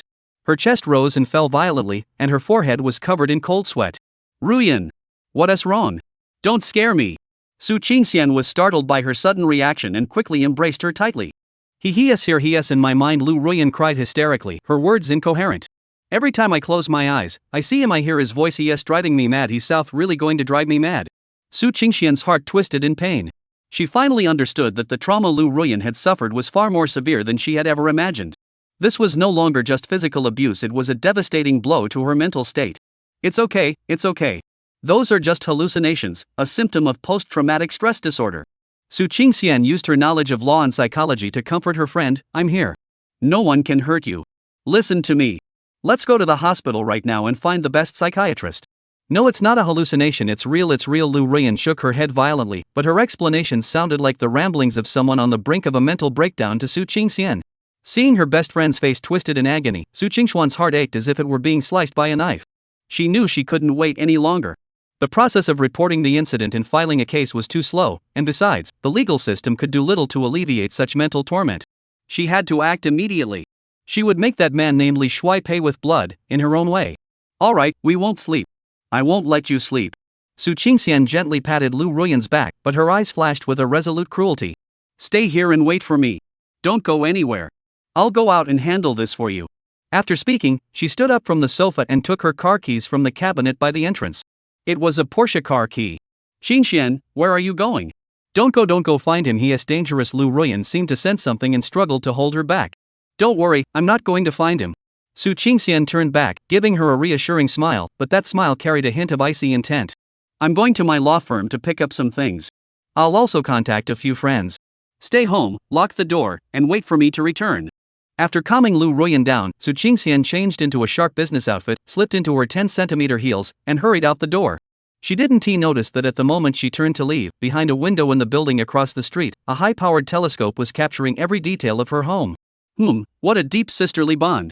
It's almost touching.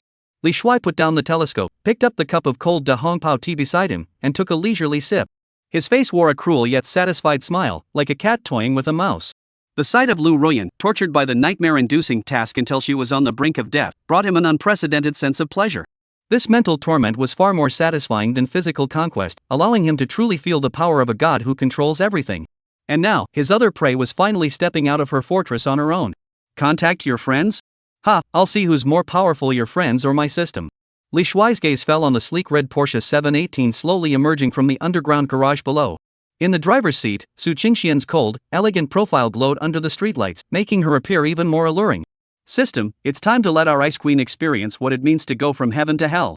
Li Shuai issued the cold command in his mind. Ding! Accident mission target locked.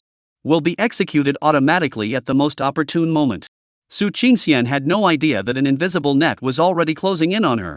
At that moment, all she could think about was how to avenge her best friend. She drove while taking out her phone and dialed a number. Hello, Blackie? It's me, Su Qingxian. Help me track someone down. The Blackie she referred to was a private detective she had known for years, someone with connections in both the underworld and the authorities. Many times, when there were dirty jobs that couldn't be handled by the law, she would turn to him for help. However, just as she mentioned the name Li Shuai, an unexpected turn of events occurred. She was at an intersection, waiting for the green light to turn left. As the signal turned green, she instinctively released the brake and stepped on the gas, preparing to turn. But just as the front of her car had barely crossed the stop line, a black Rolls-Royce Cullinan, resembling a prehistoric beast, appeared out of nowhere, speeding through the red light at an almost speed, barreling straight toward her Porsche. The Cullinan's speed was beyond belief. It was like a cannonball fired from a barrel. Su Qingxian's pupils contracted to their absolute limit in an instant. Her mind went blank. As an experienced driver, she knew that in this situation, any reaction would be futile. All she could do was watch helplessly as the massive black vehicle grew larger and larger in her field of vision. Bang!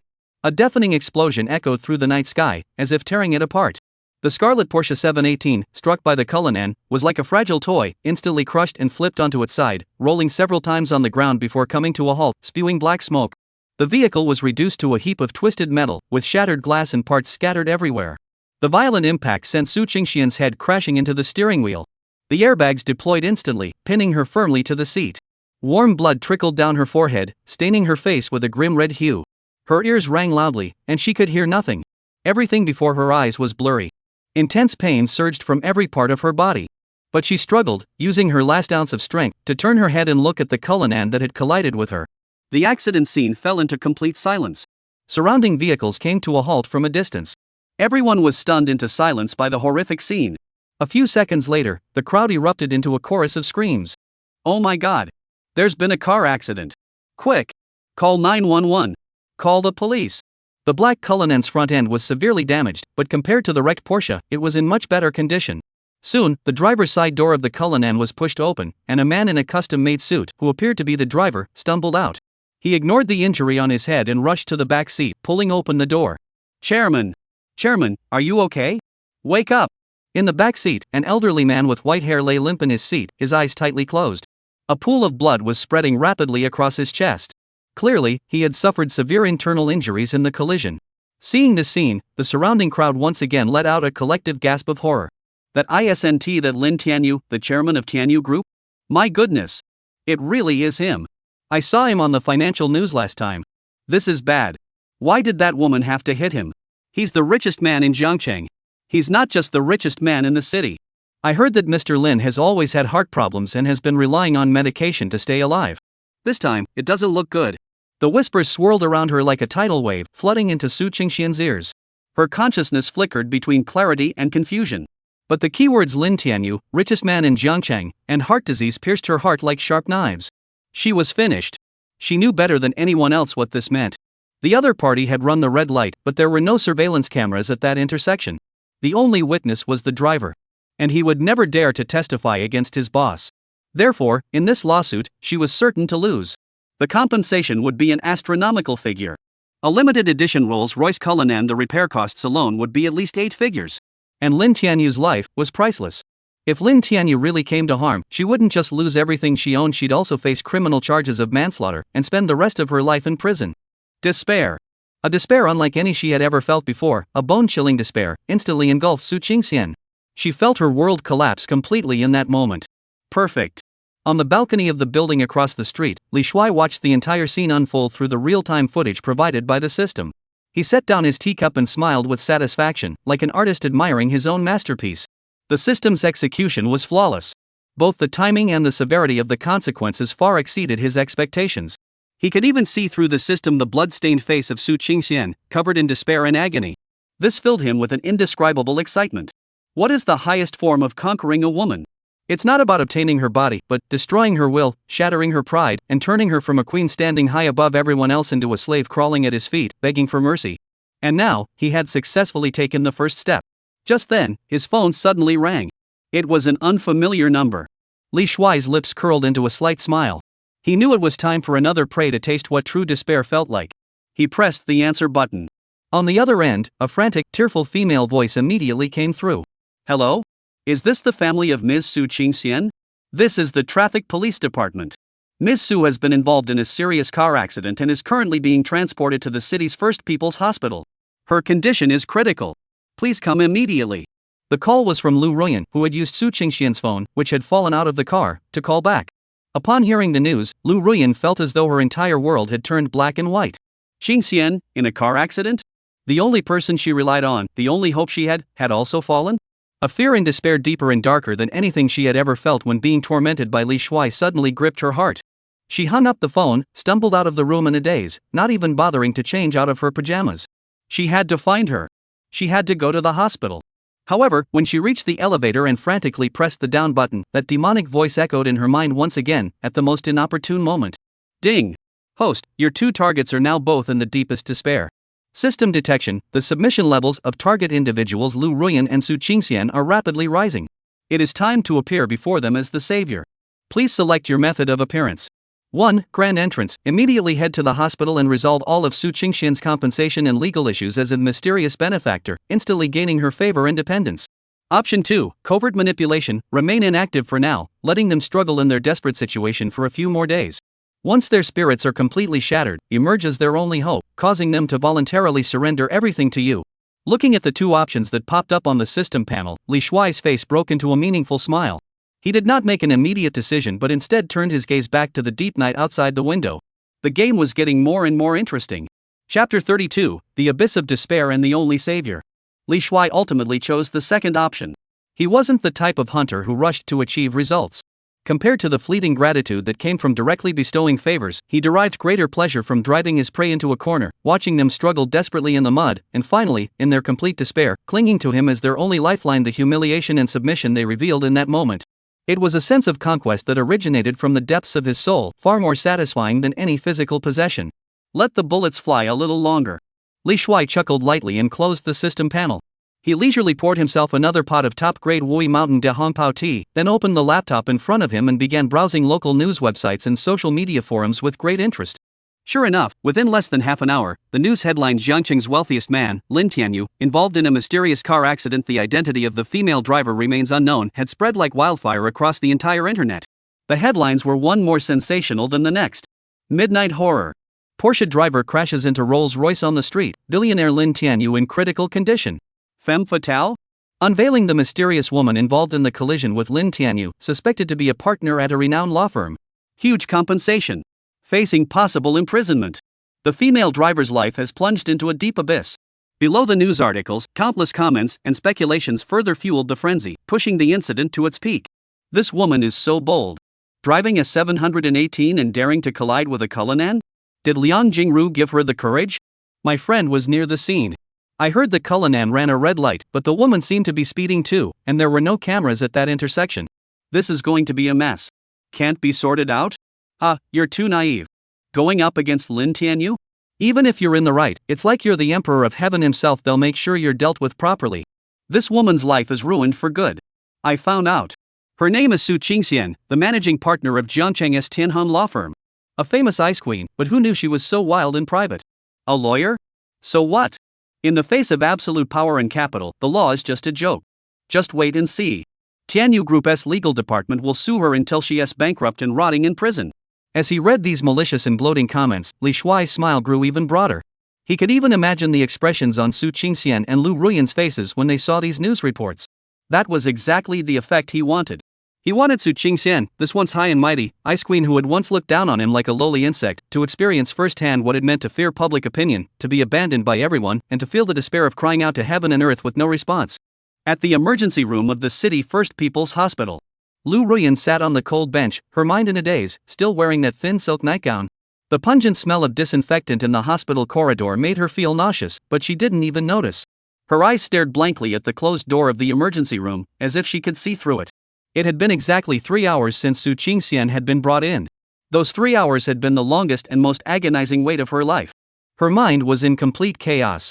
The devilish grin of Li Shuai and the image of Su Qingxian, covered in blood and being loaded onto the ambulance, alternated in her mind, like two dull knives repeatedly slicing through her already fragile nerves. She dared not think about what she would do if something had happened to Su Qingxian. In this world, Su Qingxian was her only family, her last hope. If even she were to fall, her life would truly be left with nothing but endless darkness. Squeak! The door to the emergency room finally opened. A doctor in a white coat, looking exhausted, stepped out. Lu Ruyan felt as though she had been electrocuted, jumping up from her chair and stumbling forward to grab the doctor's arm. Her voice trembling, she asked, "Doctor? Doctor! How is my friend? Is she okay?" The doctor removed his mask, looked at the pale, dazed woman before him, and flashed a brief look of sympathy before speaking in a matter-of-fact tone. "The patient's life has been saved. However, the situation is very dire." "What do you mean, not optimistic?"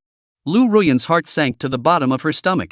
The patient suffered a cerebral hemorrhage, which has been temporarily stopped, but there is still a risk of blood clot formation and nerve compression. The right leg has a comminuted fracture, and 3 ribs are broken, one of which is less than an inch away from the heart, which is extremely dangerous. The most concerning issue is that due to the severe impact and shock, the patient has developed severe stress-induced psychological disorders, with highly unstable emotions and strong suicidal tendencies. With each word the doctor spoke, Lu Ruyan's face grew paler. By the end, she could barely stand, her body swaying unsteadily. What should we do? Doctor, please save her. We'll pay any amount of money. Lu Ruyan pleaded tearfully. We will do our best, the doctor sighed. However, the subsequent treatment costs will be astronomical. Surgery fees, hospitalization costs, rehabilitation therapy, psychological counseling. Moreover, even if her leg is healed, it is unlikely to return to normal function, and she will likely be left with a lifelong disability. Lifetime disability. Those 4 words felt like a heavy hammer striking Lu Ruyan's heart, shattering the last shred of hope she had left. She thought of Su Qingxian, that woman who had always been so proud and so obsessed with her appearance. She couldn't imagine how Su Qingxian would react if she knew she would have to spend the rest of her life in a wheelchair. Additionally, the doctor paused, seeming to struggle to continue. There are many people outside. They claim to be legal representatives from Tianyu Group and representatives from the Lin family, demanding to meet the family of the perpetrator to discuss compensation. There are also numerous journalists blocking the hospital entrance. What should we do? Lu Ruyan's body stiffened suddenly. She suddenly remembered that the other party involved in the accident was Jiangqing's richest man, Lin Tianyu. Fear washed over her like a cold tide, overwhelming her instantly. She was just an ordinary dance teacher. Although Su Qingxian was a partner at a law firm, most of her income had been invested in real estate and various other ventures, leaving little in the way of liquid assets. Facing a colossus like Tianyu Group, they were like 2 ants that could be crushed at any moment. Compensation, lawsuits, and journalists hounding them. One after another, like mountains, crushing her until she could barely breathe. What should she do? What could she do? Just as Lu Ruyan was plunged into the depths of despair, her phone suddenly rang. It was an unfamiliar number. She instinctively wanted to hang up, but for some reason, she pressed the answer button instead. On the other end of the line, a voice she would never forget in her lifetime echoed, a voice as sinister as that of a demon. The voice, tinged with a playful, cat toying with a mouse-like chuckle, said lightly, "Ms. Lu, how have you been? I hear your best friend is in trouble?" It was Li Shuai. Lu Ruyan's pupils suddenly contracted. A bone-chilling coldness surged from the soles of her feet straight to the top of her head. How do you know?" Her voice, filled with extreme fear, became sharp and piercing. There is nothing I don't know." Li Shuai chuckled on the other end of the line, his tone brimming with confidence and control. "How does it feel now? Do you feel utterly hopeless? Like the sky is falling down on you? It's you. Did you do it? The car accident was your doing, wasn't it?" A terrifying thought flashed through Lu Ruyan's mind, and she screamed hysterically. Don't speak recklessly. We need evidence." Li Shuai's tone remained calm and unhurried. "I'm just a law-abiding citizen. Why would I do something illegal?" But he changed the subject, his voice tinged with a hint of temptation. "Seeing how pitiful you are, I feel a bit sorry for you. So, I've decided to give you a chance." "What opportunity?" Lu Ruyan asked instinctively, even though she knew it was like begging a tiger for its skin. "An opportunity for me to become your savior." Li Shuai's voice seemed to carry a hypnotic charm. "I can solve all your problems. The compensation from Tianyu Group, I'll cover it. Lin Tianyu's medical expenses, I'll pay for them. Those annoying journalists, I can make them disappear immediately. I can even bring in the best doctors in the world to cure Su Qingxian's legs, restoring her to her former self with no lingering effects whatsoever. Just..." Li Shuai deliberately paused, savoring the hurried breathing on the other end of the line, caused by Lu Ruyan's tension and anticipation. Then, he spoke each word slowly and clearly, stating his conditions. "As long as the 2 of you, from this day forward, become my dogs." Chapter 33, The Humiliating Choice and the Devil's Contract. "Be your dogs?" Lu Ruyan clenched the phone so tightly that her knuckles turned white. Her lips trembled as she repeated the words, which were filled with the utmost insult, as if trying to confirm she hadn't heard correctly. On the other end of the line, Li Shuai's sickeningly sweet laughter rang out clearly. "That's right, be my dog. 2 obedient, docile, tail-wagging wooden dogs." His voice was filled with unhidden mockery and cruelty. "Whatever I tell you to do, you must do.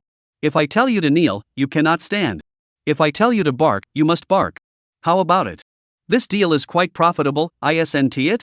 Trade your pitiful, worthless dignity for Su Qingxian's life and your own peace for the rest of your lives. Is there a more profitable deal in the world? You're shameless. You bastard. You're dreaming." Lu Ruyan finally snapped out of her shock, and shame and anger erupted like a volcano. She screamed hysterically into the phone, as if trying to pour out all her fear and hatred. Let me tell you, Li Shuai. Even if we die, even if we go to jail, we will never surrender to scum like you. Give up that idea. Oh? Is that so? Facing Lu Ruyan's furious outburst, Li Shuai's tone remained completely unruffled, even seeming more relaxed and at ease. Don't speak so definitively, Ms. Lu. Are you really willing to let your dear friend, that high and mighty lawyer Su, spend the rest of her life in a wheelchair?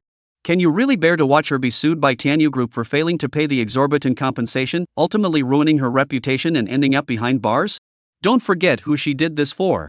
If it weren't for standing up for you, she'd still be in her luxurious office, sipping coffee and giving orders, instead of lying in a hospital bed like a useless person, with her life hanging by a thread. Every word Li Shuai spoke was like a poisoned dagger, piercing precisely into the softest, most vulnerable parts of Lu Ruyan's heart. Yes, Xingxian did all this for her. If it weren't for her, Xingxian wouldn't have gotten involved with Li Shuai, that devil.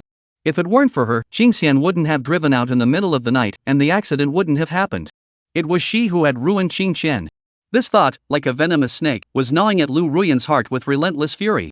Guilt, self-blame, regret, these emotions intertwined, nearly tearing her apart. I'll give you 3 days to think it over. Li Shuai's voice rang out again, like a final judgment. In 3 days, if I don't receive a satisfactory response, then I guarantee you will see what true hell looks like. The lawsuit from Tianyu Group, the front-page headlines of major media outlets, and Lin Tianyu's death certificate will all be delivered to your doorstep at the same time. At that point, Su Qingxian's fate won't just be imprisonment and disability. Intentional homicide is enough to sentence her to death. Beep beep beep. The call was hung up. Lu Ruyan remained in the same position, her phone still pressed tightly against her ear.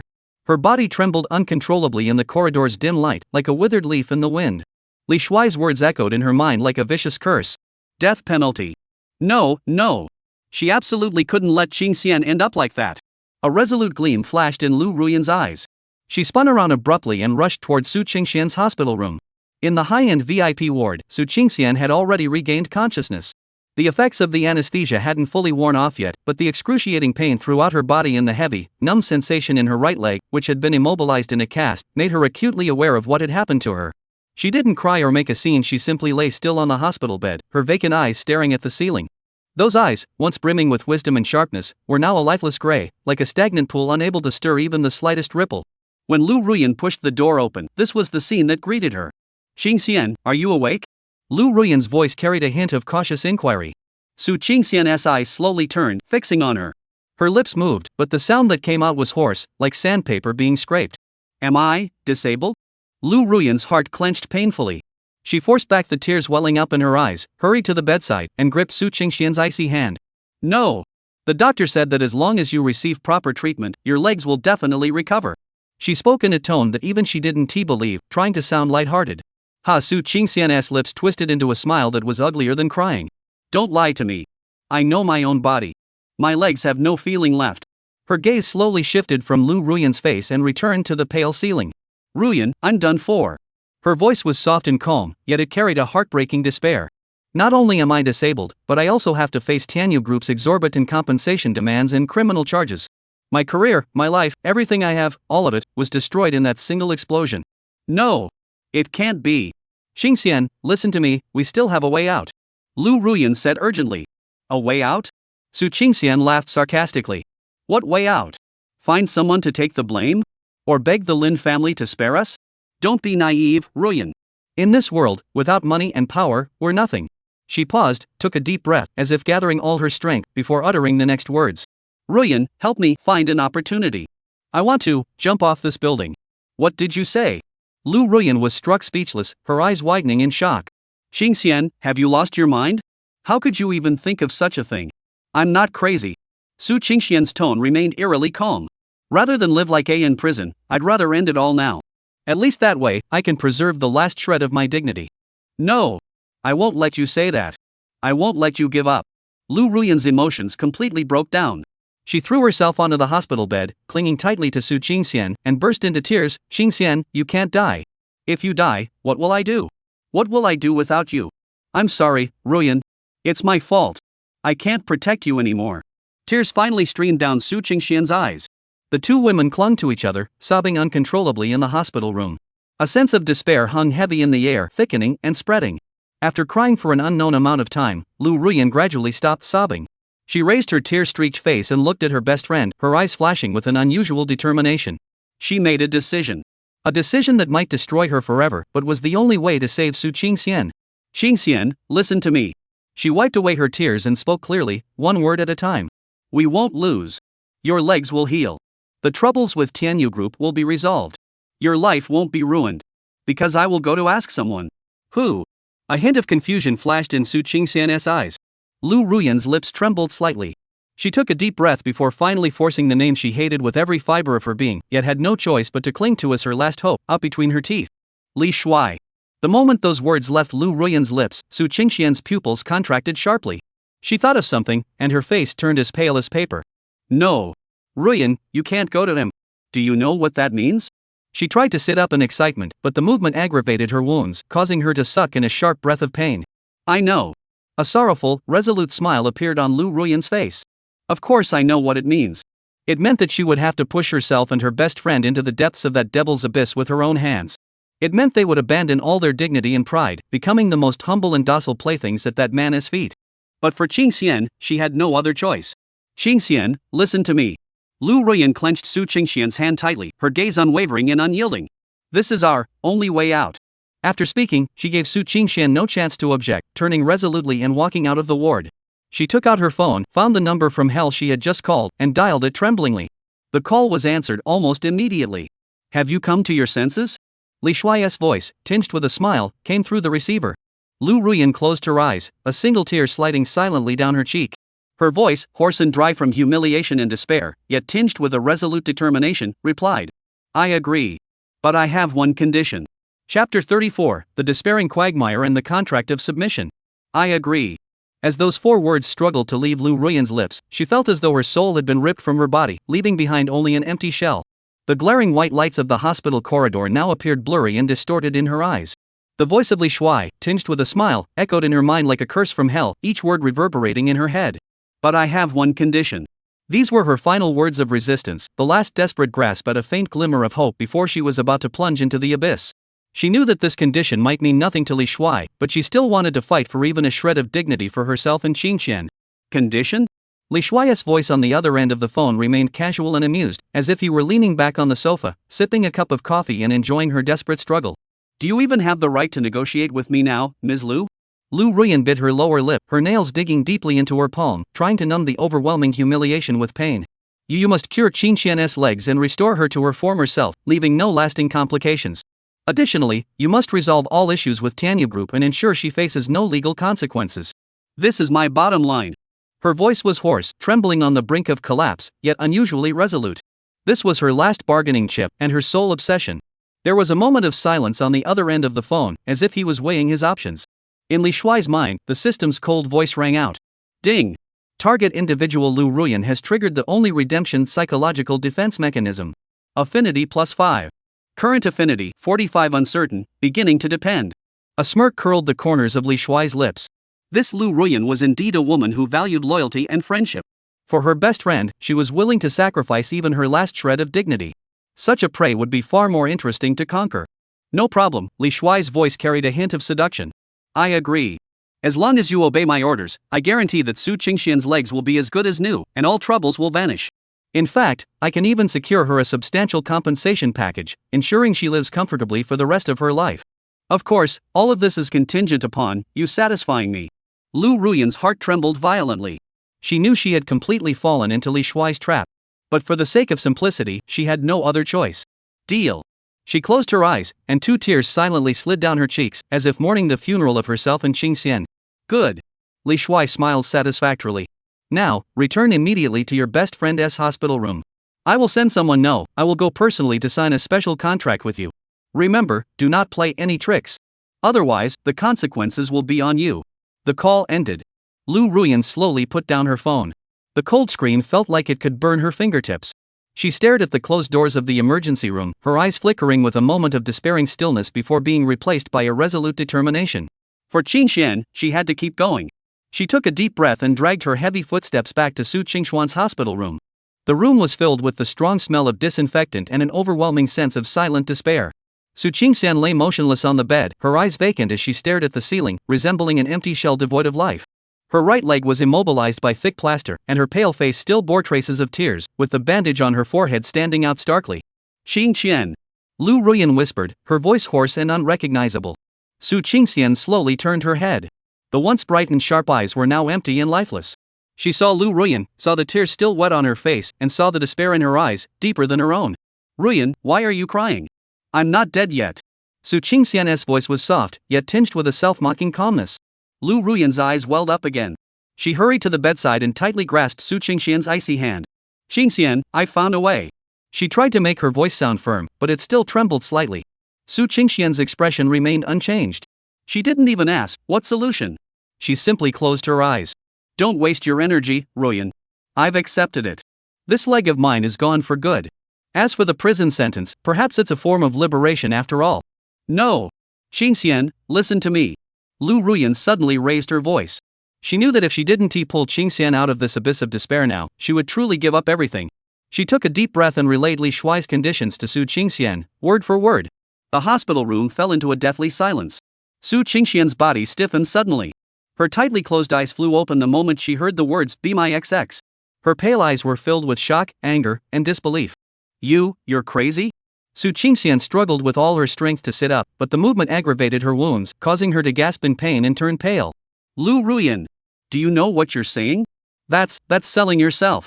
That's your dignity. How could you agree to such terms?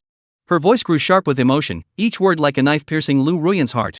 I have no choice. Lu Ruyan's tears could no longer be contained, pouring out like a flood breaking through a dam. Qingxian, there's no other way out. Tell me, what else can we do? The compensation from Tianyu Group is astronomical. Your leg will be permanently disabled, according to the doctor. You'll also face criminal charges.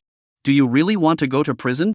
Do you want to spend the rest of your life as a cripple, lying in a hospital bed, watching your life be completely ruined? She gripped Su Qingxian's hand so tightly that her knuckles turned white, her voice filled with desperate pleading. I can't let anything happen to you. You're my family, my only relative. I can't watch you suffer like this. Qingxian, only he can save you.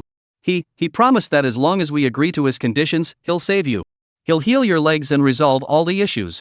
Su Qingxian's expression shifted from anger to confusion, then to pain, and finally settled into a blank stare. She looked at Lu Ruyan's tear-streaked face, at the unhidden fear and pleading in her eyes, and she knew that Lu Ruyan had made this humiliating decision for her sake.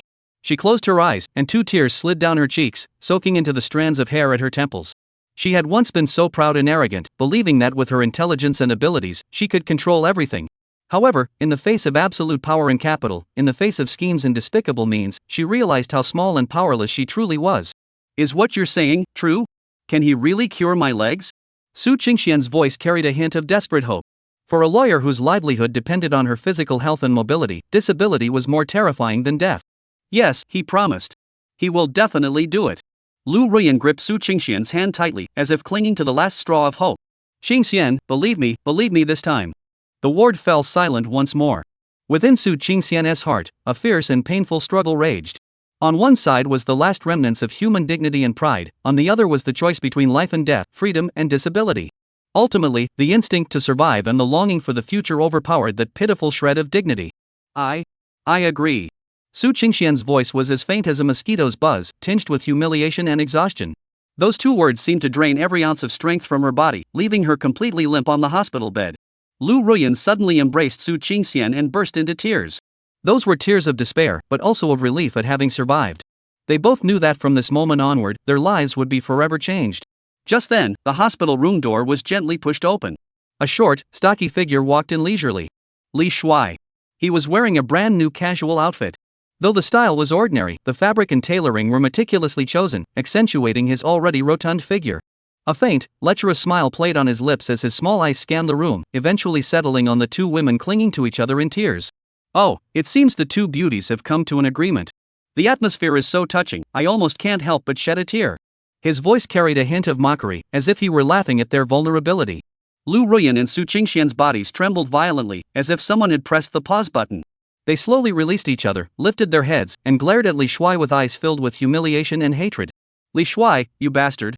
Su Qingxian was so enraged that her entire body trembled. Though her body couldn't move, her eyes blazed with a sharp, chilling glare. Li Shuai extended a thick index finger to his lips, making a shushing gesture. Miss Su, you're in a hospital now, a public place. You need to mind your image. Besides, you're a patient. Emotional outbursts aren't good for your health. He strolled over to Su Qingxian's hospital bed, towering over her. He could clearly see the unhidden hatred in her eyes, which gave him a twisted sense of satisfaction. I know you hate me. Li Shuai knelt down, his greasy face inches from Su Qingxian's, almost touching her. You must want to cut me into 1,000 pieces and scatter my bones to the wind. It's okay. I like this kind of hatred. Because I know that the more you hate me, the more you care about me. Your body and soul will remember me, and you'll never be able to escape me. He extended his rough thumb and gently, maliciously, rubbed the bandage on Su Qingxian's forehead. The gesture was filled with insult and possession. I'll hire the best doctors to treat your leg. I'll also handle the troubles with Tianyu Group for you. You'll even receive a huge compensation, ensuring you live comfortably for the rest of your life. But there's a condition, from now on, you and Lu Ruyan are both my private property. My XX. He emphasized the last word heavily, as if a bombshell had exploded in Su Qingxian's heart. Su Qingxian's body trembled violently. She bit her lips so hard that her teeth almost drew blood. Tears welled up in her eyes, but she forced them back. She couldn't cry, she couldn't let this devil see her vulnerable side. Enough with the nonsense. Li Shuai stood up, pulled out a small voice recorder from his pocket, and waved it in front of them. Now, let's sign this contract. Please, both of you, use your most sincere, heartfelt voices to say to me, Master, we are your XX. This demand was far more direct and brutal than any previous humiliation. Lu Ruyan and Su Qingxian's faces turned deathly pale, their bodies trembling uncontrollably. Saying those words was akin to tearing apart the last remnants of their dignity and completely degrading themselves to the lowest form of existence. What? Unwilling? Li Shuai's smile faded, his eyes growing cold and dangerous. Ms. Lu, you agreed to this over the phone. Ms. Su, you don't want your legs to be permanently disabled, do you? You don't want to go to prison, do you? Don't forget, there are many reporters outside, as well as Lin Tianyu's family members, waiting for your good news. He waved the recording device in his hand again. That small black object now seemed like a devil's scepter controlling their fate in their eyes. I'll count to 3. 3. Lu Ruyan's body trembled violently. She turned to look at Su Qingxian. Su Qingxian's face was deathly pale, her eyes vacant, and deep within her eyes were endless struggle and pain. She knew that Su Qingxian was now more vulnerable than herself and needed hope to survive even more. 2. Li Shuai's voice carried a hint of urgency, like the countdown of the Grim Reaper. Lu Ruyan closed her eyes, and 2 tears slid down her cheeks. She opened her mouth, wanting to speak, but choked on her words. 1. Just as Li Shuai uttered the word 1, Lu Ruyan suddenly opened her eyes and shouted with a voice hoarse from determination. Master, Master, we are your XX.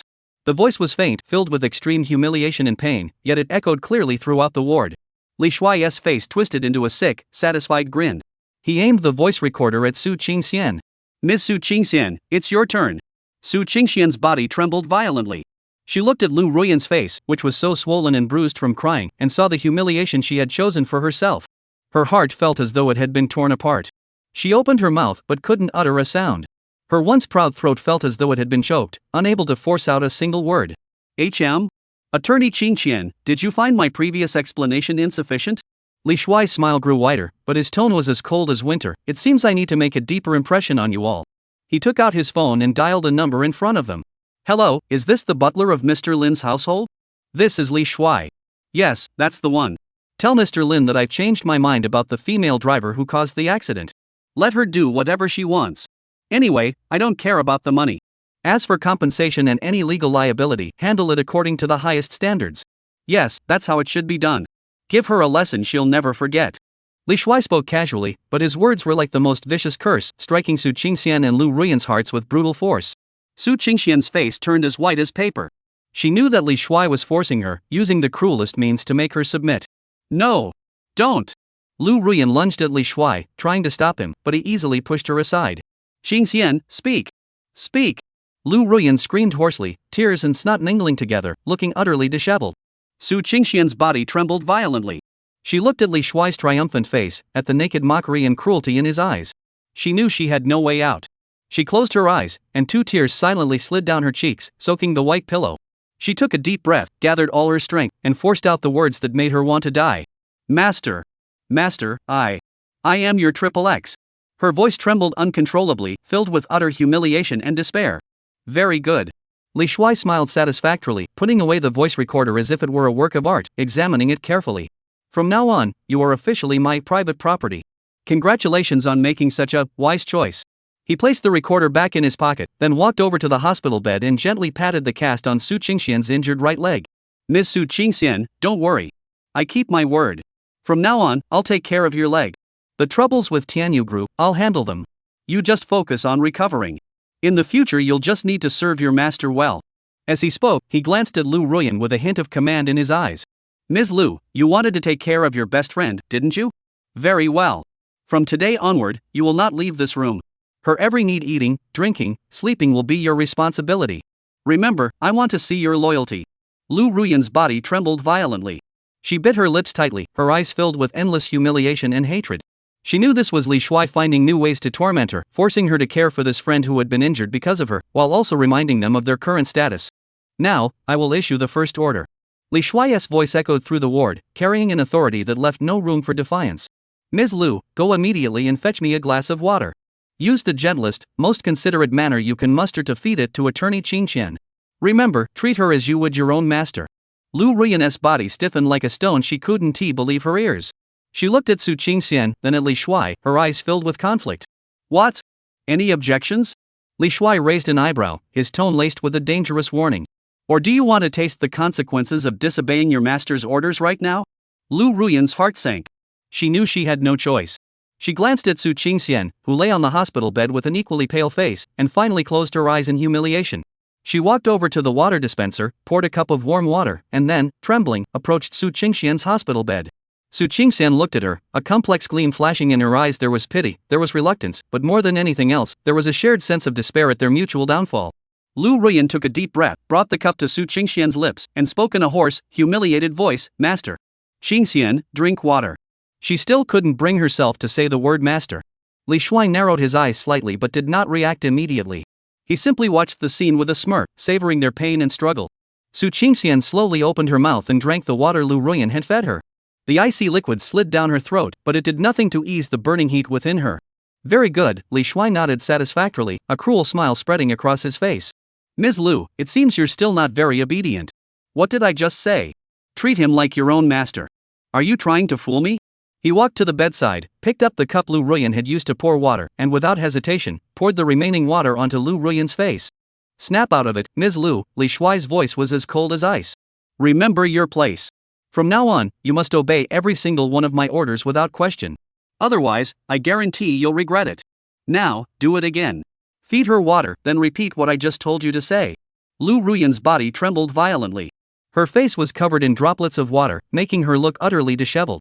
She bit her lips tightly, her eyes filled with humiliation and hatred, but in the end, she succumbed. She poured another cup of water, then knelt half-bent beside Su Qingxian's hospital bed in front of Li Shuai. She brought the cup to Su Qingxian's lips and spoke in a hoarse, almost pleading voice. Qingxian. Master. Master. Drink water. Tears welled up in Su Qingxian's eyes.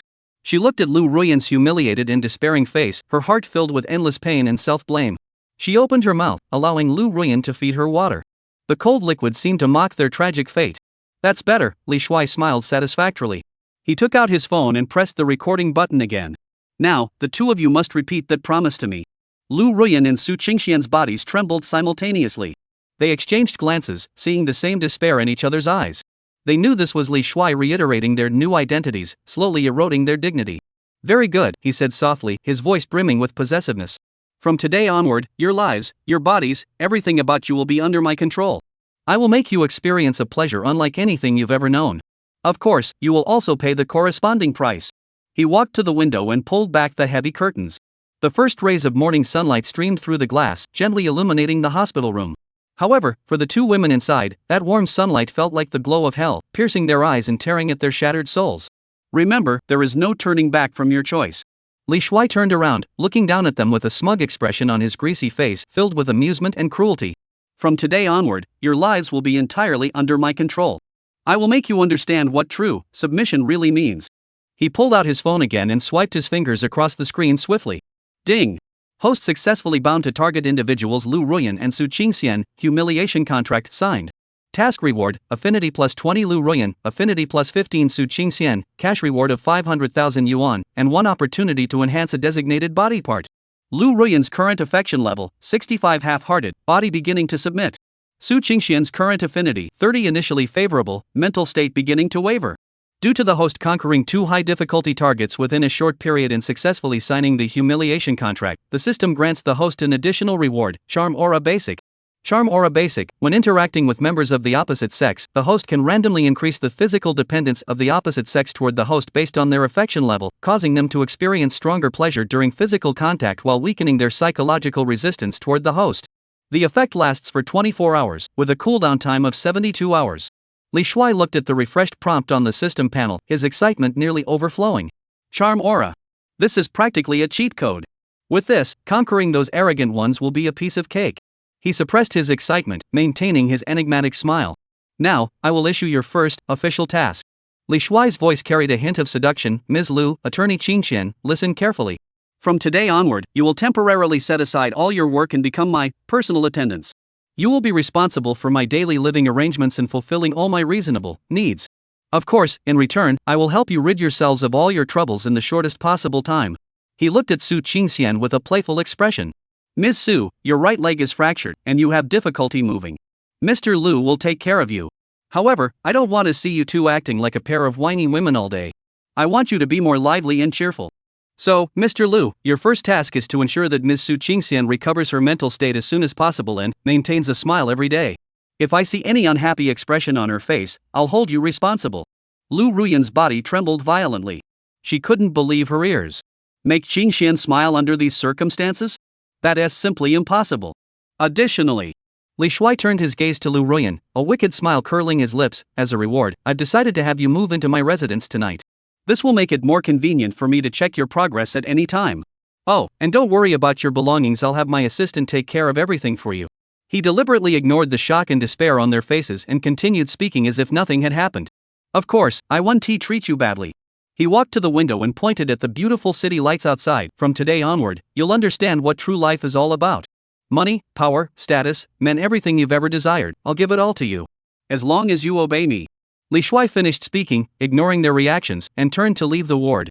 Enjoy your new life.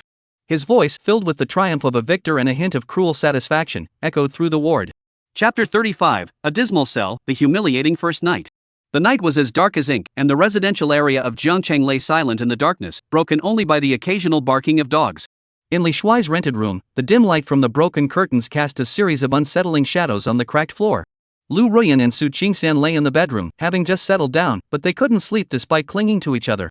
Their eyes were vacant, their faces etched with humiliation and despair, as the memory of the agreement they had signed earlier that day and Li Shuai's menacing smile echoed repeatedly in their minds. In the living room, Li Shuai sat on the worn-out sofa, holding a bottle of cheap beer, his eyes unusually alert. He stared at his phone screen, which displayed the interface of the God-tier debt repayment system. A cold, mechanical system prompt sounded in his ears. Ding. Congratulations, host. You have successfully subdued target individuals Lu Ruyan and Su Qingxian.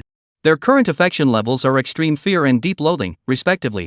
However, their submission levels have reached over 80%. The system prompt sounded again. Ding. Su Qingxian's debt dispute has been resolved by the system. All claims against her have been withdrawn, and all related evidence has been destroyed. The host no longer needs to worry about this matter. Li Shuai nodded satisfactorily, thinking to himself, this system is indeed my greatest ally. Any trouble that comes my way is resolved in an instant.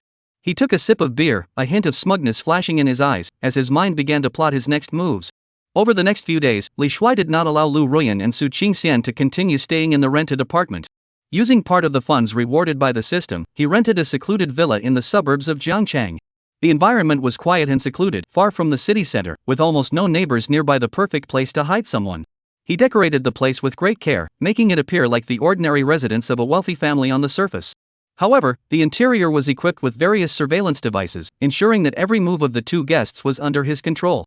From today onward, this is your new home. Li Shuai stood in the villa's living room, his tone carrying an air of unwavering authority.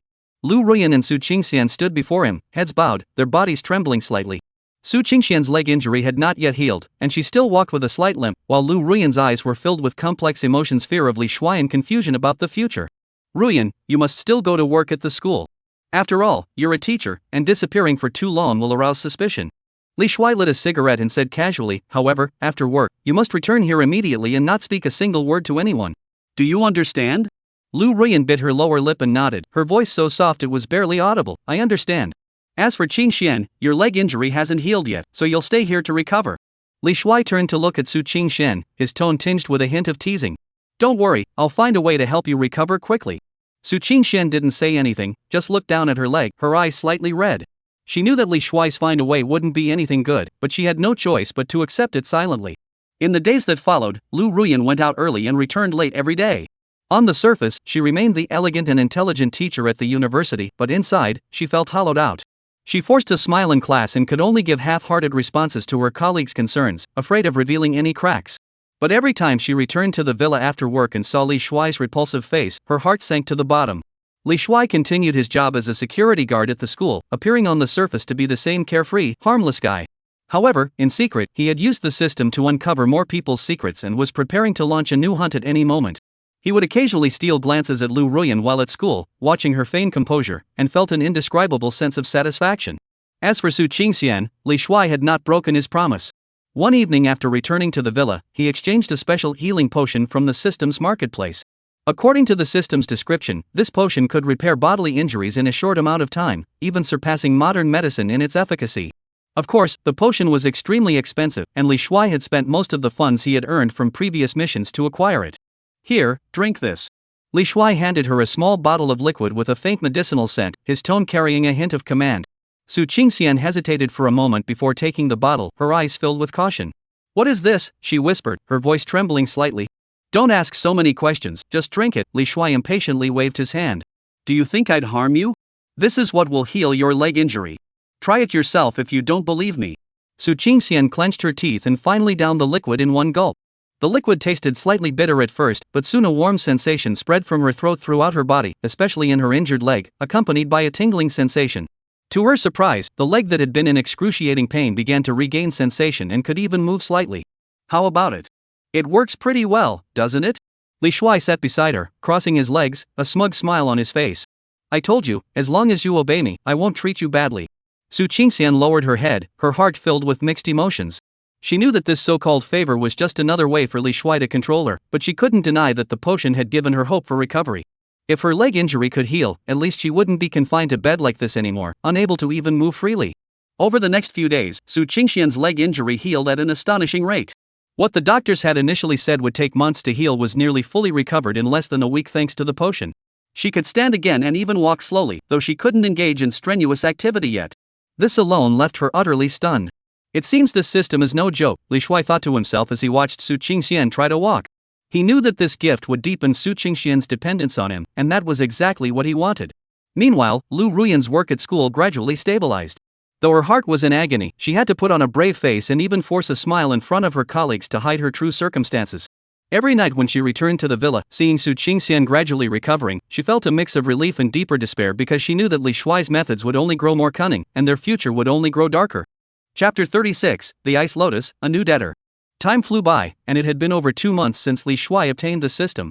In those 2 months, Li Shuai's life had undergone a complete transformation. He was no longer the timid, overweight security guard who was bullied by everyone. Instead, he had become a hidden big shot at Jiangcheng University. With the system's assistance, he not only brought down the security team leader Zhang Wei completely but also turned Zhang Wei's stunningly beautiful wife, Su Wanqing, into his very own sunshine doll. Today, Su Wanqing's affection for Li Shuai has long surpassed the maximum value of 100, reaching an irrevocably devoted level that even the system never anticipated. The way she looks at Li Shuai is filled with love and admiration so intense it seems to melt away, as if Li Shuai is her sky and her god. Not only does she take meticulous care of Li Shuai in every aspect of his life, but she also leverages her connections and resources to support his career. All the security team resources Zhang Wei could mobilize are now effectively Li Shuai's personal guard. Additionally, some of Su Wanqing's connections through her family have made it easier for Li Shuai to handle matters outside of school. More importantly, after undergoing the initial phase of the physical transformation program, Li Shuai's appearance had already improved significantly. Although he is still far from being considered handsome, his weight has dropped from 180 pounds to 150 pounds, his excess fat has turned into muscle, and his features have become more defined and chiseled. Combined with his growing confidence and presence, he now exudes a certain air of authority. At that moment, Li Shuai was lying on the luxurious bed in Su Wanqing's high-end apartment, enjoying the attentive care of the beautiful woman. Shuai, open your mouth, I'll feed you grapes. Su Wanqing, wearing a silk nightgown, lay beside Li Shuai, peeled a crystal-clear grape, and used her delicate fingers painted with nail polish to bring it to Li Shuai's lips. Her dress was very short, and with her movements, her legs were tantalizingly visible. Li Shuai lazily opened his mouth and sucked the grape, along with Su Wanqing's finger, into his mouth. "Oh my, you're so naughty." Su Wanqing pouted playfully, her cheeks flushing with 2 patches of red, her almond-shaped eyes glancing seductively at Li Shuai, making his heart race. He suddenly pulled the beauty into his arms, his hands roamed freely over her. This caused Su Wanqing to tremble lightly. "My dear sister-in-law, after all these days, how can you still be so?" Li Shuai whispered in her ear with a mischievous smile. It's all because of you." Su Wanqing's voice was as soft as a mosquito's buzz. Just as Li Shuai was about to engage in more intimate conversation, that cold mechanical voice, out of place, rang in his mind. Ding! Host detected indulging in sensual pleasures, combat spirit waning. New main quest issued as motivation. Main quest, the shadow of campus loans. Task description: a campus loan syndicate from outside the university has infiltrated Jiangcheng University like a cancer, causing numerous female students to fall victim to their schemes. Host must dismantle this campus loan syndicate within 1 month and rescue the lambs trapped in the mud. Mission reward: system level upgraded to LV2, unlock intermediate body modification feature, and receive a cash reward of 1 million yuan. Mission penalty: if the mission fails, the system will downgrade to LV0 dormant state, all of the host's abilities will be stripped, and they will randomly suffer one misfortune, e.g., extreme poverty, chronic illness, etc. Li Shuai's movements suddenly froze. "What's wrong, Shuai?" Su Wanqing noticed his unusual behavior and asked with concern. "Nothing." Li Shuai shook his head, but his brows remained tightly furrowed. This mission came unexpectedly, and the punishment was extremely severe. System downgrade, ability stripping, plus an additional misfortune. This was essentially reducing him to his original state, and even worse than before. It seemed like this mission was something he had to take on. Campus loans. Li Shuai muttered under his breath. He had only ever heard about such things in the news, never imagining they had already spread to Jiangcheng University. Ding! To help the host quickly integrate into the mission, the system has identified a target individual with deep connections to campus loans. As soon as the words were spoken, a new female profile panel appeared before Li Shuai's eyes. Target: Lin Shiao. Identity: third-year student in the dance department of the art college at Jiangcheng University. Score: 96 points. Ice Lotus. Age: 21. Height: 172 centimeters. Weight: 49 kilograms. Measurements: 88, 60, 90. Experience: people, 0 times 0. Current affinity: 10 disliked. Debt status: due to his father's business failure, he incurred a massive high-interest loan. He was forced to take out a campus loan of 50,000 yuan, which has now accumulated interest to 200,000 yuan and is in severe default. Upon seeing this information, Li Shuai's eyes widened in shock. 96 points. 1 point higher than Su Wanqing. Moreover, the 2 bright red zeros in the experience points column stung him deeply. This was a snow lotus that had never been plucked before. But what about the 10 in the affinity column? Dislike? He didn't think he had ever seen her before. Li Shuai suppressed his curiosity and began to examine the attached profile photo on the panel. The background of the photo seemed to be a dance studio. The girl was wearing a white practice outfit and performing a difficult split. She had a flawlessly classical oval face, with features so delicate they seemed like the most perfect masterpiece painted by an artist. Her skin was as white as snow, and her demeanor was as cold and serene as the moon. Her long, jet black hair was simply tied back, revealing her smooth forehead and gracefully arched neck. The most striking feature is her eyes. They are a striking contrast of black and white, yet they carry a hint of cold indifference, as if nothing in this world could stir the slightest ripple in her heart. This is a true ice queen, someone to be admired from afar but never approached. Lin Shiao. Li Shuai murmured the name under his breath, a determined smile curving his lips. What of the iceberg? Before the power of the system, even the coldest iceberg will eventually melt for me. The next day, Li Shuai began his investigation. He first used his connections with the security team to access surveillance footage near the art academy, quickly mapping out Lin Shiao's recent movements. She lived like a monk, her life as simple as a straight line connecting 3 points: dormitory, cafeteria, and dance studio. She rarely interacted with others, always moving alone, her stunning face shrouded in an unbreakable veil of sorrow. Li Shuai also noticed that in recent days, several suspicious-looking young men had been loitering near the dance studio building, their glances frequently drifting toward Lin Shiao. It seems these are the debt collectors, Li Shuai thought to himself. He didn't rush to act. He was waiting for an opportunity to emerge as a savior. That evening, Lin Shiao, as usual, practiced dancing alone in the dance studio until late. The empty dance studio echoed with the melodious sounds of classical music. Before the large floor-to-ceiling mirror, she wore a thin practice outfit, repeatedly performing difficult spins and jumps. Sweat soaked through her clothes, clinging tightly to her slender, curvaceous body, outlining the beautiful lines of her figure. Her movements were precise and graceful, filled with strength and beauty, like a swan about to break free, dancing its most tragic dance in its final moments. Her eyes were vacant and filled with despair. She knew this might be her last time dancing here. This afternoon, the debt collector known as Scarface had given her an ultimatum. If she didn't repay the money tonight, he would take her to the Heaven and Earth nightclub to work off her debt. 20,000 yuan was an astronomical sum for a poor student like her.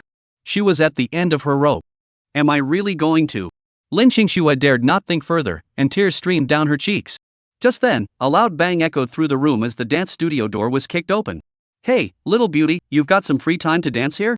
A lecherous voice rang out as three rowdy young men with dyed hair walked in arrogantly. The leader, with a hideous scar on his face, was none other than Scar Chang. What do you want? Lin Shiao backed up 2 steps, her face pale, her hands clutching her chest. What do we want? Lin Shiao, you owe us money. It's only fair that you pay up. If you can't come up with the money today, don't blame us for taking you to a nice place to work. Knife Scar Chang grinned lewdly, his murky eyes roaming freely over Lin Shiao's body.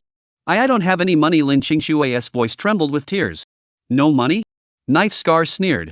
No money? No problem. You've got this face and this body. You'll pay it back eventually. Guys, take her away. Yes, strong brother. 2 henchmen rubbed their hands together, their faces lit up with excitement as they closed in on Lin Shiao. No! Don't come near me! Help me! Lin Shiao screamed in desperation. However, the dance studio building was in a remote location, and at this hour, no one would be passing by. As 2 filthy hands were about to grab her, Lin Shiao closed her eyes, and 2 tears rolled down her cheeks. She had accepted her fate. Stop! Just as the situation reached a critical moment, a calm yet powerful voice rang out at the door, like a thunderclap. Everyone turned to look, only to see a muscular young man who had somehow appeared at the door, glaring coldly at them. The man was none other than Li Shuai. He had timed it perfectly, making his grand entrance in the most heroic manner possible. Lin Shiao also opened her eyes. When she recognized the man as a fat security guard from the school, a hint of surprise flashed across her eyes, but it was quickly replaced by confusion. What could a security guard possibly do? Diao Ba Chang sized up Li Shuai from head to toe, sneered, and spat. I thought it was someone important. Turns out you're just a guard dog from Jiangcheng University. What, trying to play the hero and save the damsel in distress? Li Shuai ignored his taunts and instead fixed his gaze on the trembling beauty in the corner. You're Lin Shiao, aren't you? He asked, his voice soft but carrying an unmistakable authority. Lin Shiao nodded instinctively. I hear you owe them 20,000? Li Shuai continued. Lin Shiao's face grew even paler. She bit her lip and remained silent, effectively acknowledging the debt. Alright, Li Shuai nodded, then turned to face the scarred man and said calmly, her debt is mine. From now on, any money she owes you will be paid by me. The words sent shockwaves through the crowd. Diao Ba Chang and his 2 henchmen burst into exaggerated laughter, as if they had heard the funniest joke ever. Ha ha ha ha. Did I hear that right? You? A lowly security guard, paying back 20,000 for her? Can you even afford that? Scars Chang laughed so hard tears streamed down his face. Lin Shiao also looked at Li Shuai in disbelief. She couldn't understand why this stranger, a security guard she had never met before, would help her. He didn't even look like someone who was wealthy. It was precisely this confusion and suspicion that caused her initial goodwill toward Li Shuai to plummet to 10, the level of dislike. In her eyes, there was no such thing as unconditional love in this world. This fat security guard suddenly stepping forward must have ulterior motives and be in cahoots with Knife Scar and the others. Li Shuai ignored everyone's reactions and simply issued an order to the system in his mind. System, transfer all of Lin Shiao's debts to me. Ding. Debt transfer command confirmed, executing. Ding. Debt transfer successful. The 200,000 yuan debt of target Lin Shiao has been successfully transferred to the host's account. Almost at the same time, Knife Scar Chang's phone rang. He took out his phone and saw it was the company's finance department calling. What's the matter? Diao Ba Chang answered impatiently. Chang. Changgu, something strange has happened. The voice on the other end was trembling. Just now, the 200,000 yuan debt from Lin Shiao suddenly disappeared. There's an extra 200,000 yuan in the account out of nowhere. What? Knife Scar's expression changed drastically. He glanced at the company app on his phone, and the back-end data showed that Lin Shiao's outstanding payment status had suddenly changed to settled. He suddenly looked up, staring at the calm-faced, heavy-set security guard in front of him as if he were a monster. What? What's going on here? Could it be that this person really paid back the money in the blink of an eye? But how did he do it? Does she still owe you any money now? Li Shuai crossed his arms, asking calmly. Diao Baoqiang opened his mouth but couldn't utter a single word. The facts were right before his eyes, he had no choice but to believe them. Get out! Li Shuai uttered the word coldly. Diao Baoqiang's face alternated between pale and red. Though he didn't understand the situation, he knew he'd stumbled into trouble today. He glared at Li Shuai with hatred, then glanced at Lin Shiao, who was unharmed, before reluctantly waving his hand.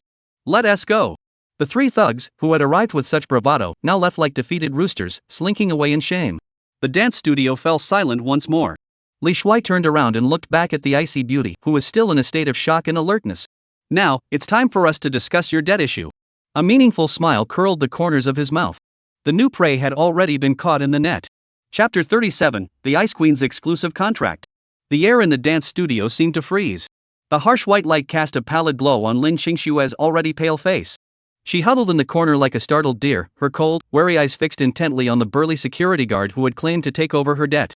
Shock, confusion, fear, and a hint of indescribable humiliation intertwined in her heart, forming an impenetrable web. 20,000 yuan just like that paid off? She had also overheard part of the call from the debt collection company's accountant earlier. That arrogant scar-faced thug, after hanging up the phone, looked at Li Shuai as if he were a monster. All of this seemed to prove that the man before her had, in a way she couldn't comprehend, instantly erased the massive debt that could have dragged her into the depths of despair. But why? She didn't even know this security guard, let alone his name. Could there really be such a selfless good Samaritan in this world? Lin Shiao didn't believe it. The education she had received since childhood, along with the harsh realities of life, had taught her that every gift bestowed by fate had already been priced in secret. What does this man want? His gaze, though not as blatant as Debao Chang's, carried a certainty and sense of control akin to a hunter locking onto its prey, sending a chill down her spine. He might not be a wolf, but he was definitely a more terrifying tiger, silently pushing her into a corner. Who are you? Why are you doing this? Lin Shiao's voice trembled slightly. She forced herself to stand straight, though her legs were still trembling. But the pride ingrained in her bones wouldn't allow her to show weakness in front of anyone. Li Shuai didn't respond immediately. Instead, he casually pulled over a chair, sat down with a confident air, and formed a stark contrast with Lin Shiao, who was huddled in the corner. One was in control of the situation, while the other was at his mercy. He relished this feeling, especially in the presence of such a stunning beauty. Who I am doesn't matter. Li Shuai's fingertips tapped the table rhythmically, each tap sounding like a blow to Lin Shiao's taut nerves. What matters is that from now on, your creditor is me. He paused, his gaze sweeping over Lin Shiao's sweat-soaked training uniform, which clung tightly to her body. The curves of her body, illuminated by the harsh light, exuded a tragic yet deadly allure. Of course, I'm no philanthropist. Li Shuai's lips curled into a playful smile. I paid off your 20,000, so naturally you'll have to pay a little, small price. As expected. Lin Shiao's heart sank. What was bound to happen had finally come. She had already prepared herself for the worst. If he demanded something outrageous, she would rather die than compromise. Her eyes turned icy cold, like a drawn sword, piercing Li Shuai. Don't even think about it. I'll tell you this, even if I have to die, I'll never sell my body or my dignity. Ha ha. Li Shuai was amused by her outwardly fierce yet inwardly timid demeanor. Lin, the schoolflower, have you been reading too many romance novels? Who said I wanted your body? He shook his head and sighed in feigned disappointment. I have no interest in an underdeveloped little girl like you. Besides, with your temper, you're as cold as an ice sculpture. Even if you stripped naked and lay in bed, you'd probably freeze me to death. These highly insulting words made Lin Shiao's pretty face flush bright red both from anger and shame. You're shameless. She trembled with anger. In all her life, no one had ever spoken to her like that. I'm just stating a fact, Li Shuai shrugged, his smile growing even broader. You have two choices now. First, immediately, right now, return the 20,000 to me. Cash or transfer, I'll accept either. As long as the money is in my account, I'll disappear immediately, and we'll be even. Lin Shiao's face turned pale again. 20,000 yuan. If she had 20,000 yuan, how would she have ended up in this situation? Seeing her desperate expression, Li Shuai smirked inwardly and presented his second option. Second, since you can't pay the money, use something else to settle the debt. I told you, I won't. Let me finish. Li Shuai cut her off, his tone leaving no room for argument. I'm not interested in your body, but I'm very interested in your value. Value? Lin Shiao froze. Exactly, value. Li Shuai stood up, slowly pacing toward her, towering over her. His imposing figure cast a large shadow, completely engulfing her. You're the top student in the Art College of Jiangchen University, the rising star of the dance department, the top student in your major for 3 consecutive years, and the gold medalist of the National College Students' Dance Competition. Your mentor, the renowned dancer Professor Chen, has repeatedly stated in public that you are the most talented dancer she has ever seen, with an unlimited future. With each word Li Shuai spoke, Lin Shiao's face grew paler.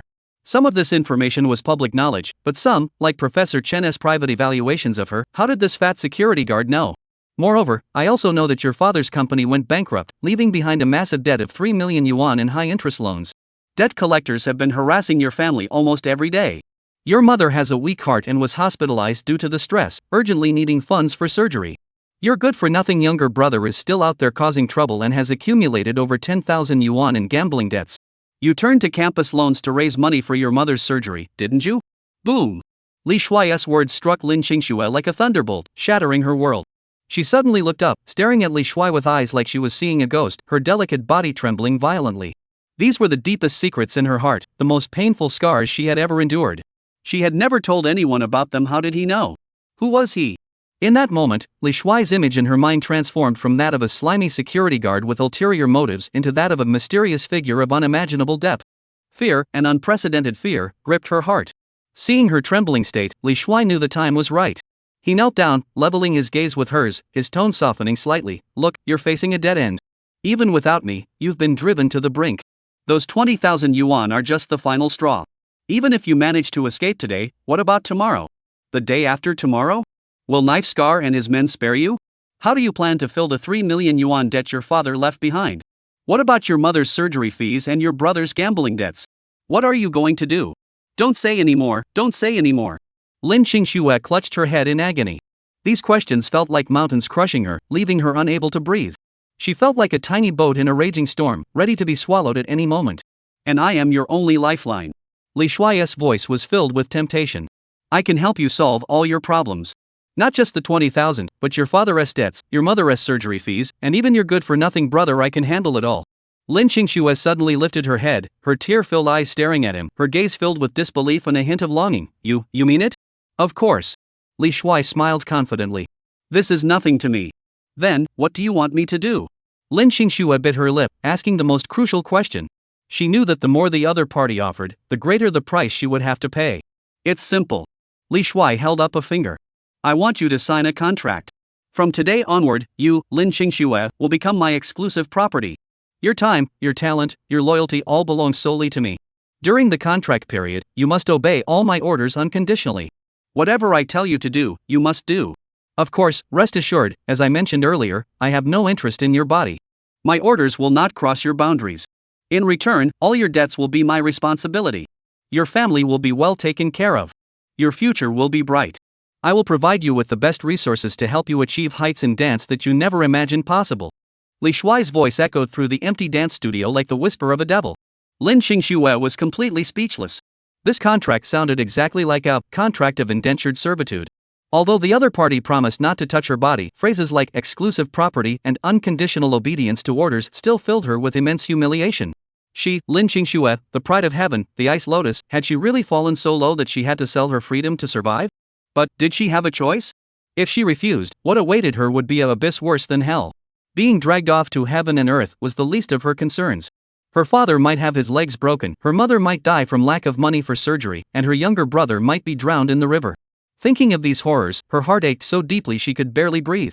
On one side is an abyss of eternal damnation, on the other, a devil's contract selling her freedom. How could she choose? Time ticked away, second by second. Li Shuai didn't rush her, he just watched her quietly. He knew that this fish had already taken the bait. Ding! Target subject Lin Shiao is experiencing intense inner conflict. Host has successfully created a savior atmosphere. Prestige plus 50. Ding! Limited time task issued. Within 3 minutes, convince Lin Shiao to agree to sign the contract. Task reward, affinity locked minimum 5, and a mind-reading experience card usable on Lin Shiao, valid for 10 minutes. Task penalty, Lin Shiao's affection permanently locked at 50, no mercy, and she will develop strong suspicion toward the host, increasing the difficulty of future strategies by 1000%. The system's alert caused Li Shuai's expression to grow serious. It seemed he couldn't wait any longer. He glanced at the clock on the wall and spoke slowly, his voice low but carrying an undeniable sense of pressure. My patience is limited. I'm giving you 1 minute to decide. If you don't agree by then, I'll leave immediately. From now on, you're on your own. Of course, I'll make sure to recover every penny of that 20,000 from your father. I may not be as despicable as Scarface, but my methods of collecting debts are far from gentle. This was the final straw that broke the camel's back. Lin Shiao's body trembled violently. She knew he wasn't joking.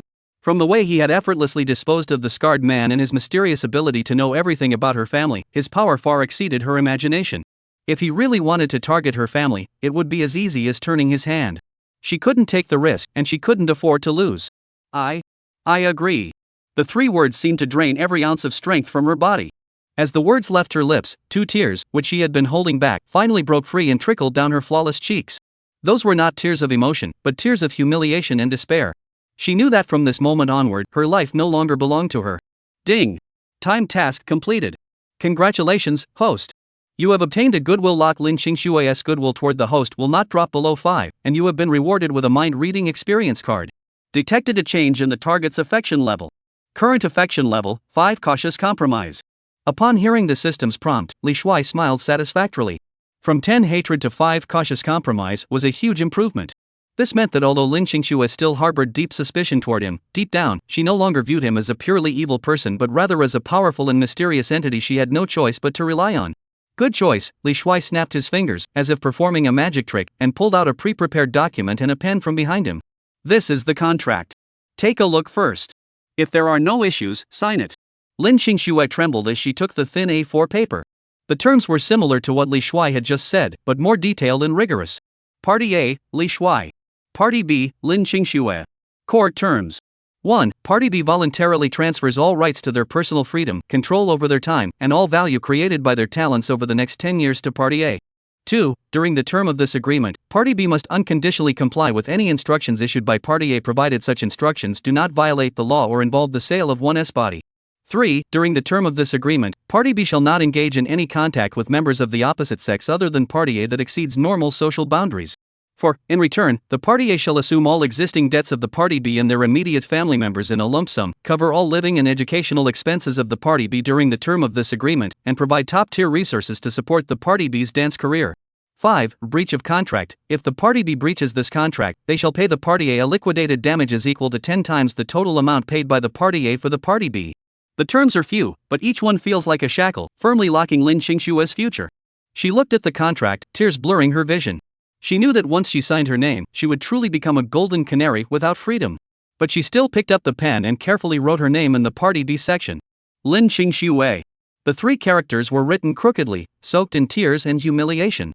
Li Shuai retrieved the contract, blew on the ink to dry it, then folded it carefully and tucked it into his pocket. This document would be a powerful tool in the future. Alright, from now on, you belong to me. Li Shuai stood up, patted her shoulder, and looked down at her with a superior air, as if admiring a precious new acquisition. Lin Shiao stiffened, instinctively wanting to step back, but ultimately restrained herself. She lowered her head, her long eyelashes still dripping with tears, looking pitiful and helpless. Then, my master, what should I do now? She clenched her teeth and forced the words out. Master? Li Shuai stroked his chin and smiled. That's a nice title. I like it. You can call me that from now on. He thought for a moment and issued his first command as her master. First, wipe away your tears. My people don't cry. Lin Shiao froze for a moment before silently raising her hand and wiping the tears from her face with the back of her hand. Second, from today onward, without my permission, you are not allowed to dance wildly like you did earlier. Your body is now my property, and I do not want my property to be harmed in any way. Do you understand? This command made Lin Shiao feel humiliated once again, but deep down, a strange warmth flowed through her. For so long, everyone had only cared about how high she could fly. Only this man seemed to care about whether she was tired. Though, his motives were to treat her as property. I understand, she replied softly. Good. Li Shuai nodded, then pulled out a bank card from his pocket and handed it to her. There is 50 million in this card. The password is your birthday. 30 million, transfer it to your father tomorrow and tell him to pay off the high-interest loan. The remaining 20 million, 10 million for your mother's surgery, and the other 10 million for you and your family's living expenses. If it's not enough, let me know. Lin Shiao stared blankly at the bank card, momentarily forgetting to take it. 50,000. He just handed it to her like that? How much money does this man have? How deep are his connections? She felt her mind was spinning. Take it. Li Shuai handed the card to her without hesitation. The cold card touched her warm palm, yet it felt like an electric current, sending a shiver down her spine. Now, carry out my third command. Li Shuai's lips curled into a meaningful smile. Go change your clothes, then follow me. As my exclusive possession, tonight you need to familiarize yourself with your work environment. His gaze fell on the small changing room next to the dance studio. Chapter 38, The Master's Punishment and Reward. The changing room door was narrow, and the space was small, filled with the faint scent of sweat and youth left behind by a young girl after dancing. Lin Shiao lowered her head, clutching the hem of her clothes tightly, like a prisoner about to walk to the execution ground, hesitating to move her feet. Work environment? Those 4 words felt like a heavy hammer striking her heart. She wasn't some innocent little girl, she understood the implication in Li Shuai's words. A lone man and woman in a dance studio at midnight, a recently signed contract, and the phrase "get familiar with your work environment." All of this pointed to a possibility that sent a chill down her spine. His earlier claim that he wasn't interested in her body was clearly a lie. Men are all scum. Their ultimate goal is the same. Humiliation, anger, and the bitterness of being deceived caused the tears she had just managed to hold back to well up in her eyes once more.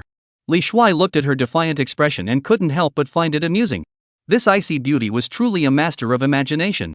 He didn't say a word, but silently recited in his mind, "System, use the mind-reading experience card on Lin Shiao." Ding! Mind-reading experience card activated. Duration, 10 minutes. The host can now clearly hear the inner thoughts of the target, Lin Shiao. Almost at the same time, a clear, tearful, and angry female voice echoed directly in Li Shuai's mind. "This bastard. Liar. He really does want to do that to me. I'm such a fool for believing his lies. What kind of contract is that? What about not touching my body? It's all just an excuse to lower my guard. What should I do? Should I resist? But what about my parents and younger brother? If I resist him, will he take revenge on my family? But if I don't resist, am I really going to be by this fat, ugly security guard today? No. I'd rather die. If he dares to do anything, I'll bang my head against this wall until I die. Even if I become a ghost, I'll never let him get away with this." Hearing these inner thoughts, Li Shuai's face turned dark. A fat, ugly security guard? I'm 150 pounds now, that's not even considered fat anymore. Plus, I have a chiseled face and a commanding presence. I'm the last person you'd call ugly. Does this girl have a problem with her sense of aesthetics? However, he didn't bother to argue about it. The urgent matter at hand is to correct this Ice Queen's mistaken mindset and give her a little punishment while we're at it. What are you dawdling for? Li Shuai's tone suddenly turned cold. Didn't you hear my orders? Or did you sign the papers and now want to back out? Lin Shiao was startled by his icy voice, and the internal struggle in her mind came to an abrupt halt. She raised her head, tears welling up in her eyes, and stared at him defiantly. I didn't back out. But you can't do that to me. What kind of thing? Li Shuai asked innocently. Stop pretending. You hypocritical Pharisee. Besides that, what else could you possibly want me to do in the changing room? Lin Shiao's mind was screaming, but she couldn't bring herself to say it out loud due to shame. She bit her lip and glared at him with her bloodshot eyes. Li Shuai feigned sudden understanding, dragging out his words, then looked at her with a condescending expression. I see. So in your mind, Miss Lin, the school flower, all there is between men and women is that filthy business? He shook his head, his face filled with disappointment and contempt. I never expected that someone as pure and innocent looking as you would have such a filthy mind. It seems I need to give you a proper cleansing of your thoughts. You're lying. Lin Shiao was flushed with embarrassment and anger. My mind is filthy? It's clearly you who has ulterior motives. You're just shifting the blame. How shameless. Too shameless. I'm lying? Li Shuai sneered, closing in on her. Then tell me, when I told you to change clothes, what that kind of thing did you think I wanted to do to you? Was I not clear enough, or is your mind impure and you're just misinterpreting things? Lin Shiao was forced back by him, retreating until her back hit the cold wall, with nowhere left to go. She realized she couldn't argue with him. This man's logic was too sharp, his words too venomous, each sentence like a knife piercing her pain. Since you enjoy overthinking so much, I'll punish you. A sly gleam flashed in Li Shuai's eyes. Now, go inside and take off that soaking wet training uniform. Then put this on. Saying this, he pulled out a black shopping bag from somewhere and tossed it into Lin Shiao's arms. Lin Shiao instinctively caught it and looked down. The bag was semi-transparent, and inside seemed to be a set of clothes. She opened the bag with a puzzled expression. When she saw what was inside, her pupils suddenly contracted, and her pretty face flushed bright red, as if it could bleed. It was a set of extremely revealing clothing. A white, extremely low-cut, form-fitting tank top that was so short it barely covered her navel. Below that was a black mini skirt, equally short and shocking, with a row of silver zippers along the sides. What was most unbearable was that it also came with a pair of black, strappy thigh-high stockings, and a pair of red stiletto heels with heels at least 10 centimeters high. This isn't proper clothing. This was clearly the kind of erotic uniform worn by women of the night. Ah! This pervert. Devil. He never had good intentions. Making me wear this is more humiliating than doing that to me directly. I refuse. I'd rather die than wear such shameful clothes. What? You don't want to? Li Shuai's voice rang out again, tinged with a hint of danger. It seems you still haven't figured out your place. As my property, you have no right to refuse any of my orders. You're humiliating me. Lin Shiao raised her head, her red eyes brimming with tears of humiliation. Humiliating? Li Shuai laughed. No, I'm giving you a lesson. A lesson to make you understand that you shouldn't dare to speculate about your master's intentions. I tell you to wear it, so you must wear it. That's an order. He paused, his tone growing even colder, or, you can choose not to wear it. In that case, I'll call your father right now and tell him that the 3 million debt will start accruing double interest from today onward. And I guarantee that by tomorrow morning, your precious younger brother will be found drowned in the unnamed lake of Jiangcheng University. You dare! Lin Shiao screamed. Watch me if you dare. Li Shuai's gaze was as cold as ice. He took out his phone and pretended to dial the number. At that moment, Lin Shiao was truly terrified. She saw in this man's eyes a resolve to follow through on his words. She had no doubt that if she dared to say no again, he would destroy her family. What should I do? Do I really have to wear this shameful outfit? But if I don't, what about my father and brother? Whoa. Why? Why are you doing this to me? Her heart was screaming and struggling. But in the end, reason overcame her pitiful sense of self-respect. She closed her eyes, took a deep breath, and when she opened them again, her gaze was hollow and numb. Alright, I'll wear it. Holding the bag containing the torture device, she took heavy steps into the small changing room and slammed the door shut. Li Shuai leaned against the wall, listening to the rustling sounds of clothes being changed inside, a victorious smile curving his lips. To deal with this kind of icy beauty who was cold on the outside but fiery on the inside, with an extremely strong sense of self-respect, this was the method to use. First, use brutal force to shatter her psychological defenses, making her feel fear and despair. Then, gradually grant her favors, causing her to sink into humiliation and dependence, slowly succumbing to her circumstances. What he wanted wasn't just her body, it was her heart. He wanted this unattainable ice lotus to eventually melt and bloom, willingly and solely for him. The changing room door opened once more. When Lin Shiao reappeared before Li Shuai, even he, who had already prepared himself mentally, couldn't help but pause for a moment. The scene before him was simply, that white, form-fitting shirt. Stretched to the brim, as if it might burst open at any moment. The black short skirt clung tightly to her body, outlining her perfect curves. With every slight movement, the alluring view beneath teased tantalizingly. And those long, slender legs, wrapped in black stockings, were truly a sight to behold. Black lace trim clings tightly to her fair thighs, creating a stark contrast between black and white that delivers a powerful visual impact. The 10-centimeter red high heels on her feet were the perfect finishing touch, making her already tall figure appear even more towering, and her demeanor transformed from the previous coldness into a forced, humiliating, and maddeningly sensual aura. She lowered her head, unable to meet Li Shuai's eyes, her hands nervously clutching the hem of her skirt. Her expression of shame and anger, yet forced compliance, was enough to stir the most primal desire for conquest in any man. Ding! Target individual Lin Shiao has successfully changed her outfit, causing a strong visual impact on the host. Host's conquest points plus 100. Ding! Target subject Lin Shiao has lost 2 points in affection, current affection level, 7 humiliated vigilance. Affinity has dropped again? Li Shuai raised an eyebrow, but he didn't care. This level of decrease was entirely within his expectations. The steeper the drop now, the higher the rebound later. Good. Li Shuai nodded satisfactorily, walked up to her, extended his hand, and gently pinched her delicate chin, forcing her to lift her head and meet his gaze. Now, do you still think I want to do that thing to you?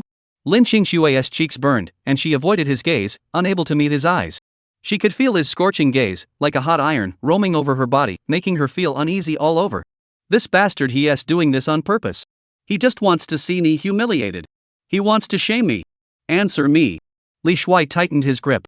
No, it's not. Lin Shiao muttered the words in humiliation. That's better. Li Shuai released her, then walked around her like admiring a work of art, whistling in admiration. It seems my taste isn't too bad. This outfit suits you perfectly. It combines your cold, aloof aura with the sensuality, the sexiness deep within you. Thug. Pervert. Where am I sensual in my bones?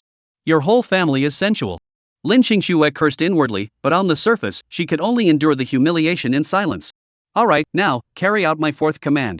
Li Shuai stopped in his tracks, standing before her with a devilish grin on his face. Wear this and come home with me. Chapter 39, The Ice Queen's Exclusive Doghouse. Go home? Lin Shiao suddenly raised her head, and her vacant eyes finally flickered with a hint of panic. Home. Those two words, in this situation, were more terrifying to her than any threat. Which home was he taking her back to? Was it his place? What was he going to do to her? This devil. He still hasn't given up his evil intentions. Everything he did earlier was just a setup for this final step. He's taking me back to his lair, to. What should I do? Am I really trapped? What? Do you have an objection? Li Shuai looked at her, who was trembling like a scared bird, and smiled inwardly, but his face remained icy. Lin Xingxue bit her lip, her body trembling slightly from fear. She wanted to refuse, but the thought of her family's safety choked all words of resistance in her throat. It seems you still haven't learned to obey. Li Shuai shook his head, his tone filled with disappointment.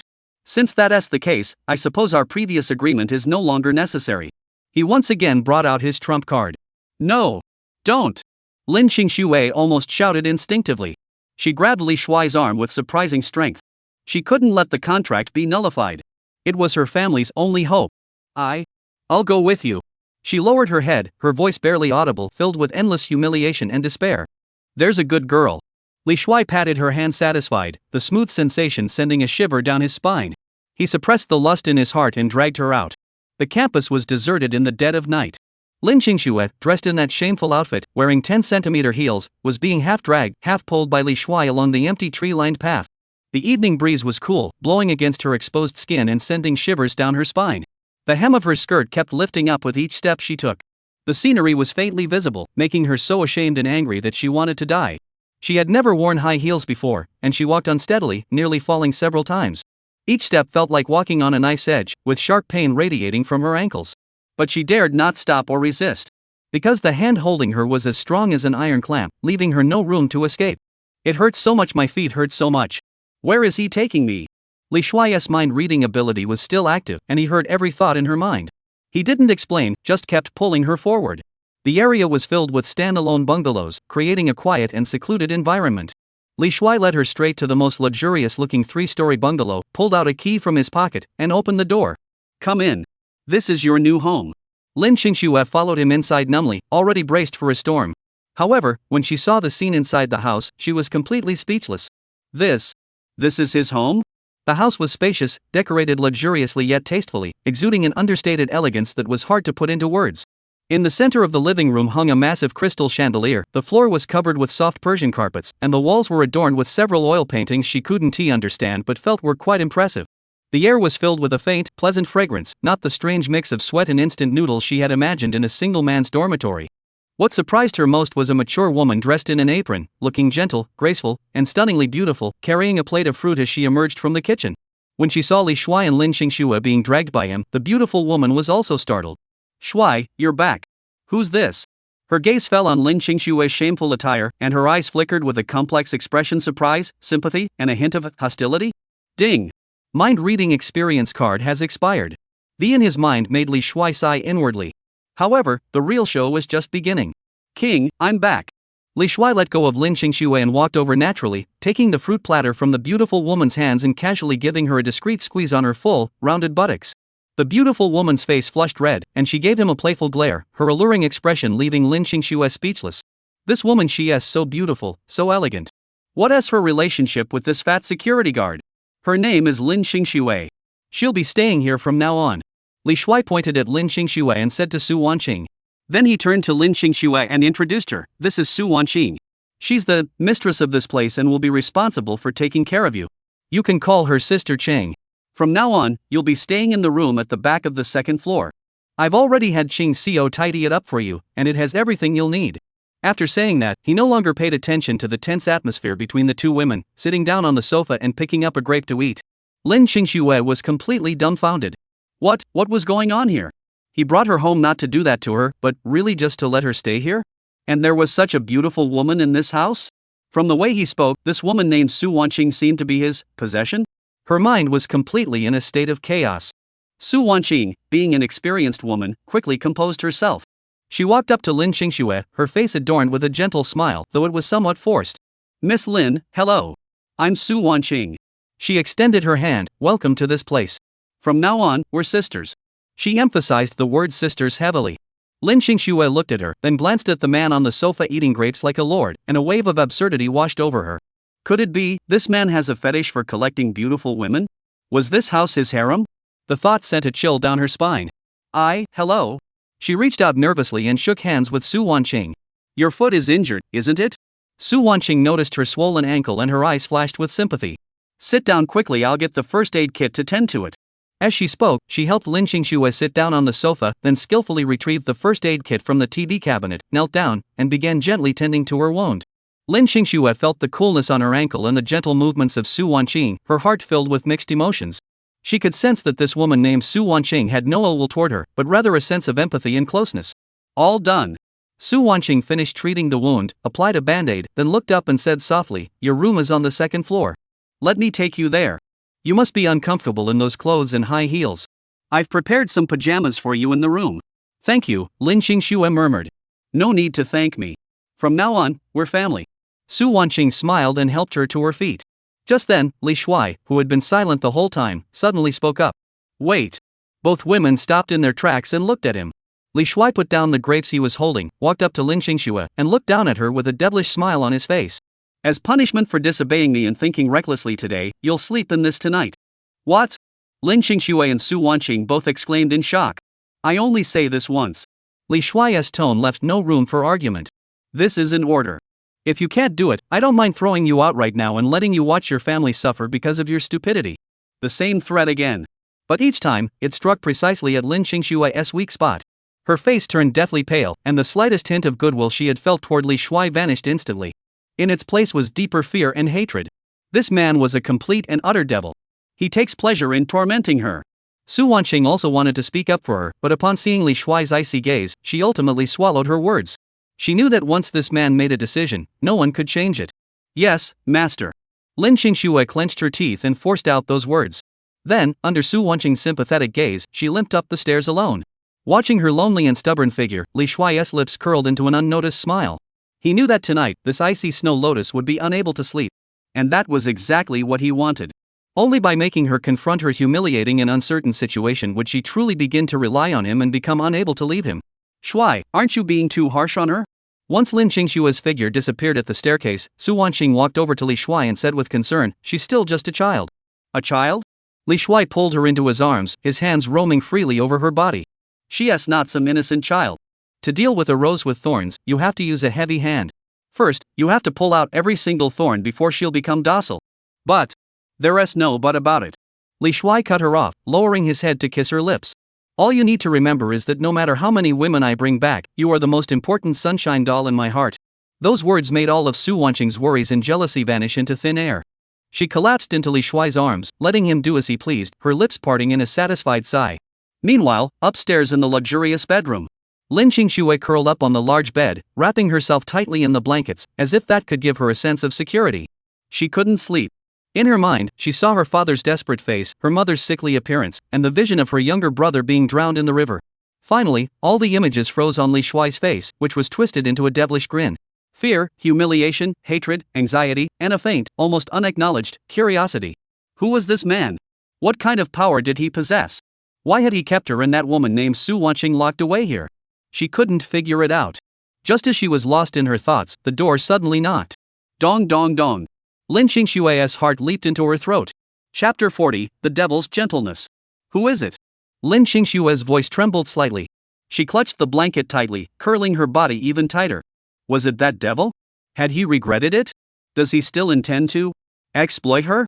At the mere thought of that possibility, her body began to tremble uncontrollably. "It's me, Miss Lin." The gentle voice of Su Wanqing came from outside the door. "I brought you a cup of hot milk. It'll help you sleep better." Hearing it was Su Wanqing, Lin Shiao's tense nerves relaxed slightly, but she still didn't completely lower her guard. I don't need it. "Thank you, Sister Su," she refused. In this unfamiliar environment, she dared not trust anyone easily or eat anything of unknown origin. Su Wanqing outside the door seemed to sense her concerns, sighed softly, and said, "Don't worry, there is nothing in the milk. I just saw that you've been through so much tonight and wanted you to get a good night's sleep." Her voice carried a genuine concern and sympathy that caused a slight tremor in Lin Shiao's icy heart. "Open the door a crack. I'll place the milk by the door. You can take it yourself, okay?" Su Wanqing said again. Lin Shiao hesitated for a moment before slowly getting out of bed. She walked barefoot on the cold floor, moving step by step toward the door. Through the peephole, she saw that it was indeed only Su Wanqing standing outside, holding a cup of steaming hot milk in her hands. Finally, she unlocked the door and opened it just a small crack. "Thank you," she said, taking the milk through the crack. The warmth from the cup's surface seeped through her palms and into her heart, bringing a long overdue sense of warmth. Drink it quickly before it gets cold. Su Wanqing smiled gently at her before turning and leaving. Lin Shiao watched her departing figure, then looked down at the hot milk in her hands, her heart filled with mixed emotions. She closed the door, leaned against it, and sipped the milk slowly. The sweet, warm liquid slid down her throat, dispelling some of the coldness in her body. It also calmed the anxious heart that had been racing in her chest. Perhaps, this woman named Su Wanqing isn't a bad person after all. After finishing the milk, she felt a wave of physical and mental exhaustion wash over her. She returned to the bed, and this time, she fell asleep almost immediately. Perhaps it was the milk that had taken effect, or perhaps she was simply too exhausted. The next morning, Lin Shiao woke up to the aroma of food. She opened her eyes and found herself lying on that soft, large bed. The clothes she was wearing were still the same shameful uniform from yesterday, causing her face to flush red. She sat up and noticed a neatly folded set of brand new clothes on the bedside table, which had appeared there at some point. It was a white dress with a simple yet elegant design, exactly her style. Next to the clothes was a piece of paper. She picked up the note, which was written in Li Shuai's flowing handwriting. Put it on and come downstairs for dinner. Another commanding tone. Lin Shiao furrowed her brows but got out of bed and walked into the luxurious bathroom attached to the room. After washing up and changing into the white dress, she felt much fresher. The girl in the mirror, though still pale, had regained some of her former radiance. She took a deep breath. Exclusive contract. Lin Shiao. Contract terms. 1. Lin Shiao voluntarily becomes Li Shuai's exclusive property. During the contract period, she must unconditionally obey all of Li Shuai's commands. Non-negotiable. 2. Li Shuai will be responsible for resolving all financial obligations of Lin Shiao and her family and ensuring the safety of her family members. Effective.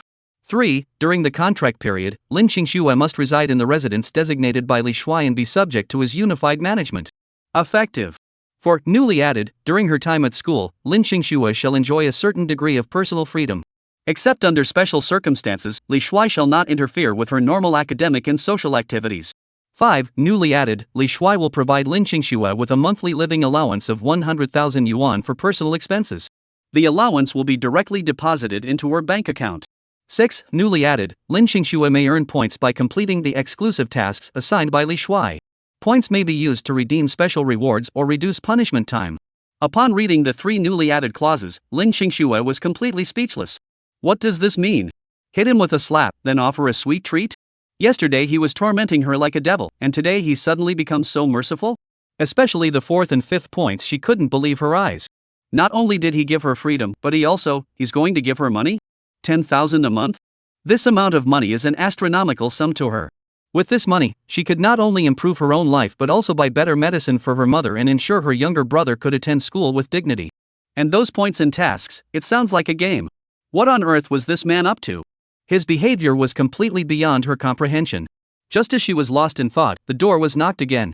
Miss Lin, breakfast is ready. The gentleman asked you to come down for breakfast. It was still Su Wanqing's voice. All right, I'll be right down. Lin Shiao gathered her scattered thoughts and stepped out of the room. Upon reaching the downstairs, she saw Li Shuai and Su Wanqing already seated at the dining table. A lavish breakfast spread filled the entire table, featuring both Chinese and Western dishes, with everything one could desire. Upon seeing her come downstairs, Li Shuai merely gave her a casual glance before gesturing to the seat across from him. Sit down. Lin Shiao silently sat down across from him, lowering her head and dared not look at him. Eat, Li Shuai said before starting to eat on his own, as if she were an unimportant stranger. Su Wanqing, however, served her enthusiastically, occasionally picking a bun for her, then pouring her a bowl of porridge, attending to her every need. Thank you, Sister Su, Lin Shiao murmured softly. You're welcome. Eat quickly. I made it all myself. Su Wanqing smiled gently. During the meal, Lin Shiao ate without tasting a thing. Her mind was filled with too many questions and uncertainties. Li Shuai's sudden change, Su Wanqing's warmth, and this extravagant home that seemed too good to be true, everything felt like a mystery, trapping her deeply within it. After finishing breakfast, Li Shuai wiped his mouth with a napkin and said to Lin Shiao, Today, your first special task is to accompany me to a place. Go, where? Lin Shiao asked nervously. You'll see when we get there. Li Shuai stood up, speaking with unwavering certainty. You have 10 minutes to get ready. With that, he walked out of the dining room. Lin Shiao watched his back, biting her lip. Though her heart was filled with resistance, she knew she had no choice. She could only take it one step at a time. Chapter 41, The Devil's Gift, A Choice in Desperation. The night was as dark as iron. Inside the car, the only sound was the pounding of Lin Shiao's heart. She curled up in the passenger seat, her eyes fixed on the familiar streets rushing by outside the window, her mind overwhelmed by fear and confusion. She didn't know where Li Shuai was taking her, but she knew it wasn't where she wanted to go. The car finally came to a stop in front of a dilapidated residential building. The moment Lin Shiao recognized the building, her blood seemed to freeze in her veins. It was her home. The place that had haunted her dreams and tormented her for so long. Get out. Watch the show. Li Shuai's voice broke the silence, calm yet tinged with an undeniable coldness. Lin Shiao didn't move. Her body was stiff, and her voice trembled. What do you want to do? You'll find out when we get there. Li Shuai offered no further explanation, getting out of the car and leaning against the hood to light a cigarette. His gaze fixed on the lit window upstairs. The familiar shouts and curses echoing from the stairwell pierced through Lin Shiao's final emotional defenses like sharp knives. She no longer cared about her fear, pushed open the car door, and stumbled to a large locust tree nearby. With tears streaming down her face, she gazed at the door she knew so well. Several burly men were surrounding her frail father. The bald-headed leader, nicknamed Black Bear, grabbed her father by the collar and shouted, spitting saliva everywhere, "Lin Jiangwo, do you think I'm giving you face? 120,000 yuan. If I don't see the money today, do you think I'll burn down your tie house? Bear brother, please, I'm really trying to figure something out." Lin Jiangwo begged humbly, his former dignity and integrity as a university professor long since shattered by harsh reality. "Think of your mother's methods." Black Bear impatiently shoved him to the ground. "I heard your daughter is pretty and a dancer. Bring her out to entertain us, and we can negotiate this debt." Ha ha ha ha. Lin Shiao hid behind a tree, trembling with anger. Her nails dug into her palms, drawing blood. She wanted to charge forward and bite the throats of those scum with her teeth. But she couldn't. She knew she was just a helpless woman. Just as she felt utterly hopeless, the man moved. Li Shuai extinguished his cigarette butt and walked over slowly. "Hey, fatso, wanna be the one to stick your neck out?" Black Bear glanced at Li Shuai with disdain. Li Shuai ignored him and walked up to Lin Jiangwo, asking calmly, "How much do you owe him in total?" "Principal and interest settle it all at once." Lin Jiangwo hesitated before trembling. "The principal is 50,000, and with compound interest, they said it's 120,000. 120,000. Li Shuai nodded, then turned to Black Bear. "Give me the account number." Black Bear and his henchmen burst into laughter as if they had heard the funniest joke ever. "Fatso, are you some kind of clown? Do you even know what 120,000 means?" Li Shuai didn't bother with small talk. He pulled out his phone and opened the bank app. The long list of account balances flickered in the night, their bright glow silencing Black Bear's laughter. His years of street smarts told him that he might have finally hit a brick wall today. He hesitantly recited his card number. The next second, his phone in his pocket began to vibrate wildly. A series of bank deposit notifications sounded like a rapid drumbeat, echoing in the hearts of everyone present. Black Bear stared in disbelief at the numbers on his phone screen, which kept rising, feeling as though his worldview had been shattered. In less than a minute, $120,000, not a single cent less, had been transferred. The entire hallway fell into a deathly silence. Lin Jiangwo was speechless, while Lin Shiao covered her mouth in the shadows, unable to believe her eyes. "The money! You received it!" Li Shuai put away his phone, looking at the pale-faced Black Bear with a calm tone. "His debt is settled." Paid. Black Bear's voice trembled. "Now, let us talk about your problem." Li Shuai's gaze suddenly turned cold. "Me, my problem?" Wang Xiong, nicknamed Black Bear, 35 years old, from.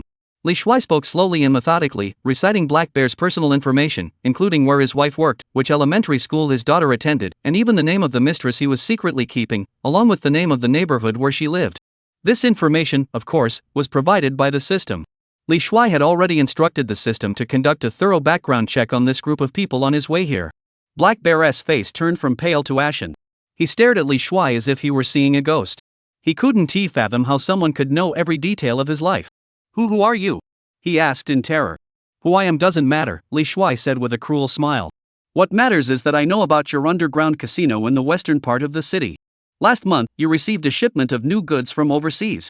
If your rival, Scorpion, finds out about this, do you think he'll be happy to help you clean house?" "You." Black Bear's pupils contracted sharply. This was his biggest secret and his Achilles heel. "Now, I'm giving you a chance." Li Shuai's tone left no room for negotiation. "Return the 120,000 you just received, exactly as it was. Additionally, add 80,000 as compensation for the mental distress you caused my employees' families tonight. A total of 2 million, transferred to this account within 5 minutes. Li Shuai showed his payment code. "Otherwise, I'll call Scorpion right now and report this anonymously to the police. You choose." This was a blatant threat, but also the most effective one. Black Bear knew he was finished, completely and utterly. When it came to life and limb, what was money worth? He trembled as he pulled out his phone, almost crying, and transferred all his assets to Li Shuai. For the 2 million he couldn't come up with, he wrote an IOU on the spot and pressed his fingerprint on it. Get out. He Xiong felt as though he had been granted a pardon. Along with his group of equally terrified henchmen, he scrambled away into the night. Li Shuai didn't even glance at the IOU, he tore it into pieces and tossed it into the trash can. What he wanted wasn't money, but the absolute thrill of completely crushing his opponent and exerting total control. Not only had he resolved the issue without shedding a drop of blood, but he had also cashed in on 800,000 yuan in the process. Lin Shiao watched everything unfold, her mind completely numb. She finally understood that this man's true terrifying quality wasn't his wealth, but his ability to seem to see everything, like a god standing on a cloud, overlooking all the secrets of the mortals below. After handling that, Li Shuai dialed a phone number in front of Lin Shiao. It was the VIP hotline for the top private hospital in Jiangcheng, St. Heart Hospital. This is Li Shuai. I need your hospital's best cardiac surgery team to immediately come to this address to pick up a patient named Zhou Huilan. At the same time, contact the best cardiac surgeon in the United States and arrange for him to fly to Jiangcheng within 24 hours, regardless of the cost. Don't worry about the money, I will transfer 3 million yuan as a medical guarantee to your hospital's corporate account immediately. In less than 3 minutes. He had completely resolved all the life-threatening crises at Lin Shiao's home in the most forceful, domineering, and unquestionable manner. He hung up the phone, turned around, and walked toward Lin Shiao, who was already in a daze, collapsed under the tree. He knelt down, looking at her face, which was covered in tears and dust yet still breathtakingly beautiful, and slowly revealed a smile that was as devilish as it was chilling. Now, do you think you still owe me anything? Lin Shiao's body trembled violently. She shook her head weakly and despairingly. She knew that what she owed him was no longer money. It was her life and the lives of her entire family. Very good. Li Shuai stood up satisfied and extended his hand toward her. Let's go home, my possession. Back at the villa, Li Shuai no longer deliberately ignored her as he had before. He had Su Wanqing pour her a cup of hot tea, then sat down on the sofa, watching her as if examining a newly acquired, flawless work of art. I've resolved all your issues, Li Shuai said calmly. Now it's your turn to fulfill your obligations. His gaze fell toward the master bedroom on the second floor. Lin Shiao's body began to tremble uncontrollably. She knew that the final judgment had finally arrived. She looked at the man before her, the man who had just saved her family like a god, but in her eyes, he had once again transformed into the devil who was about to devour her. However, she no longer had any thoughts of resistance. Because she knew that her resistance, in the face of her family's safety, was so insignificant, so laughable. She slowly stood up, neither crying nor begging for mercy. She simply walked silently toward the stairs. Wait! Li Shuai called out to her. Lin Shiao stopped in her tracks, turned around, and looked at him with vacant eyes. Li Shuai pointed toward the bathroom and issued an order in a tone that brooked no argument, like a king. Go first. Clean yourself up. I don't like my things smelling like the outside world. Those words were the final straw, completely shattering the last remnant of dignity within Lin Shiao. Her eyes instantly welled up with tears. In the bathroom, the sound of running water echoed loudly. Lin Shiao stood under the powerful showerhead, letting the scalding hot water wash over every inch of her skin. She closed her eyes, her mind a blur. Li Shuai's words, I don't like my things to have the smell of dust from outside, echoed in her ears like a curse. Things? So, in that man's eyes, she wasn't even considered a person, just a beautiful, breathing thing. A thing he had bought with his hard-earned money, something he could manipulate at will, something that belonged solely to him. How pitiful, how ridiculous. She had once been so proud. As a once-in-a-century genius in the dance department, she had the envious glances and admiration of countless people. She believed her life would be like a magnificent ballet performance, forever elegant and pure. But reality dealt her the harshest, most brutal blow. It turned out that so-called talent and pride were as fragile as glass when faced with absolute money and power. She numbly wiped her body, each movement as though she were going through the motions of a routine. She no longer looked at herself in the mirror, for she feared seeing those hollow, despairing eyes. Finally, she turned off the water. She didn't put on any clothes or wrap herself in a towel. She stood there naked, her body still dripping wet, and walked out of the bathroom, up the stairs leading to the second floor. She had abandoned all futile attempts to cover herself and all the ridiculous notions of dignity. Since she was already an object, why bother with outward appearances? The door to the master bedroom was wide open. Like a warm yet dangerous trap waiting for her to throw herself into it. She walked inside. Li Shuai was wearing a robe, leaning against the headboard and reading a book. When he saw her enter, he put down the book and looked at her calmly, as if she were an ordinary visitor entering the room. His calmness made Lin Shiao feel a sudden, inexplicable panic. She didn't know what to do, so she stood there like a statue, naked and helpless, in the center of the room. Come here, Li Shuai beckoned to her. Lin Shiao's body stiffened slightly, then, like a robot programmed to follow instructions, she took one step after another toward the bed. She dared not look into his eyes, only lowering her head to stare at her toes, which had curled up in tension. Kneel down. Li Shuai's voice was soft, yet it carried an undeniable authority. Lin Qingshua's body trembled violently, and tears of humiliation welled up in her eyes. But she still, slowly, bent her knees. She knelt on the carpet beside the bed, her head bowed, her long black hair hanging down, covering her face, which was etched with pain and humiliation.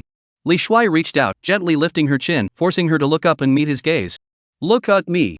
Lin Qingshua's eyes darted away, tears welling up in her eyes. Tell me, Li Shuai's thumb gently traced her smooth cheek, his voice low and magnetic. Who are you now? Lin Qingshua's lips trembled violently. She opened her mouth but couldn't utter a sound. HM? Li Shuai let out an impatient snort through his nose. That sound, like a command, shattered her last line of defense. She closed her eyes, gathered all her strength, and finally forced the words that had been tearing her apart out between her teeth. I am the master's possession. Very good. Li Shuai's face broke into a satisfied smile. What he wanted was this complete, heartfelt submission. He didn't waste any more words, lifting her off the ground in one swift motion. That night marked a turning point in Lin Qingshua's life. It marked the beginning of her transformation from a proud human being into a humble object. She didn't know when she had fallen asleep, nor how long she had slept. All she knew was that when she woke up again, the sky outside was already bright with daylight. And that devilish man was lying quietly beside her. She instinctively tried to break free, but her body ached as if it were falling apart, leaving her unable to move. The humiliating end scenes from last night flooded her mind like a tidal wave. Just then, Li Shuai opened his eyes. His deep, piercing eyes were clear and alert, showing no signs of sleep. He looked at the frightened little deer in his arms and curved his lips into a playful smile. Awake? Lin Qingxue stiffened like she had been electrocuted, daring not to move. From today onward, remember your place. Li Shuai slapped her round, firm buttocks, as if patting a personal possession. Every morning, you must wake up before I do. Every night, you may only sleep after I have fallen asleep. Do you understand? Yes, master. Lin Qingxue closed her eyes in humiliation. Chapter 42, The Gold-Digging Queen's Masquerade Ball. Half an hour later, in the first-floor dining room of the villa. When Lin Qingxue descended the stairs wearing her plain housecoat, her heart pounding with anxiety, she immediately felt two completely different gazes. One was from Li Shuai, who was seated at the head of the table. His gaze was calm and unruffled, as if he were examining an object. The other came from Su Wanqing, standing beside the table. Today, Su Wanqing was as stunningly beautiful as ever. She wore an elegant Chanel suit, her makeup was flawlessly applied, and she exuded the sweet, peach-like fragrance characteristic of a mature woman. Before her lay a breakfast spread as lavish as a five-star hotel buffet. Upon seeing Lin Qingxue come downstairs, Su Wanqing's face immediately broke into a gentle, flawless smile. However, no matter how one looked at it, the smile carried a hint of distance and stiffness. Xiao Shui, you're awake? Come and have breakfast. You must have been exhausted last night. She greeted her enthusiastically, as if completely oblivious to Li Shuai's betrayal the night before. Lin Qingxue's cheeks flushed slightly, and she felt at a loss. She glanced at Su Wanqing, then sneakily looked at Li Shuai, who remained expressionless, unsure of what to do. Master Lin Qingxue gathered her courage to explain Li Shuai's orders. However, Su Wanqing seemed to have already figured everything out. She smiled and interrupted Lin Qingxue, speaking in a tone that was almost indulgent. I know, the master must have given you special instructions to prepare breakfast for him personally, right? There was not a trace of jealousy in her voice. Instead, it was filled with absolute understanding and obedience to the master's orders. Come on, there's everything you need in the kitchen. Whatever you want to make, King will help you. Saying this, she playfully took Lin Qingxue's hand and led her toward the kitchen. Li Shuai sat in the main seat, quietly watching the scene unfold, a playful smile curving his lips. He knew that Su Wanqing was a woman smarter than he had imagined. She didn't cry or argue. Instead, she chose the most appropriate way to handle the situation, voluntarily stepping back and demonstrating her main wife status and absolute loyalty to the master to the newcomer. She was using her actions to tell Lin Qingxue, in this household, only the woman who truly understands the master's thoughts can live the best life. Under Su Wanqing's assistance, Lin Qingxue fumbled around, frying 2 eggs and toasting 2 slices of bread. When she placed this meager, almost laughable breakfast in front of Li Shuai, she was so nervous her palms were sweating. Li Shuai didn't say a word. He simply picked up his knife and fork and began eating slowly. The entire dining room was so quiet you could hear a pin drop. Lin Qingxue and Su Wanqing stood on either side of Li Shuai, one like a panicked maid, the other like a docile and respectful housekeeper, not daring to breathe a single breath. The bizarre breakfast came to an end in this oppressive atmosphere. Today, the two of you will stay at the villa. Li Shuai wiped his mouth with a napkin, stood up, and said, Xiao Shui, your task is to make up for the dance you owed me last night. I want you to dance all day in the dance studio. You are not allowed to stop without my permission. King, your task is to watch her. By the way, teach her how to be a qualified thing. After speaking, he paid no attention to the two women's faces, which had turned ashen in an instant, and walked straight out of the villa. He was heading to school to continue his hunt. Jiangcheng University, School of Foreign Languages. The afternoon sun filtered through the large tree leaves, casting dappled shadows on the tree-lined path. A group of fashionably dressed girls were gathered around a girl, chatting and laughing animatedly. That girl was undoubtedly the center of attention. Her name was Su Wanqing, the socialite queen of the Foreign Languages College. She might not be the prettiest girl on campus, but she was definitely the best dressed, the most perceptive when it came to men, and the one who made other girls envy her the most. She wore the latest Chanel dress, carried a Louis Vuitton handbag that seemed casual but had a highly visible logo, and wore sunglasses that could buy an average person's monthly salary, showcasing her materialism and vanity to the fullest. "Manchi, your bag is so beautiful. Did you get it from your French shopping agent friend?" a girl asked enviously. "Yeah," Su Wanqing casually flipped her freshly styled big curls, her lips curling into a smug smile. "Let me tell you, if you want to buy luxury goods, never go to the official stores. They're just ripping off suckers. Find the right connections, and you can save a fortune." The connection she was referring to, of course, was herself. She leveraged her influence among the girls and a source of counterfeit goods so convincing they could pass as the real thing, to build a massive luxury goods micro-commerce network on campus.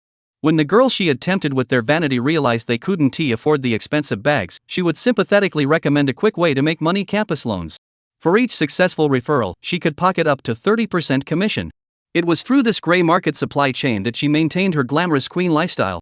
Lin Shiao, dressed in a worn-out security uniform, drove a dilapidated campus patrol car and parked it by the roadside. Like an experienced hunter, he quietly observed his target, who had already been marked by the system. Target: Su Wanqing. Identity: third-year student at the School of Foreign Languages, campus luxury goods agent. Rating: 89 points, elegant and alluring. Age: 21. Measurements: 90-62-92. Experience: 3 people, 108 instances. Character profile: extremely materialistic and vain. Leveraging her influence among female students, she acts as a headhunter for campus loans, guiding targets to take out loans by selling counterfeit luxury goods and earning high commissions in the process. Experience: quite extensive. Lin Shiao's lips curled into a cold smile. He particularly enjoyed dealing with women who believed themselves to be clever. Because when their so-called cleverness was completely crushed by a more powerful force, the expressions on their faces were truly entertaining. Lin Shiao didn't act immediately. He took out his phone, used a newly registered WeChat account that looked like it belonged to a middle-aged man with a greasy, wealthy appearance, searched for and added Su Wanqing's WeChat ID. The verification message was simple: "A friend recommended you. I want to buy a bag as a gift." Within a minute, the friend request was accepted. Su Wanqing's response was even faster than he had imagined. "Xiao Xiao, French luxury goods shopping agent. Hello, boss, Rose, what kind of bag would you like to buy? Is it for your girlfriend, or a confidant?" Lin Shiao looked at the overly dramatic text and emojis, feeling a wave of nausea. He went straight to the point and typed his reply. "Alongtang Si Hai, I need a Hermes Birkin 25 in platinum, crocodile leather, Himalayan edition. I don't care how you get it, but I need it within 3 days. Price is not an issue." On the other end of WeChat, Su Wanqing's breathing quickened upon seeing the message. Hermes. Platinum bag. And the top of the line Himalayan edition. This is like manna from heaven. A dream item that's impossible to find in stores, with prices skyrocketing to millions, yet her top-tier counterfeit source could get it for just a few thousand. If this deal goes through, she could make at least several $100,000. Her greed instantly overpowered any lingering caution. "Xiao Xiao, French luxury goods agent. Boss, you've really found the right person. My friend has a channel for this bag. However, it's not cheap. The market price is at least 2 million. I'll give you a friend's price, a deposit of 300,000, delivery in 3 days, and the remaining 1.2 million paid upon delivery. A total of 1.5 million. How does that sound?" She was asking for an exorbitant price, selling the counterfeit item at half the price of the genuine article. "Alongtang Si Hai, alright. But I have conditions. I'm not in Jiangcheng. I'll send someone to handle the transaction, cash on delivery. Additionally, I need you to record the entire transaction, including the part where you confirm the bag is genuine. I need to ensure the recipient knows the value of this gift." This request, while seemingly for show, was actually a trap set by Lin Shiao. Su Wanqing didn't suspect anything and agreed readily. In her eyes, this was just the idle pastime of the wealthy. 3 days later, the transaction took place as scheduled. Lin Shiao spent several $1,000s hiring a professional courier, who brought a suitcase filled with 300,000 yuan in cash to a private room in a cafe, where he completed the transaction with Su Wanqing. Su Wanqing also recorded a video as agreed, confidently assuring that the bag was 100% authentic from the official store. When the $30,000 were finally in her hands, Su Wanqing was so excited she almost screamed. She could already envision herself buying the latest sports car and flaunting it in front of her poor sisters. However, what she didn't know was that an invisible net was already closing in silently. After receiving the bag in the video, Li Shuai immediately had the system conduct an authentication. Ding! Item authentication in progress. Item name, Hermes Birkin 25 Platinum Bag Counterfeit. Appraisal result, top-tier replica Super 8, material similarity to the genuine article at 95%, but there are differences in the details of the hardware components and stitching craftsmanship. The system is generating an official authentication report with international legal validity from the Paris Luxury Goods Authentication Center, generation complete. Evidence, irrefutable. Li Shuai changed out of his security guard uniform and put on an expensive Armani suit he had borrowed from Su Wanqing. He drove his Mercedes straight to the most upscale trendy cafe near the university campus where Xiao Manqi was celebrating with her group of girlfriends. When Li Shuai walked in, his out-of-place, slightly bulky figure and ordinary-looking face didn't attract much attention. However, his next action caused the entire cafe to fall into an eerie silence. He walked straight to Xiao Manqi's table and, under everyone's stunned gaze, placed the brand new Hermes Birkin bag, still in its packaging, with a loud thud in the center of the table. Then, he slowly pulled out a beautifully printed, stamped, and entirely French-language authentication report, along with a phone playing a video, from his briefcase. The video showed Xiao Manqi smiling charmingly as she claimed the bag was 100% authentic. Joe Manqi, right? Li Shuai pulled over a chair, sat down leisurely, and wore a faint, cat-like smile on his face. Xiao Manqi's face turned as white as paper in an instant. She looked at the bag on the table, at the appraisal report she couldn't read but felt was important, and then at the video of herself making those confident claims. Even if she were an idiot, she knew what had happened. She had been set up. Who are you? Her voice trembled. Who I am doesn't matter. Li Shuai's knuckles tapped lightly on the table as his gaze swept over Xiao Manqi's group of equally terrified sisters, speaking slowly but clearly enough for everyone present to hear. What matters is that you used a fake bag to scam me out of 30,000 yuan. According to Article 266 of the Criminal Law of the People's Republic of China, those who defraud public or private property, with the amount being particularly large or under other particularly serious circumstances, shall be sentenced to fixed-term imprisonment of not less than 10 years or life imprisonment, and shall also be fined or have their property confiscated. 30,000 yuan, that's exactly the threshold for particularly large amounts. Li Shuai's face broke into a devilish grin. He took out his phone and pretended to dial 110. Now, I'll give you a choice. Do you want me to call the police right now and send you to prison to spend the next 10 years of your life there? Or, do you want to discuss your repayment plan with me privately? Chapter 43, The Queen's Collar, The Birth of an Informant. Time seemed to slow down in that moment. In the trendy coffee shop, the smooth jazz music had stopped, and the air was filled with an eerie silence. All eyes were fixed on that corner, on the woman who had just moments ago been as proud as a queen, but now looked like a peacock stripped of its feathers, utterly defeated Xiao Manqi. Her body trembled slightly, and her once flawlessly made-up face was now as pale as paper. Her pride in her composure and eloquence had been shattered by Li Shuai's cold, unquestionable report and the incriminating video footage. 10 years. 10 years or more in prison, or life imprisonment.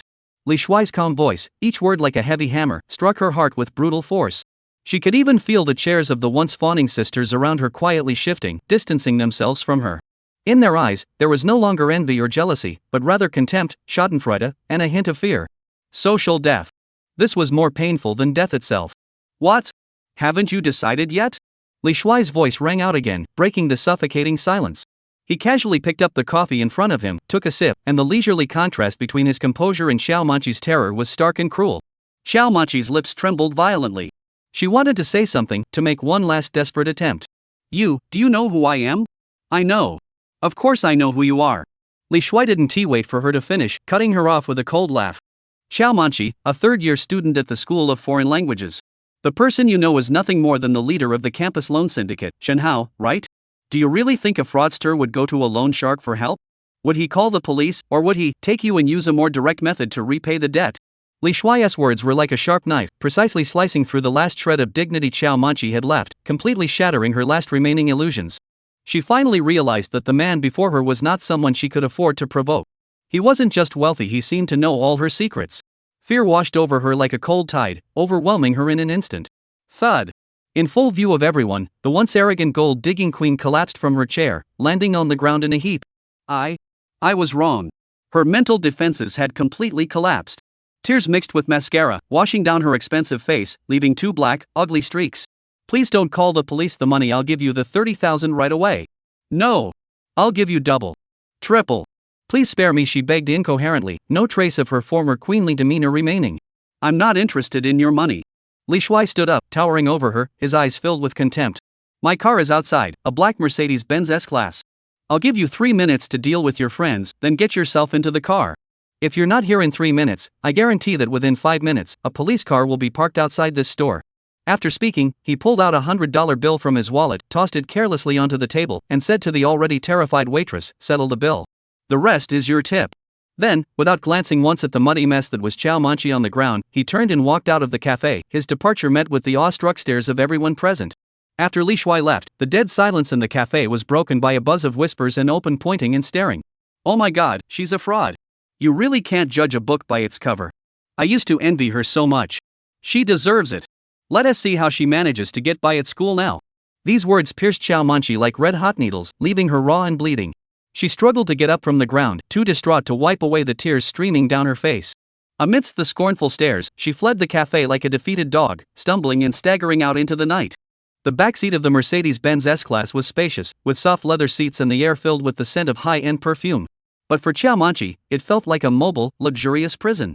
She curled up in the corner, head bowed, lacking the courage to even glance at the man beside her. Li Shuai didn't start the car or say a word. He just sat there quietly, letting the oppressive atmosphere ferment in the car, slowly eroding Chow Manchi's already fragile nerves. You think you're so smart, Chow Manchi. After an unknown amount of time, Li Shuai finally spoke, his voice soft but causing Chow Manchi's body to tremble violently. You exploit women's vanity to satisfy your own vanity. You push those younger female students, who are just as blinded by desire as you are, one by one into the abyss, then feel perfectly justified taking their blood and tears to adorn yourself. Li Shuai's tone was calm, but his words cut like a sharp scalpel, peeling away the glossy exterior of Chow Manchi's facade layer by layer, revealing the rotten, putrid core beneath. The Chunhao you know charges a monthly interest rate of 5% and a 30% upfront fee. A girl borrows 10,000 yuan, receives only 7,000 yuan, and must repay 10,500 yuan after 1 month. If she can't pay, the interest compounds.